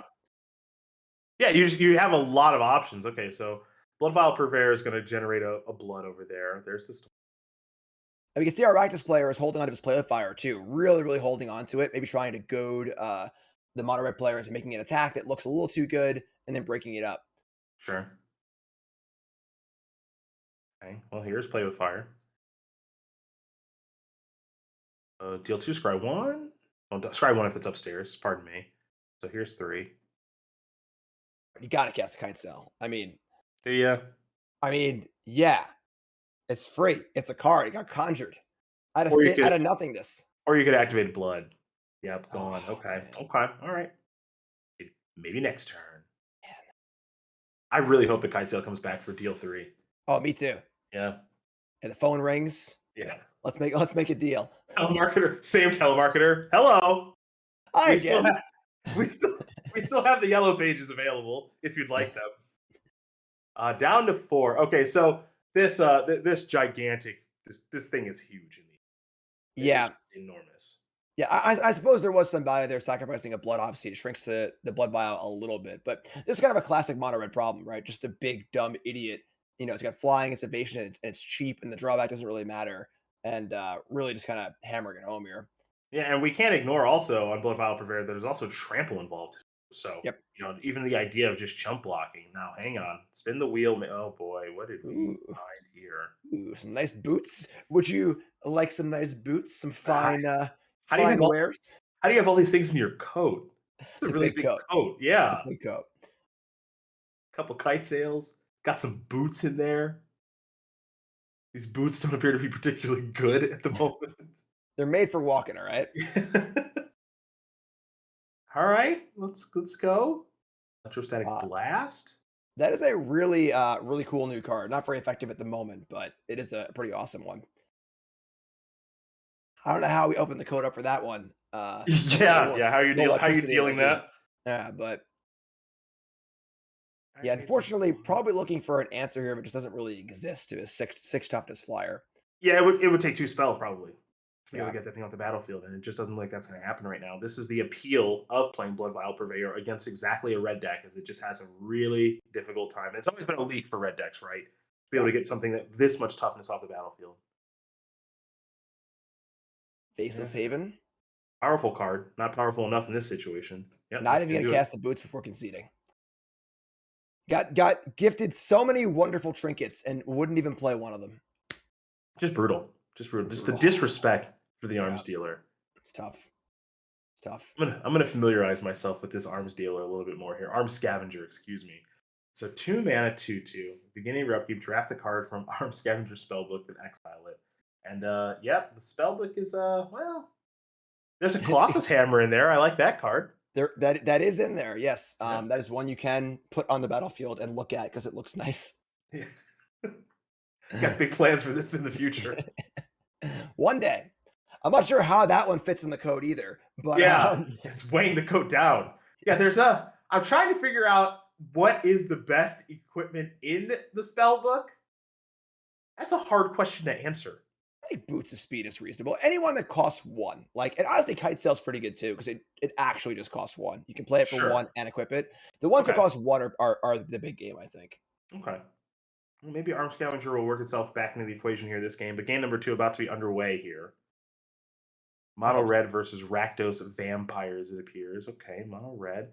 Kind of lacking in the 1-drop department right now is mono red. A bit of a leak and a soft spot there for this strategy.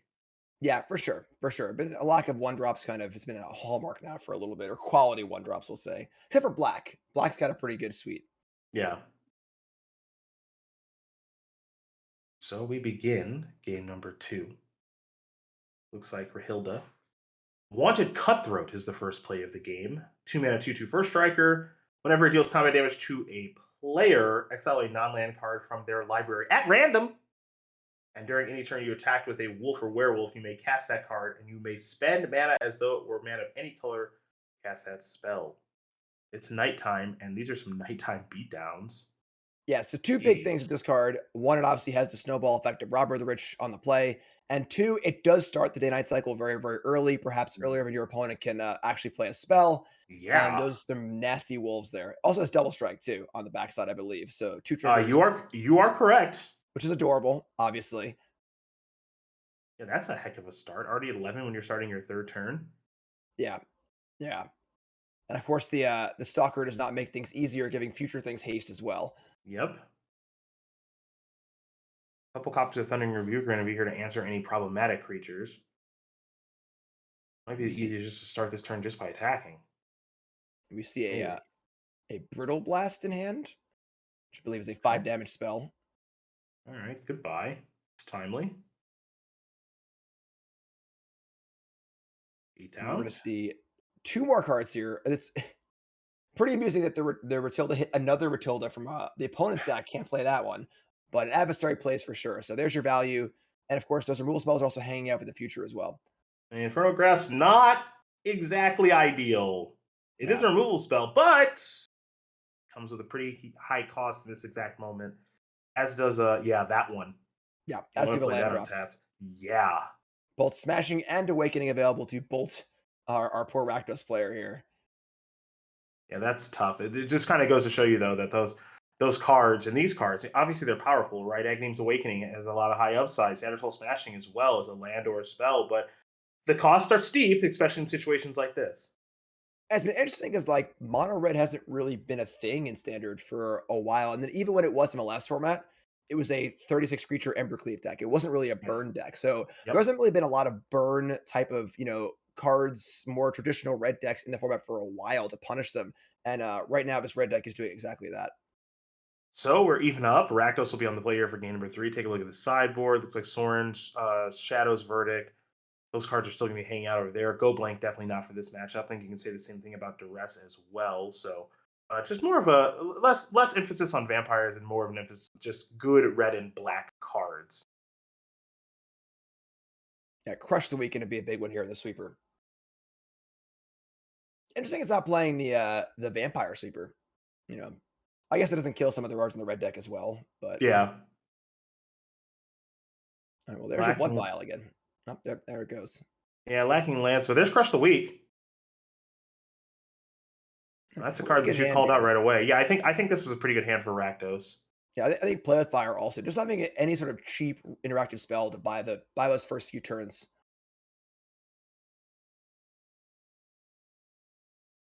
Couple Frostbites, a Faceless Haven, Bloodthirsty Adversary, excuse me, and there's Dragonkin Berserker. It's gonna die. Okay. Big draw step. Hmm. Okay, well, at least you have something to do in the interim. Gonna It's move a that over big, there. big strategic choice here, right? So Vig is saying that I'm not going to play 2/2 hasty here. I'm going to foretell this thing. I'm the control deck. You're the aggro deck. I'm going to try and slow this game down. Reckless Stormseeker is gonna come down. Here is Inscription of Ruin. Let's go ahead and take care of that one. Thank you. Big draw step. Den of the Bugbear. Well, if that's your action this turn, and remember this is a rebalanced Faceless Haven. If you're a Rakdos, you got to be pretty thrilled that that's the only thing that happened that turn. For sure. For sure. Yeah, the frostbites are fine if they're pushing damage through, but don't really want to use them defensively, and there isn't really much to do yet. We see a Electrostatic blast though. Blast draw. Yep. Electrostatic Blast is a really, really cool card. Sort of like a mixture between a shock and an expressive iteration where you get to shock something, and then the next spell you cast, you get another card, which is really, really awesome. So, very cool card, and honestly might allow the red deck to kind of slow down a little bit and try and keep ace card wise with this Rakdos deck. Yeah, 2 mana, deal 2 to any target. When you cast your next instant or sorcery, exile the top 3 cards of your library. You may play one of those cards until end of turn. So just as you mentioned, some value there. Here is Play with Fire. Looks like we might be going upstairs. Yep, so Scry. Okay, Forsaken Crossroads. This is a fun one to track as you're doing coverage. Does it enter the battlefield tapped, untapped? What are the options? Got to remember who played first. Yep. And survey says That they didn't go first. That sounds right to me. I think. yes, because Blood Yep. Veil won the first game. So There you yes. go. Yep, there you go. I hope there's a cleaner way of tracking that. Yeah, I think it actually highlights the card. It's like a different Okay. highlight if you've gone first or second, but I hope so. I hope so. I hope yeah. so.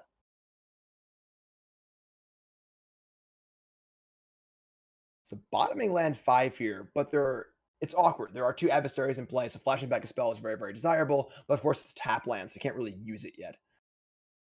Okay, finally get to see the bolt be cast. Okay. So Now now, we admit. Go ahead. the next time that our mono red player plays an instant or sorcery, they'll reveal the top 3, and they can play one of them on that turn. So Okay. card advantage sort of waiting in the wings here. Faceless Haven is just getting Getting busy. Here I come again. 3 more.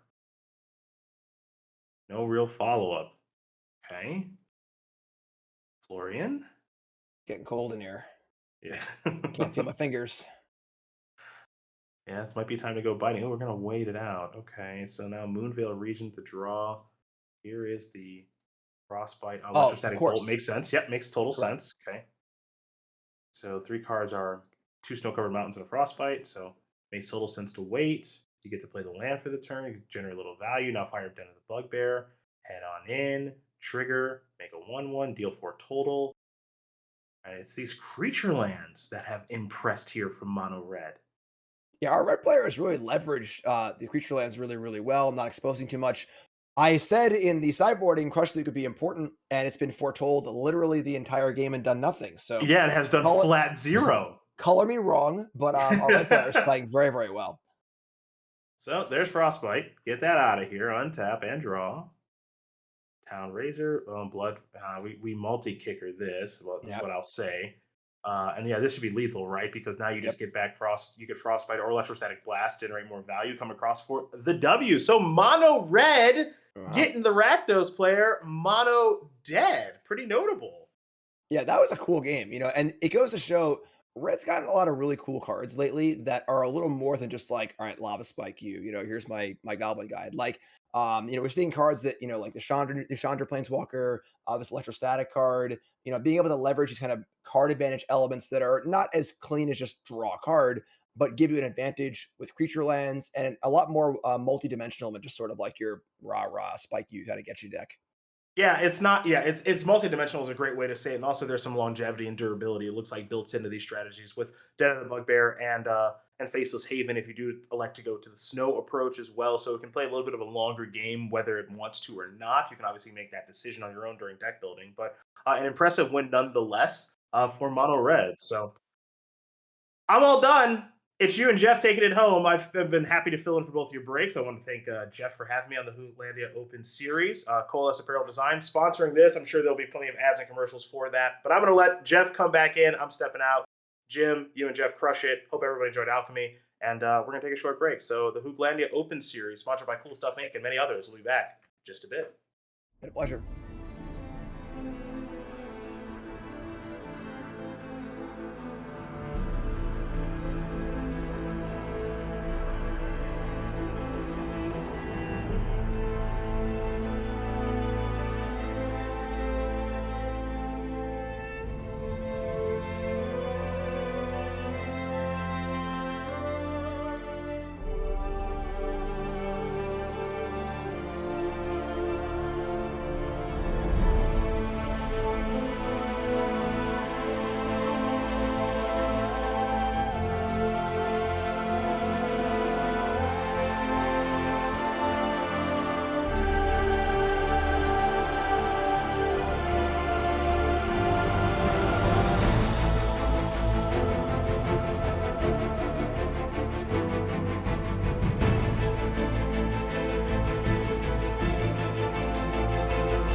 How we doing, folks? Oh, there we go. Did it. Listen, technology. I have technology. Okay, so welcome back. We are heading into what is going to be the lower semifinals of our tournament. For those of you just joining us, welcome. I'm Jeff Hoogland, returning. Shout out to Cedric Phillips, owner of Coalescence Apparel, who makes wonderful shirts like this Attack You University, which we saw a lot of in that last match, Jim. There was a lot of great attacking going on between those aggressive decks. And speaking of, this format looks a good mix of things, honestly. So, we've got mono red dragons as our lone undefeated waiting in the grand finals for whoever comes up from our lower bracket, our double elimination tournament. And we've got Boros dragons. So we've got 2 mid-range decks in our remaining 5 decks. We've got red aggro and Esper clerics as 2 very different styles of aggressive decks. And then we've got Joe Anders as an Izzet control deck remaining. So aggro, mid-range, and control all represented here across 5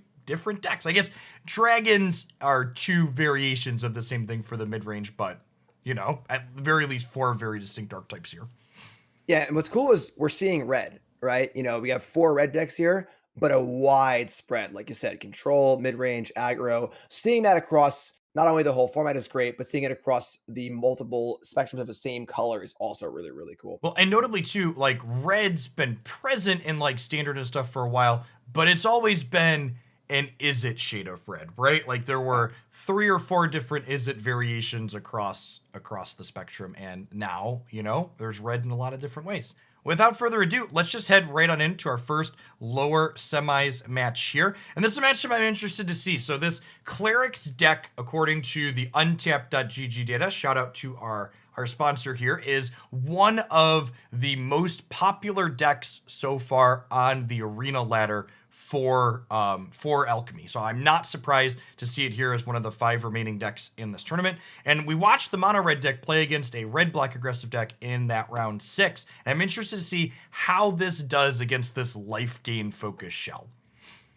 Yeah, it's gonna be definitely, a lot of pressure on the red players, removal spells and stuff. The blitzy plan's probably not gonna work. The game's gonna get into the middle stages because of a life gain. So can the red player kind of pick things apart and fire off those key removal spells, or will it be too much to overcome? The Valkyrie gonna be huge, that 4th toughness. Yep. Yeah, we see notably as Thundering Rebuke, the deal 4 for 2 Mhm. is probably going to be a very key card for our red player to watch for in these post board games once we get there. Absolutely.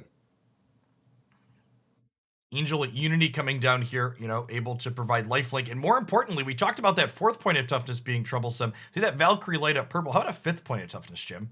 Yeah, and that's gonna be huge. This Angel card is pretty sweet as a 1/3.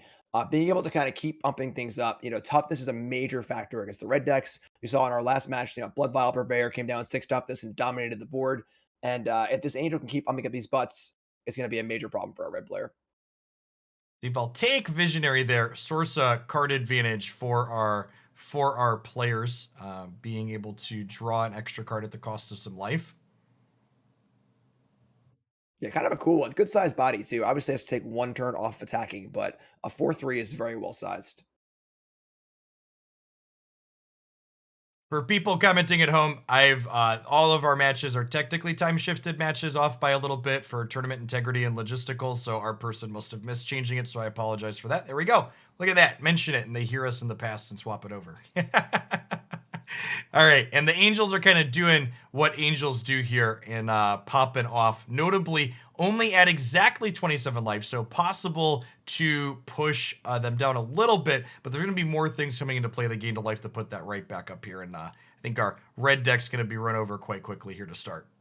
Yeah, 27 feels like the point of no return for 2 reasons. Obviously, life gain is good against a red deck, and then once the Valkyrie gets to pump everything up, it's going to be very, very hard for our red player to come back.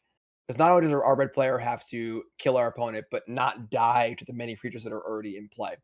Yep, and notable here that this Hierophant was a 5/5 from the Angel of Unity bonuses, which let them get right back up to 27 here. Yeah, so pretty swift victory for the Cleric's deck.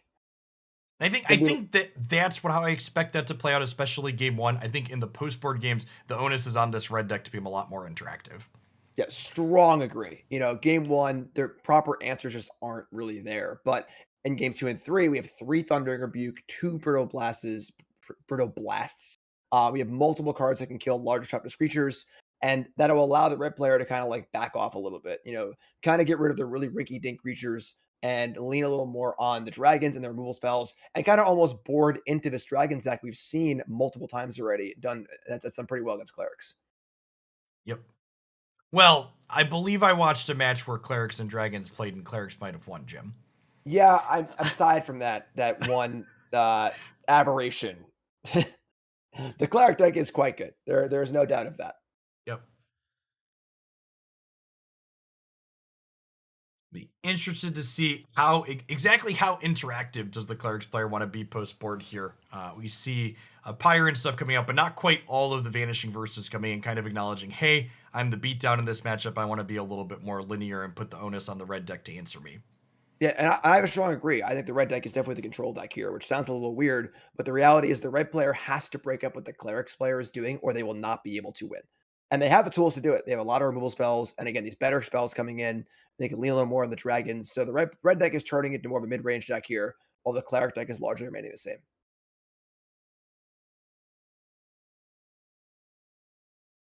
Great. We see a really quick mulligan for our red player. They had lands and spells, but they weren't particularly good lands and spells. I think our cleric's player probably going to 5 here. And okay, this is a 5 that has some lands and spells here, but it is missing the second white, notably.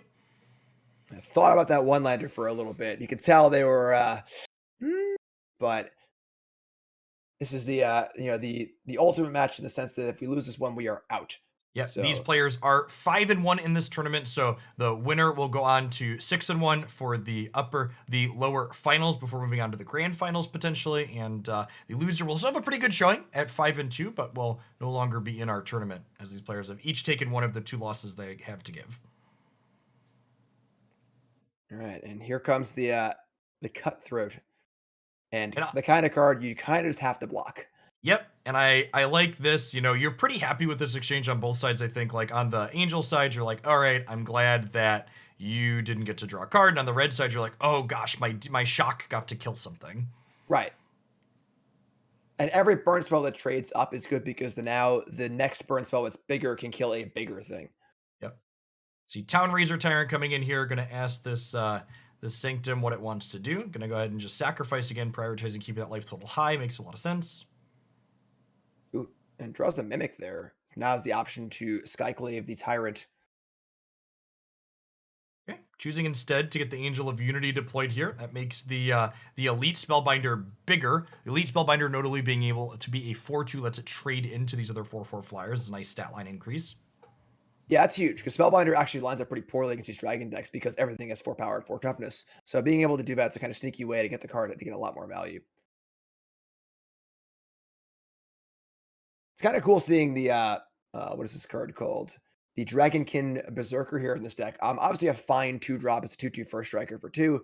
But the boast ability making dragons and costing less for dragons. Well, there are actually dragons in this deck. It's not only self-fulfilling. So pretty cool. Yeah, I had tried this card in some other brews previously, especially in Standard, and normally you were just playing it on its own. So the fact that like it makes itself cheaper with other things you want to be playing anyways is phenomenal. Absolutely, yeah. So we're going to see a Rebuke here and then a 4th land, and the Berserker can be activated. Oh, wow, this is huge. So we had that Electrostatic Blast trigger kind of waiting in the wings here. So now we get to go ahead and Frostbite the 4/2 and then smash for 6.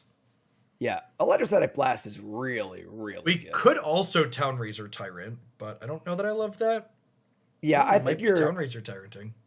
I guess the upside here is that either way you're going to end up with a Tyrant, and either way you're going to kill the Spellbinder. This deals 4 less damage, but our Cleric's player's on 3 lands, or we're going to punish that even more. Yep. So you're gonna make up this damage or put them behind a land. So either way, you're happy with that exchange. Yeah, so I think I like this choice here. And even if, this Core Spirit comes down and gets rid of the Town Razor Tyrant, the Dragonkin Berserker notably makes 5/5 dragons, which is relevant in the face of this 3/5 Righteous Valkyrie. For sure, yeah. Kind of a weird sizing. Usually they're 4/4s, right? For dragons. Yep. Yeah. Love the attack with both here, saying, okay, if you want to eat my Dragonkin, who's going to get to make a 5/5, you're going to take 4 damage to do it. Yep. And that's not too bad of a turn here. 2 big dragons in play. There is a Skyclave still waiting, but again, this 5/5 dragon's pretty clutch. Yep.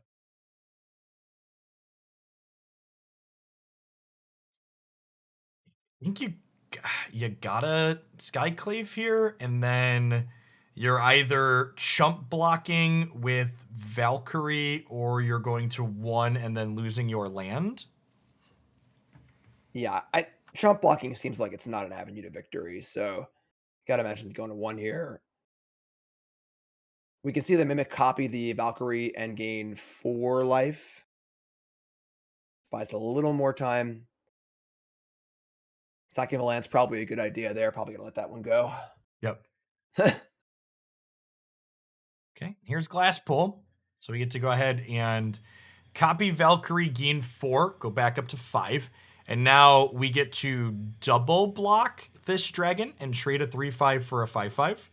Yeah, which looks pretty nice, and then we're seeing, obviously, there's a lot of things ready to fall apart here for our Cleric's player, but this is the avenue to victory. Draw land, activate, see a land, and any removal spell would have really busted things up here, killed a Skyclave, got another creature Yeah. in play. But now we see double block of a dragon, we see some Love block love otherwise. this attack because they need to double block the dragon, and then if they want to trade with Den of the Bugbear, which they probably do, you're going to get at least a 2/2 back here. Yep. So killing the Valkyries is important because if they stay in play, any cleric drawn is just going to gain an incredible amount of life. Still gaining some life here, obviously, but slightly less than double. Absolutely. Yeah. That's the avenue back into the game. Get the Valkyries going, gain some life, and then, the red player is trying to close things out here. Okay. Okay. So I guess we can start here. Thundering Rebuke clears out the Valkyrie, though. The adversary would be a 3/3 as well, so it can attack into the voice. Yeah, both the I size increase and being able to clear out the blocker is super meaningful here. Yeah, I really like the red impulse card draw. I think it's one of like the best mechanics that they've sort of added to a color in the last 10 years or whatever. Where it's very important that each color can make card advantage, but it has to make sense in the color. And it just feels so red. It was impulsive. Well, here's a spell. You got to use it now. Are you going to use it? I don't really know. It makes a lot of interesting choices. Yep. Okay, and this is, we traded off with this 3/1, but now there's a 4/4 because it had a Town Razor Tyrant under it. Yep. That was Ooh, easily the best draw in the deck. for sure. Those are Okay. both. Not amazing, but also not the end of the world. A little surprised to not see the lifelinker taken there. Yeah. So we get to trade a 3/3 for a 4/4 here. And you're pretty happy with these exchanges on the cleric side until you see this dragon come into play. For sure. For sure. A lot of pressure on our clerics player now. Planes, not so good. Not so good. If So, we I go, mean, basically any spell for a red player probably ends the game, starts to draw cards with the Moon Veil, but is there a comeback of any kind? No, there's all not. right, we're heading to a game 3. And that, it's similar to what you described during the sideboarding, Jim. The red deck boarded up. It added in a lot of removal spells, was able to 1-for-1 the cleric's deck, picking apart their kind of individually weak synergy cards, and able to put together a win from there where it stopped them from really going off like they like to do. Absolutely, and they were able to overcome that. The 5 toughness Valkyrie as well. Get some the Dragon Game Berserker was honestly probably the key card that entire game. Yeah. Making that 5/5 Dragon was the thing that allowed them to pressure and allowed them to force the trade on that 3/5 Valkyrie. You would think if a 3/5 Valkyrie is cast in a game against Mono Red, that game probably didn't go well for Mono Red, but was able to put enough pressure on while also killing things here and there. That was a cool game. That was a very cool game. We also see too Skyclave Apparition, obviously a phenomenal card. Does have a drawback. When you kill a 4/4 dragon with it and they kill it later, they get a 4/4, which is a very, very relevant threat. We got a full house over here. Play Okay. some poker. We have a pretty okay hand from the red side too. I honestly wouldn't be surprised he keeps on both sides here. Yeah, I think that on the draw, the cleric player maybe has to consider mulligan. But wow, we're gonna see a non-mimic land, which is honestly very surprising to me. Just max greed, Jim. You see this hand? You saw lands and Valkyries. They saw 2 lands and 5 Valkyries. Yeah, clearly. Ooh, one turn late on the old 2-drop.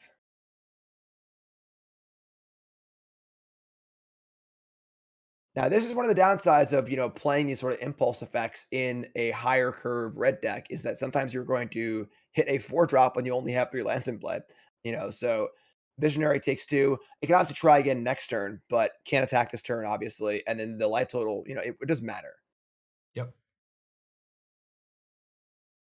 So there's just going to be a parade of Valkyries here. The question is, can our red player keep up with removing them? Okay, and there's a Frostbite that could let us kill the next one here as well.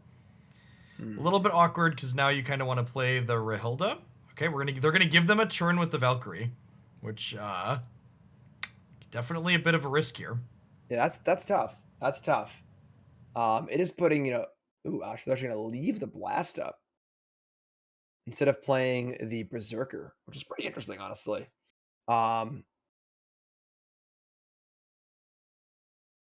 All right, the ball has started to roll. Can our red player stop it before it gets out of control?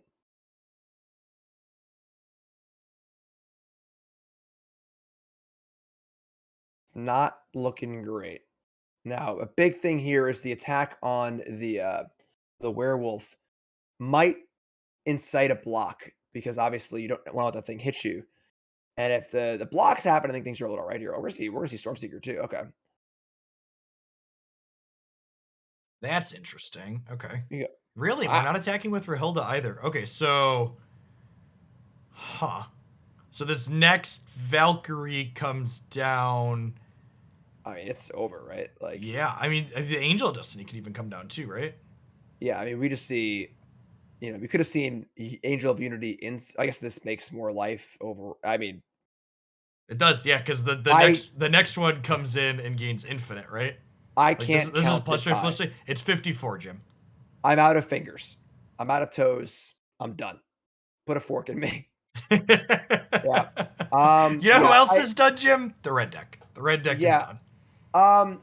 However bad it feels to double spell yourself into killing one of those Valkyries, Yeah, um, I think that needed to happen. We needed to kill the angel every single turn for the entirety of that match. yeah, like the turn off that was taken when there was one Valkyrie in play, I don't hate that. As far as like deploying multiple things, but when there's two Valkyries in play, you need to remove at least one of them, however awful it feels to double spell yourself. And that was a game where, Thundering Rebuke or Brutal Blast would have been huge. Having that way to one for one didn't really show up, and it just feels awful to double spell yourself two for one. But too many Valkyries, just too many. They were right. I was wrong. You're right. They saw five Valkyries. I saw, four lands or whatever. They were right. Okay, so our other match, we technically have it from the start, but for the sake of not holding up the tournament too long, we're going to go ahead and jump in and watch just the third game between Red White Dragons and Blue Red Control, our second lower semis match. The winner of this match will be playing the Esper Clerics player. We just saw win our other lower semi, and they have Mono Red Dragons, our lone undefeated player in the tournament, waiting for them in the grand final. So let's go ahead and dive on in here and see how this goes. So each player has won one game here. We are heading on into the third game of this match. Love Athalia's in the sideboard. I think this is the kind of matchup where the mid-rangey dragon deck is going to be, pretty weak Yep. against Fading Hope, Divide by Zero, Demon Bolt and friends. So a card like Thalia is a pretty good, awareness of, okay, I'm a little soft here. What kind of card can help me out? And Thalia is one of the best cards you could ask for. Yep, for sure. And, the Dragon's deck, just looking at it, especially in a matchup like this, you don't have that many spells, right? So Thalia is almost entirely one-sided. Absolutely. Wow, this red-white hand is about as good as you can ask for, I think. Yeah. Excellent. We got great curve here with Dane as well. There is a Spikefield Hazard to deal with the Thalia, but a little light on lands for our Izzet player. Divide by Zero, Confined Sciences, obviously. This is one of the cool things about Crossroads too. So of course, our red white player is on the draw here and could choose to have it untapped, but doesn't have anything to do with it. So they can just scry anyway. It's not Yep. a forced option. Yep, the fact that it can always be a scry if you always want to scry is so fantastic. Yep. Cedric actually described the card as Evolving Wilds Plus. I hadn't thought about it that way, but that is a really great way to kind of fit it into my mind what this card does. Yeah, absolutely. All right. So our Izzet player agrees they're a little light on land, decided to use Flameblast Bolt over the Spikefield Hazard and keep an extra land in play. Now Goldspan thanks them for that, of course. Yep. And this with Divide by Zero, ready to tempo something and probably grab an Environmental Sciences to grab the next land after that. Yeah. Good start for our Boris player, but also a very good start for our Izzet player. Yep. This is a matchup where the Izzet player is definitely the bigger deck, and every turn that the game goes on, they are more and more likely to win. Absolutely. It's also a matchup where the Tyrant's going to be really, really important, I think. And being able to pressure the Izzet player's lands in some meaningful way is very, very good. Obviously, not necessarily easy to get through Divide by Zero and friends. Dividing it on the stack is powerful. Getting it bounced out of play isn't so bad because obviously you can keep triggering it. So the one clean answer here in Divide by Zero is in hand for Theodore Roosevelt. But if these tyrants get to roll a little bit, we can get If you're on some the pulpy red white progress. side and you saw this pass with 3 mana up in environmental science's hand, that's one of the heaviest like eye roll size pass you can experience in Magic, where you're like, well, they could have done this and they chose not to. It means we're about to get tempoed again. Yep. And Goldspan Dragon is the perfect follow up here. So obviously the nerf Goldspan Dragon not as good as it would be in this Izzet deck, where you can use the mana defensively, but still very, very good. Yep. Okay. And here's the Town Razor Tyrants are going to get to start entering play. We could also see Redain into. Oh, we drew a Goldspan of our own, huh? Okay. So we can see Goldspan into stance now. That's pretty good. Yeah, this sequence actually suddenly our red white dragon player feels very in the game. I felt like they were pretty far behind for a lot of this, and now that they've turned around the threats here, it seems. Are we gonna pass? Or maybe we're thinking about using the stance to protect our thing. I feel like with our other threats in hand, I want to just kill theirs. Yeah, I agree. This is a big turn. Yeah, the Redain stance turn was okay. It was solid. It was fine. But being able to add a threat like Goldspan Dragon is so much better. That'll work. Yep.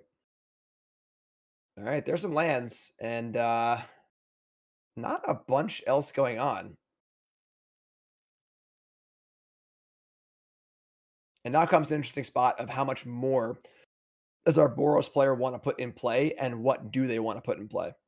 Yep. Our blue red player realizing that this burn down the house is kind of their last resource and kind of using it sparingly. The Town Razor Tyrants, though, also super relevant here because one of the resources our blue red player does have on the board is that creature land, and once Town Razor Tyrant hits play, that creature land just goes away. Even if you want to pay life for it, it can no longer attack or block.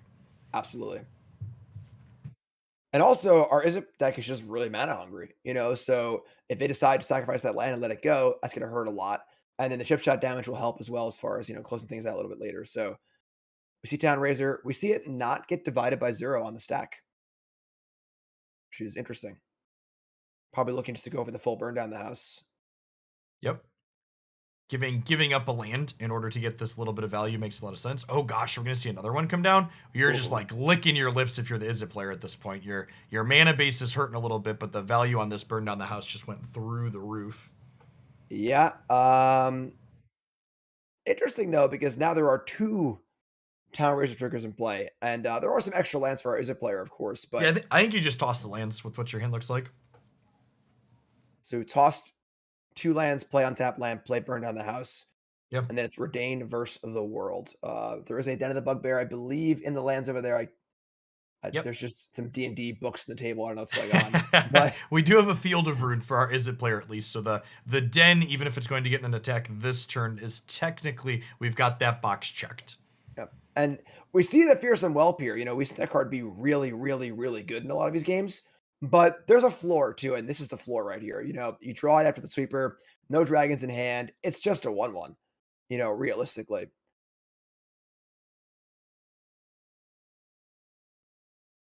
All right, and there they are. Got the Field of Ruin at instant speed. Goldspan is a nice pickup here. I assume we're going to see some division happen that my math teachers would not be proud of. Fair. Very fair.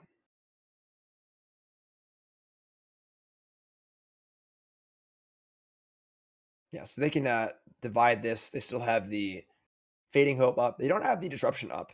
So might have wanted to Field of Ruin first. But that also would give our Dragon's player an extra mana. So yeah, and this is okay. We're fielding inside of combat. It's fine. And noteworthy that while this mascot exhibition is going to put relevant power and toughness into play, only 2 of it is flying. So not going to be in a great position to race this Goldspan even with the Fading Hope. Are we debating on? Okay, this gives us a scry. I don't actually hate this. It's a thing that you need to get rid of that eventually chump blocks your 4/4, and it gives you a little bit of card selection. That was as good as drawing a card, putting a land on the bottom there. yep. All right, close but not quite. Goldspan Dragon still looking pretty nice. Yep.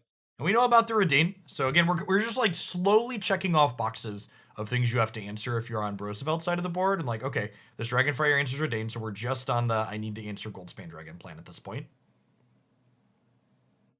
So option available is to just block with a 2/1 and then end step Dragon's Fire the Goldspan Dragon if they'll allow that. We'll see them. They might just be killing the 2/1 flyer here. Yep. And I like this. This just like puts them to 4, which means they're dead to Goldspan Dragon next turn. Yeah, and it also closes that avenue where like now you're not gonna worry about it anymore. If you're gonna end up killing the 2/1 next turn to play around to damage effect anyway, you might as well just do it now and push the damage through. Yep. So if you're on Roosevelt's side, a Goldspan Dragon of your own is probably the best pickup, or a Town Razor Tyrant, so that way your Dragonfire can kill their Goldspan.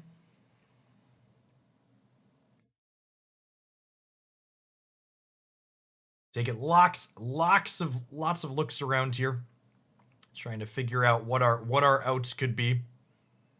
So long think there, and Agent Orange declines on firing the 2/1, allowing it to chump block. Okay.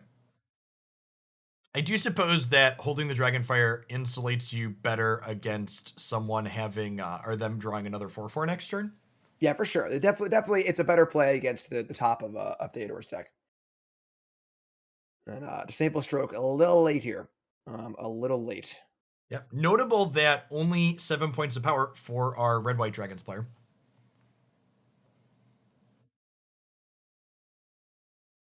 The problem is, I don't know if there's a way out here. Oof. Yep. So yeah, get some value. We do have 7 mana, so like a burn down the house if we get another turn is a live draw. That is fair. That is fair. Because once these things all attack and Roosevelt's at 1, it basically just has to be burned on the house. There really isn't any more options. And that actually locks out the out. Oh, so we'll see Dragonfire end of turn here, I imagine. Right. Maybe inside a combat 2 to kill the Redain. Yeah, Fire probably just kills Redain here. Oh, or not. Okay. I mean, they're probably just saying they're out as Dragonfire. So now that the Thalia is being added, I imagine Dragonfire is going to kill something. Sure. Very fair. Because now it would cost 8.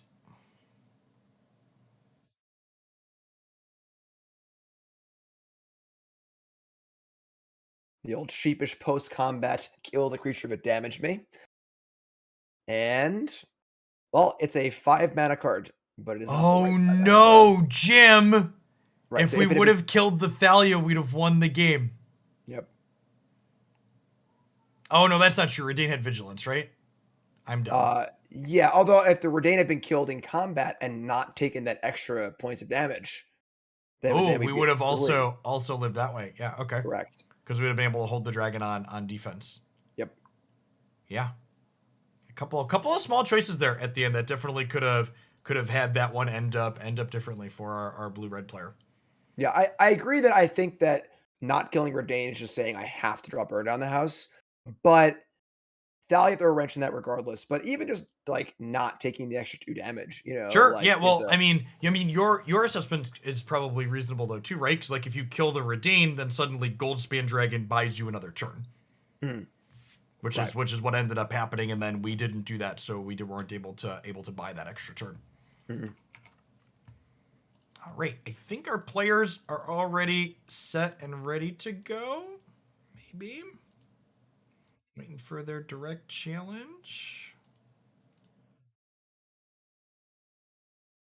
Dragons everywhere. Looks like we are headed to our lower finals. So we have 3 players remaining in this tournament. If you're just joining us, welcome. My name is Jeff Hogan. I'm joined here by Jim Davis. This is our first Alchemy format Hooglandia Open. We started out with 44 competitors in our open entry tournament today, and we are down to just 3. We have Mono Red Dragons waiting as our last undefeated in the grand finals. Coming up from the lower bracket, we have Esper Cleric versus Boros Dragons in the matchup that we are about to watch. And Dragons kind of the deck of the tournament, I think, Jim. Yeah, honestly, the Dragons and Clerics. Like we've seen both these decks a lot, but not just seen both these decks a lot. We've seen a lot of different versions of these decks. So we've seen Blue-Eye Clerics, Esper Clerics, Mardu Clerics. Then we've seen Dragons. We've seen Mono Red Dragons, Rakdos Dragons, Boros Dragons. So clearly the consensus has not been reached yet on what the best versions of these decks are, but the conclusion of these decks are good is very clear. Our Clerics player was actually in chat. Their match finished before the second semifinals that we just watched. They were rooting for the Dragons player to win. So, they got their wish, and we'll see if they are able to come out victorious here in this matchup of Red-White Dragons versus Esper Clerics. Who do you think's going to win, Jim? Would you like to bet against the clerics again? I mean, the dragon player is currently mulliganing to 5, which is not a great place to start. Is it 6? I'm sorry, it's 6. Our clerics player is missing their second white so far as well. Things to note. Oh, are we gonna agree? I was gonna say you gotta play the glass blood one. Okay. Not that greedy. We've seen some greedy sequences here. Yeah, I mean, realistically, this dragon's hand it's reasonable, obviously. Removal spell, a couple dragons.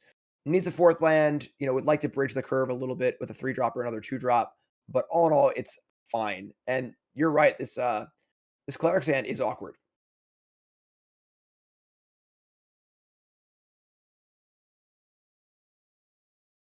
Angel Unity here, gonna get it to go ahead and make something a little bit larger. That 5th point of toughness being added to Righteous Valkyrie, something we've seen be relevant before here. So what that purple text means, perpetually modified. This Dragonfire, accompanied by a bunch of 4-power dragons, no longer able to kill the very important Angel.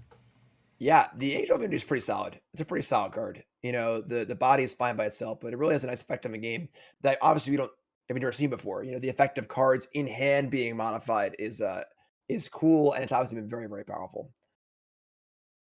All right. Tough spot for Agent Orange here. Needs to find that 4th land. Cleric player finds the 3rd land, and Cleric player is kind of off to the races here. Take your choice of 4/4s for 4, Jim. Yeah. You take the one that's not like the others. I like it. All right, and we were on the plate as the Dragons player here. Oh, no, yes. An unhappy crossroads. Sometimes the crossroads make you make difficult choices, Jim. Yeah. Sometimes you go the wrong way. Okay. All right, well, we'll take I suppose land 5 being on top is reasonable enough. Is there a land 4 for our Clerics player? There is not. Okay. That being said, you're not too sad to miss this land drop as the Clerics player because you want to get Valkyrie down first anyways, and then if you spike the untapped land next turn, the Inquisitor Captain can go kind of silly. For sure, yeah. This Valkyrie, again, that 5th point of toughness is monstrous. Now it can block every dragon safely, doesn't die to Dragon's Fire, and Valkyrie is one of the main engine pieces to this deck. If Valkyrie stays in play, as we've seen many, many times, things can really get out of control. Yep, and the Goldspan Dragon could theoretically attack to make a treasure, but we're not really doing anything with that mana, so just choosing to hold it back instead since we're not getting through. And there's the land for the Inquisitor Captain. This is like, you're pretty happy as the Clerics player if you drew it up this way. If there's a Glass Pull Mimic or another Valkyrie, yep, and boom. Boom goes the dynamite, Jim. The Angels have pippity popped. That is 27. Now, it's interesting. We could have seen the Goldspan attack last turn, and our 3/5 Valkyrie player has to consider the possibility of there being and a burn spell to finish it off if it decides to block the dragon. Might have not seen a block there, but of course then can't block back on its own. So Valorous Stance, a day late and a dollar short, Jim. Yeah, probably one of the best possible draws, but just not even close to good enough. Yep. At this point, there's auras, and I agree with our dragon players assessment here. The top right is the appropriate solution. Yeah. All right. So again, a lot of pressure on the Dragons player to kind of break things up before they end up there. Because there is tough. So quick to see a card get moused over there and quickly come in for our Dragons player. And one that seems like an excellent reason to be in white in this Dragons deck, in Divine Purge. Yeah, that's a huge one. You're talking about breaking things up. Well, what if you take the entire pile and put that all in the trash? Don't kill one thing, just get rid of all of it. So powerful effect, and obviously does not hurt many of the key cards in a dragon deck. Yeah, so some of the most powerful things you can be doing in Magic as a whole is taking cards that have an area of effect or effect on everybody and kind of breaking the parity through deck building. And we look at this Dragons deck and we see how eloquently it breaks what should be parity on Divine Purge with just all of our stuff costing more than 3. Absolutely. And then the big thing also is in the control decks, you've seen Divine Purge sort of as like this, mostly Wrath. Occasionally they can slowly play a thing or two as the game drags on. The game's not going to drag on when there are dragons attacking for 4 every turn. And the fact that the Boros deck's going to close the game so fast means that Purge is basically just a Wrath. It's going to be very unlikely they're going to be recasting any of these. I mean, it's Plague Wind even. It's not even just a Wrath. Exactly, yeah, which is very, very good for a 3-mana card. A little hard to cast, to be fair, on the white, more of a base red deck, but very, very powerful card. Well, I don't even think the white's that difficult to cast because you have access to Crossroads and the Temple, and then 2 good duels. You have 16 duels in your 2-color deck. That is true. That is true. Dragon Duel also factoring in. Yeah. Really good mana to start here. Really good hand in general for our red-white player. We have Whelp on the play and to reduce the cost of 2 dragons. Yeah, normal spells, but definitely, we saw this in some of the previous games where the dragon players get some really fast curve with the whelp, and things just kind of get out of control before our cleric player can get going. And on the play, excellent hand. Is slow lands. Honestly, I feel like Wizards has really knocked it out of the park with their recent dual and even tri-lands designs. We had the triomes into the pathways, and now these slow lands really feel like they're fantastic power level for these formats while providing reasonable fixing. I agree. Yeah, the pathways and slow lands are awesome. They're obviously the slow lands come untapped occasionally, but turn one you can usually work it, and they come play untapped a lot later. I think Magic has moved past the temples. Yep. The always coming in tapped. It's just so clunky and so slow. Yep. So both these lands are very exciting. Our Dragons player is going to pippity pop here, so we can go Dragonkind of the Orb, and then second Fearsome Whelp. Make this Moonveil Regent cost 1. Make this Inferno cost 3. And Those then are fair costs. And then next turn, we just get to cast 10 mana worth of dragons for 4 mana, Jim. Yeah. If we're looking for synergy here, obviously the cleric deck has more of it, but the dragon deck is capable to do it as well. So a lot of cost reduction here. 1 mana Moonveil is something fierce. Yeah. In perpetuity, the discount shall apply. And you know that our cleric player is not thrilled right now. Yep. They know what's coming. Righteous Valkyrie here, one of your better cards, and you have Glasspool Mimic to potentially copy it. And the Inferno even gets to cantrip here. Oh, are we going to play it first? I kind of like playing the Moonveil and then turning this Shatterskull into a random card, I think. Yeah, I don't think Shatterskull for 3 or maybe 4 is good enough, but 3 is probably not. Yep. And we're not going to see a pump. Well, if we pump, we can't play the Moonveil. We would have needed to use the Orb to cast it initially. The Arena auto tapper is a little bit awkward. It prioritizes leaving up the activated ability in the Orb of Dragonkind over using it for mana. Right. The Orb is like a Signet, right? It's not a... Correct, yeah. You have to put a mana into it to filter it through. Correct. So a little oopsie there. Missed a point. Now, that being said, if we see Skyclave Apparition come down here, no, we're just building up the Angel of Unity. Let's say we could be happy we have Shatterskull left over. See that Angel of Destiny, a very cheeky 1 of 5 drop in our Clerics players deck that we've seen do good work for them so far today in earlier feature matches. Yeah, it's big. Now it has a 7th toughness. That's fairly large.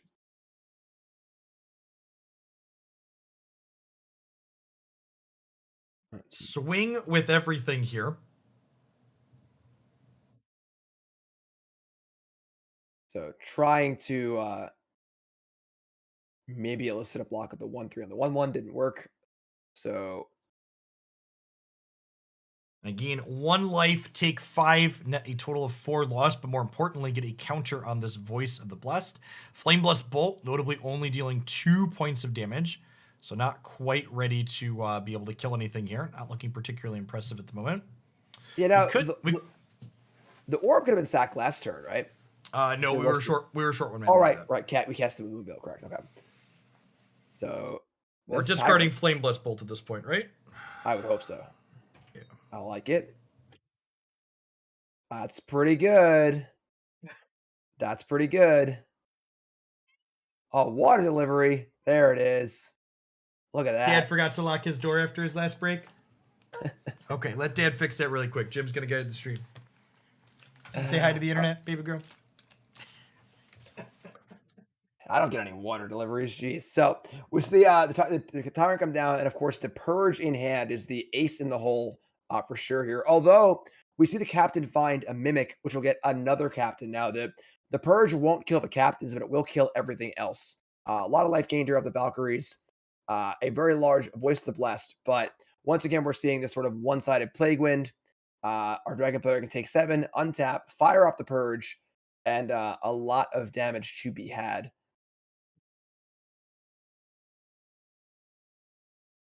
Saying goodbye. Moonveil, not going to draw any cards. Goodbye to all the useful creatures in play. The leftover captain's not doing too much. And now we see what's going to be a mostly huge attack. Might want to leave 1 back here on defense. Honestly, there's no real way to pump these 3/3s. I can see just attacking for everything here to try and close this game out. And no pumps. It's a big swing. Yeah, the pumps has got to be a mistake, right? I guess you're technically bluffing something, but I feel like putting up some extra damage has got to be more valuable than that. Yeah, I'm pretty surprised. I mean, the pumps is one thing, but the 4/4 attacking, putting your opponent to 4 here is pretty solid. I guess the captains have vigilance, right? So they can just kind of get it. Except not blocking anything anyway. But I guess a 4/4 back is fine. So we see Ace. The Spellbinder is actually pretty good here. Yep. Yeah, it's gonna mean Not good enough, I guess. well, they were still just dead through the swing, right? Yes. Yes. All right. So going to a game 3 here. Definitely excited to be the Clerics player on the play. Although these Divine Purges, I feel like after seeing how this Cleric deck plays out in this matchup, if I was going to play this Dragons deck again moving forward, I would probably have more than 2 Divine Purges in my sideboard. Yeah, Divine Purge won that game by itself single-handedly. It was disgusting. And honestly, like, it's easy to forget because, like, that game went on for a little while, but the Dragon player's start was kind of absurd, right? And they still needed Divine Purge to bail them out. Yeah, for sure. The raw power of a Cleric deck is definitely there. Yep. It almost feels a little like modern-y in some ways, where like when it comes together, it really comes together. Okay, here's a double Whelp opener with a piece of removal. Pretty decent hands on both sides here. Hopefully in for a good game 3. Something that's notable on our Cleric side is that they don't really have the big Valkyrie start that you're most afraid of when you're playing the Dragons deck. Yeah, Spellbinders, they're fine, but they're not great. They don't line up super well defensively or offensively. And then, if you're going to pay 6 for a Moonveil, it's not the end of the world, And then if the Whelp reduces their costs, it will stay perpetually in the Spellbinder zone as well. Okay. So you have all of our colors lined up here. This Whelp is going to get to shave 3 mana total off of this hand, which is really nice. I wonder if the Spellbinder is going to grab something here. Again, seeing that critical 4th point of attack on the Spellbinder going to be nice and relevant here against all these 4/4 dragons. Yeah, that's huge. Angel's making a big effect of this game already. Now we'll see one of the larger dragons probably taken, but now it costs 5, which really isn't that bad. Could see Dragonfire taken, I suppose, also. Easy, no blocks here. Then I think at this point you probably just deploy the Town Razor Tyrant so you can put a little pressure on their land/life total. Yeah, I think I'm gonna agree with that. And then next turn, depending on what you draw, you could do like Moonveil into Whelp, get some churn going. Also have Dragonfire available. Yeah, the Spellbinders being 4/2 is just so huge. Now they're free to actually attack and block, and you definitely don't want to trade your 4-mana dragon with their Spellbinder who costs 3 and already did something.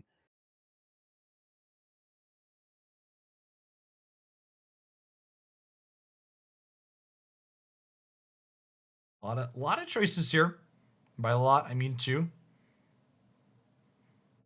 I think it's relatively straightforward, but it's been a long day for these players. They're playing for who gets to make it to the grand finals. Want to make sure there aren't any mistakes here. They've got their rope. They've got their time to use it. Yeah, I mean the Tower Razor just feels like Yep.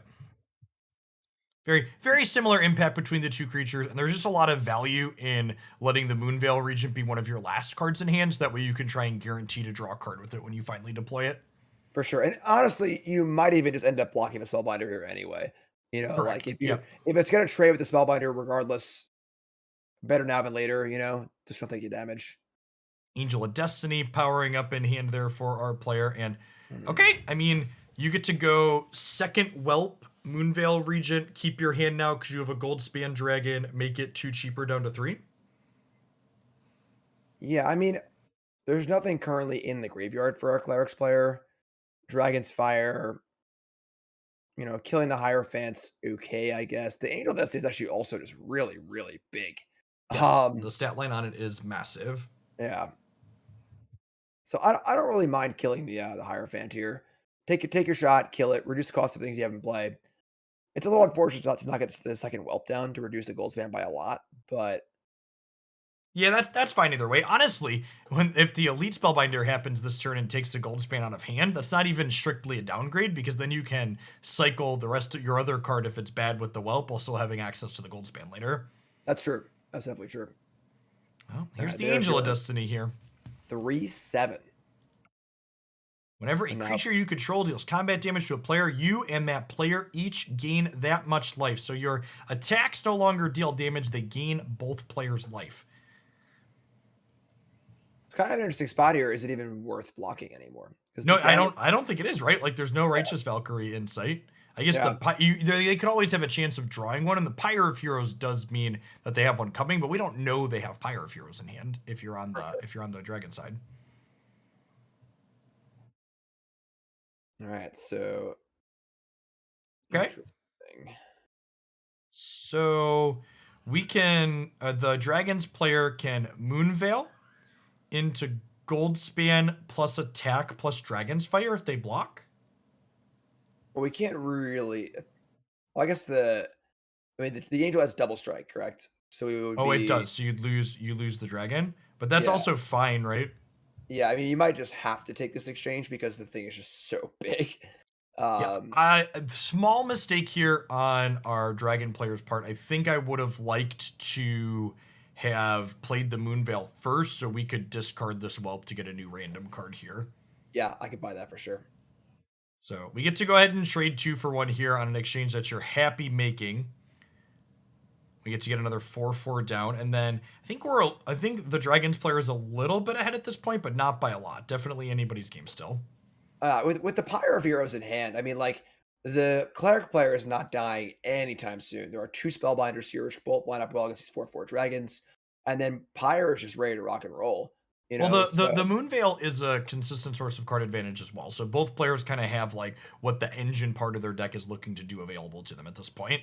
that is true. That is true. I'm kind of curious about the choice to not use the Pyre and instead play Spellbinder this turn. I feel like the Pyre is something I want to try and get value out of every single turn. That's great. So the whelp got reduced down below what its cost is, and that also reduces the root of a Spellbinder 2 as well, so it still costs 1. Nope. Oh, play your land. Play the land. Yeah, I think I'd want to play that land first as well, but We're going to draw Gold Span Gem. It's going to be a disaster. All right, that's another whelp.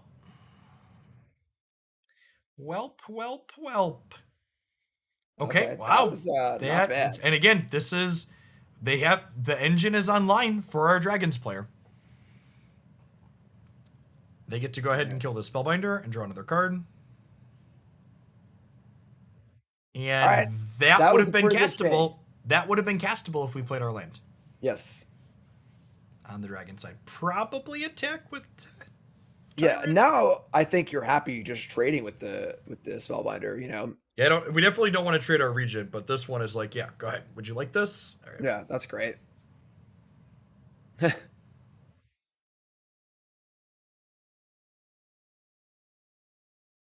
So, Pyre of Heroes here. What's the If there is a core in the deck, they could turn the spirit into a core. We're gonna get rid of Ovra here. We could get rid of Captain here. that's true. Yeah, Captain plays. Okay. Yep. All right. There's your Bloodbraid to Bloodbraid. Okay. Whew. We have the Valorous stance exists on this side though, and just the cascading effect of missing that land play is so huge here because they could have held up the Valorous stance, which meant they would have been able to kill this at the end of the last turn, and then they would have been able to windmill this adult Goldwing and draw 2, and now they cannot. Yeah,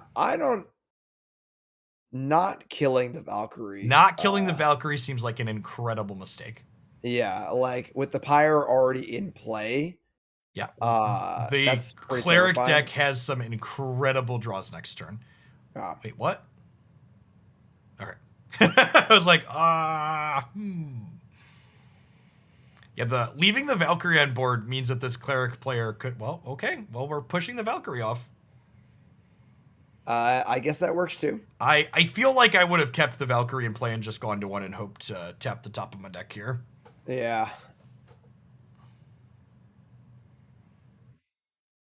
All right, big draw step. Not quite, but of course, Pyre of Heroes is here to make things better. You had the Valkyrie been in play, they could have potted into a Valkyrie and then played this and gained 6. And now we're only gaining 3. Yeah. Would have made the voice One one bigger. Not quite flying yet, but it would have Yeah. been closer to it. 4-8. No life gain. I think the game's just over, right? Just untap, stance the 2-4 and kill them. They block a 4-4 and they take. Oh no, never mind. I'm short. Either way, starting the turn with stance, draw card is a pretty good place to be. Yep. Good. Remember to play our land that time. That's great. Destroy target Valkyrie. Draw a card. Okay. And then if we attack with everything, they're forced to chump block, but do we die on the backswing? I like this. So lead back 1. It still forces the chump block, but It allows does not. It does not actually. They could have blocked a 1/1 and gone. Oh, it has lifelink. You're correct. Yeah. So sans lifelink, it doesn't. But okay.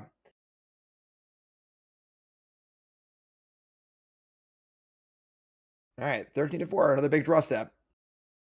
It's another angel, which can become. I don't know that it becomes anything useful here. I think we're gonna see a Dragon's Finals, Jim. They're through the Angel of Destiny at this point, so they don't have a 5 to fetch. They're only 5. Righteous Valkyrie. Valkyrie's just jumping, yeah. Yeah.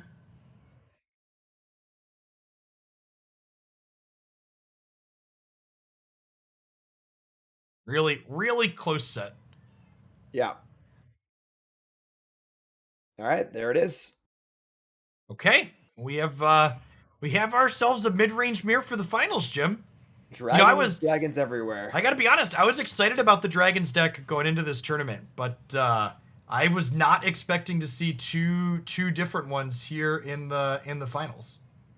Yeah, I mean, the pickups are pretty big. I really think the Tyrant is just kind of a ridiculous card. It's really, very good. Yep. Yeah, and again, I really like this mono red dragons deck. In a vacuum, I think I like the mono red dragons deck more because it looks so clean. However, in a straight one-on-one matchup, having access to Valor's stance is very, very good. Yep. Even adult gold dragon seems to play pretty reasonably as well. So this is gonna be interesting finals for sure. All right.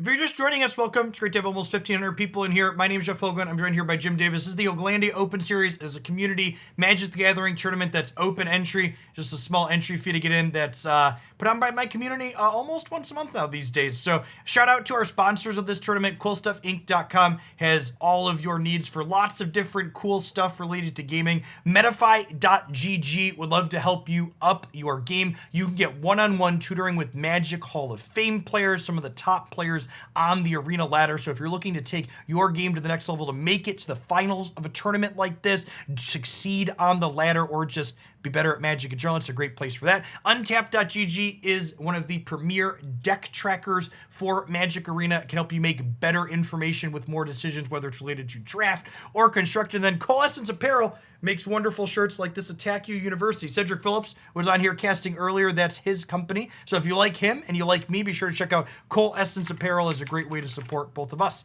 The finals is getting ready to get started. We're going to hit a quick ad roll real quick while they get set up. We'll be back in just a couple of minutes. Don't go anywhere. We're going to crown a winner of our first ever Alchemy Open here. BRB, folks. In the search for the ultimate weapon, knowledge is power. Introducing Draftsmith, your new secret weapon for Magic the Gathering Arena Limited Mode.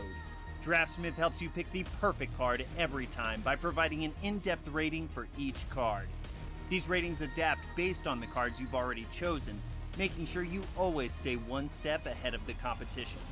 After the draft is done, Draftsmith recommends the optimal deck based on the cards you have chosen. Know more, win more. Download Draftsmith today from untap.gg.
How's it going, folks? Welcome back to the finals of our first ever Alchemy Hooglandia Open. We have two different Dragons decks meeting in the finals of this tournament. We have a mono red deck that is undefeated in our upper bracket. They have not lost a single match. There is no top cut in this format. There is no resets or anything like that. These players are going to duke it out for all the glory. Coming up for the lower bracket, we have Boros Dragons, and they've already given their loss. So we are going to have one, but maybe two more matches here in our finals because our red player still has a loss to give. It wouldn't be fair to kick them out of the tournament after losing just one. So if our Boros Dragons wants to be crowned the champion, they are going to have to win not one but two best of three matches in a row. And our mono red player, they can start with a leg up here. So they're gonna be defending their undefeated seat in the tournament so far. Let's head on down into the feature match area and see how these players play out here in this dragon battle. This is going to be cool. We're obviously seeing two similar decks, but pretty different takes. The mono red deck, much more clean, all snow basic lands. Every land comes in untapped. The cards like Chandra, a little extra, removal spells and Frostbite. And the Boros deck, lands are a little rougher, but, more raw power. We see a three mana dragon. We see sideboard cards, coming in like a Dulcol dragon, some of the main as well. So we see a little power versus consistency here. And I'm excited.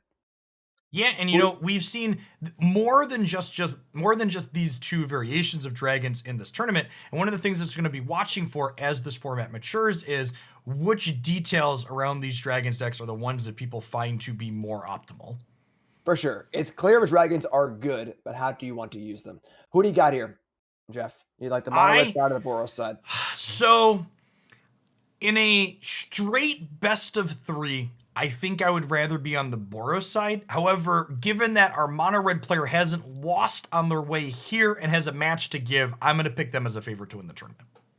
Okay, so you would say in a single match, you would take Boros? Yes. Okay, I think I'm happy taking the mono red side, honestly. I think the leanness of a deck feels super crisp. I like Chandra here, honestly. You know, as long as Chandra can come down before a dragon come down to be hard to pressure, draw extra cards. Uh, but we'll see. I think a card that I've kind of talked about in a lot of different positions in this format, that's a card I think is going to see more play than it already has, is I think Valorous Stance is a huge card to have access to in this pseudo mirror. The fact that it can like save your threat from their removal spell, but also answers every dragon in the mono red dragons deck is a huge swing. Yeah, I'll agree strongly. The card was already an important part of the format, and it feels even more important now with dragons just running rampant.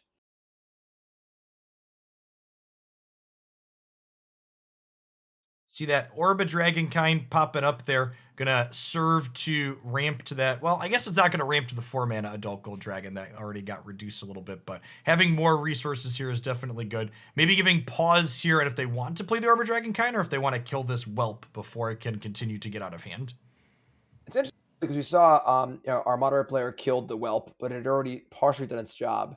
So the whelp's kind of a weird card because you have to kill it before that first end step, or it will get the job done. You know, even a single cost reduction on most dragons is well worth it. You know, we've seen some silly turns with like 1-mana Moonveil regions, but for the most part, you know, that first reduction is the important one. Yeah, Spike Field Hazard coming down here. Not the untapped land that we were looking for as the mono red player, but definitely better than missing a land drop again. Adult Gold Dragon, we talked about some of the differences between these decks. Adult Gold Dragon is nothing to scoff at as far as differences go. You know, a lot of these games can come down to potential racing situations. The fact that Adult Gold Dragon is not only another haste threat, but also has lifelink really swings races in a big way. Yeah, for sure. For sure. The Whelp had a lot more to reduce in our mono red player's hand here. So the fact that this Goldspan gets to attack and cast a Moonveil and then also cast a Dragonfire here is a ton of tempo for our player on the bottom. Yeah, speaking of winning races here, being able to play 3 spells in one turn, having 2 of them be dragons is quite impressive. For 4 lands in play, let's cast 11 mana worth of spells. Yeah. Yeah, very, very good. And it's important too because we're also capping off on a Moonveil here. So if we start running out of gas, that can help gas up as well as the orb in play. And there's also the Den of the Bugbear too. We're seeing this a lot with sort of like a lot of things happening where you know we have this creature land and we have this artifact and we have this planeswalker and we have these dragons where you know things start to snowball pretty hard with these decks.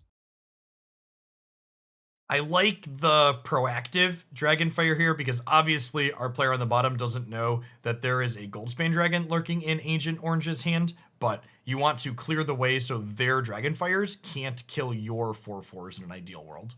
Absolutely, and also plays around Valorous Stance too. You know, keeping that gold dragon alive to gain more life is pretty relevant. So I imagine we're going to see the Orb into a Dragonfire on the Moonveil before it can draw a card here.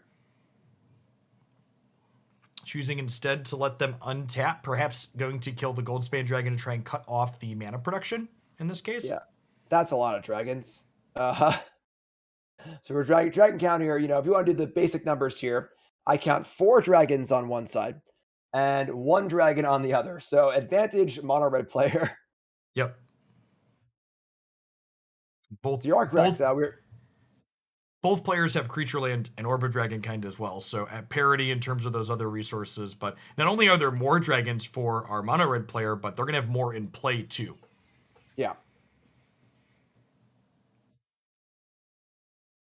Now there is a creature land. What's the D&D card on the far right? Is that a Cave There's of the a Frost Cave Dragon? of the Frost Dragon. Yep. So we're Okay, going to go ahead and so see that get turned off here, I suppose, by the Town Raiser. I'm glad our players can't tell either. They're like, wait, that one, Just this like, one, wait, that one. which of these books do what? One of Yeah. these attacks me, right? Yeah.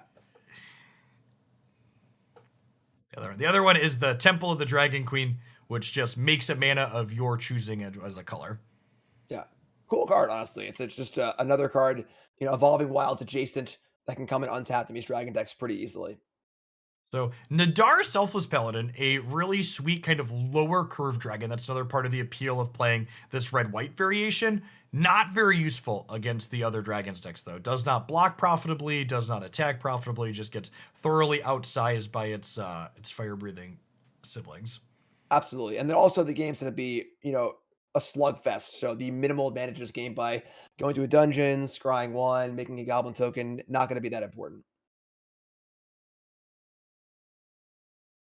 So you go ahead and trade these off here, but you got this Moonveil in hand, you got another Moonveil in play. We're gonna need to start popping here. We get to cast this, and just every card you play while empty-handed with Moonveil draws another card. It's such a big game. Yep. Orb's also available. Still down to the Bugbear in play. Looking excellent for a mono red player. Yep. And again, the pressure's on the Boros player. Mono red wins his match. It's over. That's the whole thing. So a lot of pressure on our Boros player. Can't afford to fall behind because they have a lot of games to win. Yep. Cloudman has not lost a match today, and they do not intend to start now. They can avoid it. So light value on the Scry 1 and the Lost Mine of Fandelver. But just looking at the board, this 3-3 against these 2 4-4s, not very exciting. Imagine we'll see the orb popped here and see what kind of dragon pops out of it. Yeah, we could even just the game could end right now, right? Just like any haster. No. Rats, just a Town Razor Tyrant, Jim. Or Moonveil. Sure. Yep. Yeah, I agree. Town Razor might have been better, but dragon's a dragon. Gets to play a land, play a dragon, draw some cards. And we're not done yet either. We get to get a draw next turn. Get another shot at a haste creature like that. Sometimes you just need an 8th look, Jim. Yeah, I mean that's a big one. That's a really, really big one. The downside here, of course, is that we don't really want to discard our hand because our other dragon is good too, I suppose. So too many good cards, not enough time to cast them all before we win the game. Of course, Orange here is empty-handed, so making sure leveling it all out, which I understand. A lot of people are like, you're in a winning spot in the finals of a tournament. Why aren't you just slamming your cards? You take a second. All right. Those people have never lost in the finals of a tournament before, Jim. Exactly. Speaking from copious amounts of experience, you should take your time. Yes. All right. So a pretty convincing game one there. A lot of dragons, a lot of power. Now we're going to see sideboards. So we got some Brittle Blasts coming in for our Dragons player. Almost assuredly, those deal 5 points of damage. Don't see any cards in the immediate sideboard here, so a couple of extra dragons. Really, again, kind of surprised to only see 2 copies of Valorous Stance in the 75 for our Dragons player with the white splash. Yeah, our Boros player has almost nothing. I would love to see those that the 3-drop Nadars come out because they aren't very good. But realistically, the adult gold dragon and maybe the Inferno of Starmounts are the only cards that can reasonably come in. Yeah, and it doesn't look like our red white player is reaching for those at all. Kind of surprised to see that change. I agree with you, Jim. I think I would be inclined to trim the 3/3s that get kind of outclassed in this matchup by the other bigger dragons and just bring in your extra ones for the top end of the curve. Yeah, and I could see the Flame Bust bolts coming in as well. Having a way to tag a Fearsome Whelp before it gets to actually cost reduce just seems better than having this random 3/3 doesn't do anything. Yeah, it also lets you trade up into the Infernos here. Absolutely, which isn't ideal, but again, better than a random 3/3. Yep. We see here, and I think this is a good play, our mono red player trimming on their Chandras. That's a card that a lot of the times there's going to be just very big boards on each side, and it's going to be hard to keep your Planeswalker alive in a matchup like this. For sure. And then these Brittle Blasts, of course, coming in. And the blasts are not only coming in, but they're complementing the 2 Tundra Fuma rolls in the main deck. So that's 4 cards that can kill a dragon, which is honestly, beyond the Dragon's Fires. So there are 8 cards now that can kill a 4/4 dragon or bigger. Our Boros player only actually has 6. There are 2 stances and the 4 Dragon's Fires. So even though you would think the Boros player would have more removal spells to kill larger creatures, our red player actually has more. That's interesting. So Conductive Current, not a card that I'm sure I'm not a card I'm sure I would have brought in here if I was our mono red player. I guess it deals with Nadar, which did end up getting left in. And I guess the static text on here is interesting, where it makes your other burn spells better against the dragons, but this itself at face value doesn't really seem fantastic. I agree with it. It's a little odd. I agree. It does seem a little strange. It's only really picking off the whelp, which would have already done its job, and the dar. It could, in theory, like double up, or say you have a frostbite or whatever, and this thing you can, in theory, like kill one thing and then double up on another, but it doesn't seem particularly great.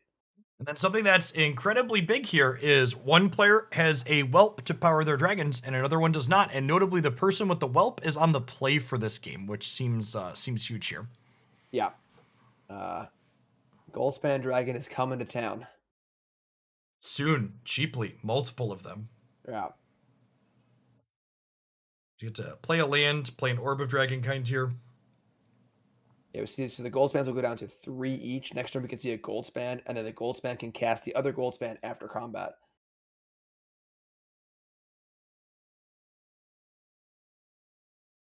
All right. Pretty good start for our Boros player. Okay, well, we can Shatter Skull Smashing the Fearsome Whelp that's triggered twice, Jim. Yeah, that is a viable, not viable. Honestly, it might be right to Conductive Current the Whelp, because it would make these Shatter Skulls deal X+2 in the future. That's true. I believe it's only one. I believe you have to choose one card in your hand. Only one? I thought it was all of them. Yeah. Oh, gosh. I thought this powered up all of our things. So it does make kind of cute because they do play well together. So if you can current another current, then it deals 5. Okay, yeah. But there are only, 2 in the board, I believe? 3. Yes. There are 3. So, but yeah, I do agree that, currenting up one of a Shatter Skulls is a reasonable course of action. Okay, well, in addition to the Whelp dying, we also sacrificed the Orb of Dragonkind, which I think makes a lot of sense given the fact that our hand is Goldspans on Goldspans on Goldspans. Yeah. And I wonder here if we'll see this Goldspan just cast another one here for the post-combat, or if we'll just set him out. Sitting on it's also fine. Extremely surprised to not see that. I don't know what's punishing our Boros player with 2 Goldspans in play at this point, And leaving up Dragonfire here, I don't know what you'd want to kill on their turn. You couldn't just kill on your turn. Yep. And now we're saying the same thing you mentioned earlier about this end step Dragon's Fire here. Not a necessary thing to do. So a treasure, of course, does not. It's not a resource that taps and untaps. You just use it once and it's gone. So excuse no me, advantage Jim. to be into. The treasure token does tap when I use it. That is fair. But yeah, so could have waited here and made a better decision based on what was drawn. But either way, Goldspan Dragon is in the driver's seat, slamming on the horn, saying, "I don't care." Beep beep beep. And yeah. I'm gonna make a bold claim, Jim. Yep. I will bet 4/4 dragons will win the finals of this tournament. That is pretty bold. It is pretty bold. They are putting a good showing up right now, and there are some other ones who would like to put up a good showing too. Taking the damage. All right. Looks like we're going to a game 3 here. And remember, this is a game 3 that could be forcing a second match if our Boros player is able to even the score here. But our mono red player is undefeated, and they are on the play, Jim. We're seeing those currents getting trimmed a little bit here as well. So a little, very interesting to see the Brittle Blasts are still on the sideboard, which is astounding to me. It is. Yeah, that one does 5, right? Correct. It's basically Soul Seer, just 3 mana for 5 damage, instant speed, and then it also has Exiling Text as well, which is not relevant, but 5 for 3 at instant speed is I couldn't imagine what more you'd want in this matchup. Yeah, I agree. It feels like I just want to be able to kill their large threats for sure. Yeah, it's not a very subtle matchup here. Have more dragons than your opponent. Do this by playing your dragons and killing their dragons. Yep. I think another thing to consider too is maybe on the play the Chandras get a little bit better because she's technically another accelerant for you. I think that's actually probably the big draw to having the Chandras in the deck is she's another way to get to Goldspan Dragon ahead of curve outside of. I could buy that. I think I wouldn't want too many of them, but I could see 1 or 2 coming in back on the play for sure. Hey, here's our Mono Red Dragons player. The quickest keep possible here, like Whelp, Dragons, Orb, Sneeper. Yeah. Pretty good hand on the draw here too. Not as strong as our player on the play, but still reasonable. Yeah. Gonna be interesting to see if the fire takes out the whelp or not. Yeah, it will have already done Yeah, one I cost think reduction. once the Whelp's gotten a trigger, your Dragonfire probably needs to kill the first 4/4 they're gonna play. I Oh strongly my agree with gosh, we drew a gold span Jim on the bottom. that. All right, here we go. It And might be also a one-match finals. yeah, the cost of playing Dragonfire here is not playing Orbit Dragonkind. So Yep. yeah, this is gonna be a quick one, I think. Yeah, there's your Okay. orb. And now you've double reduced the cost on Of 4 dragons oh or my or gosh. 3. Wait, what? Do we miscount? We're just like going. I guess we technically get to reduce here by another. Yeah. I think I would have liked to just raise the town. Yeah. I mean, going real big for next turn, I suppose. Next turn can be gold span into Tyrant, I suppose. All right, we're gonna get another round of cost reductions. So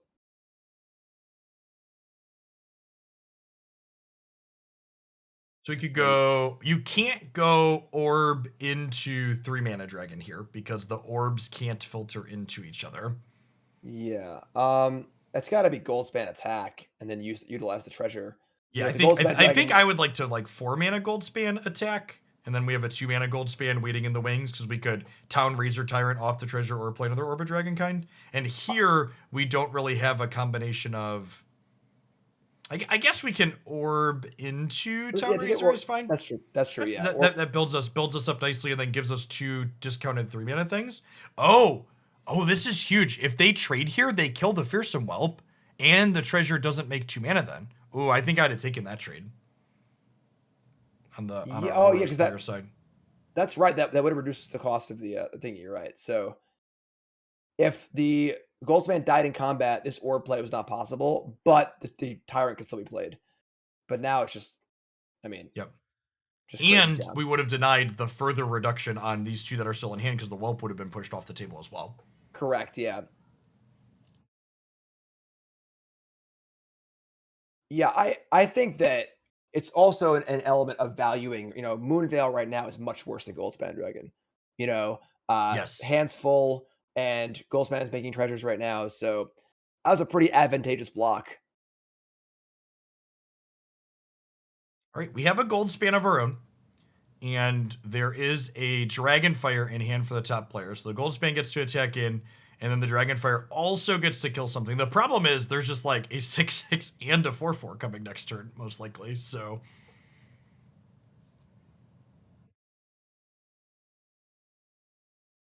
Interesting spot of now, does Cloudman block the Goldspan Dragon? A lot of choices here. The choices being made are, race or trade, which is kind of like a real basic thing in Magic, but it really is what it boils down to a lot of the time. Do you want to make a trade and prolong the game, or do you want to make a just let the creature through, get your attacks through, and start racing? yeah, this 6/6 dragon is gonna be interesting. The sequencing here is a bit off. There's no reason to like fire that off proactively here. The red deck doesn't have any protection, and now they know that their gold span is dying before they decide whether or not they want to block. Right. Oh boy. So we can gold span, attack, and then play an Inferno post combat. It's probably worse than just playing Inferno and attacking for 7, right? Yeah. I guess that lets us be kind of defensive if that's the position we're interested in taking. I mean, now it's the same spot as last turn, where a block here trades, kills the whelp. The Inferno can still be cast. Yeah, not surprised to see no blocks here after we saw no blocks last turn. Yeah. The awkward part is, like you said, though, Jim, like this Moonveil has literally just been a 4/4 flyer because we have so many cards in hand. Right. And it hasn't really been attacking or blocking. So it's kind of just been, chilling out, watching the game, seeing what's going on, vibing, getting a feel for what's happening. And Cave of the Frost Dragon still eating away.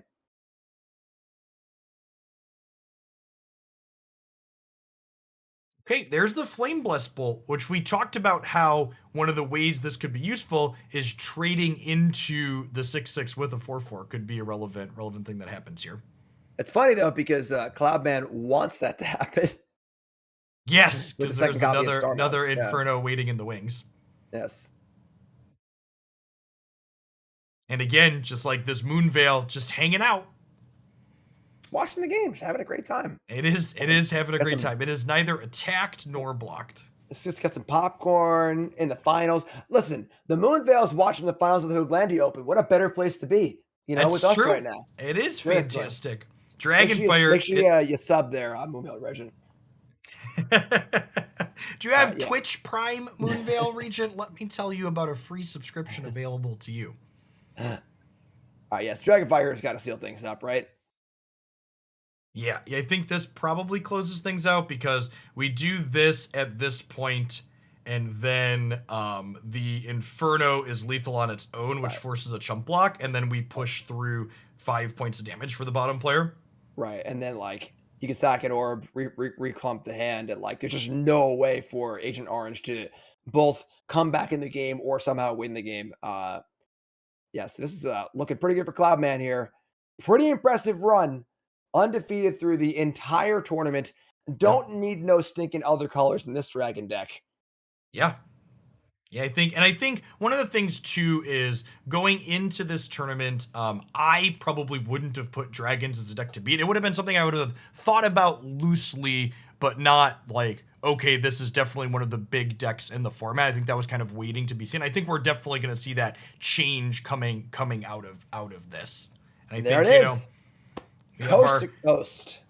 Undefeated player, start to finish. Congrats to all of our players today, and shout out to them as always. This is a community-run tournament. We wouldn't be able to be here without all of our wonderful competitors, not only playing, but also sharing their screens on Discord with us throughout the whole day. So thanks to all of them. If you want to play in our next Open Series event, make sure you're following me on Twitter and following here on Twitch. We'll have news on that really soon, I promise. Thanks to Jim for commentating with me today. Shout out to Cedric Phillips, who is in with us for a couple of rounds. He's the owner of Coalescence Apparel, one of our wonderful sponsors of the tournament today. If you enjoy these tournaments and you want to see more of them in the future, the best way to support is not only by subscribing to the channel, but also checking out the wonderful people that help us put these tournaments on. Coalescence Apparel makes fantastic Magic-themed shirts. Metafy.gg would love to help you up your Magic the Gathering game and lots of other games. They have tons of awesome people there and coaches that work one-on-one, ranging from Magic Hall of Famers to players that are consistently at the top of the arena ladder. CoolStuffInc.com provides all the prizes for this tournament here today for our competitors. So shout out to them. Get your source for a lot of great cool stuff over there. Shout out to Untapped.gg, the most advanced deck tracker for Magic Arena. Make better decisions while you play. Get that loaded up and improve your constructed and limited. Shout out to my staff for the tournament. We have a bunch of people working behind the scenes as well that you don't get to see. My buddies Mike, David, and Craig were the ones getting all the feature matches together and recorded today, so that way we could have endless Magic like we put on here. Shout out to my wonderful wife Christy for not only wrangling my own 3 children throughout the course of today, but also all 44 of the children playing in the tournament. We wouldn't be able to put these on as seamlessly as we could without her. So thanks. And if you missed any of the tournament, on my YouTube channel sometime tomorrow after it's done processing, the event, basically uncut at this point, honestly, because we don't really have downtime in these things, will be up there. We do what we can do. All right. And at any rate,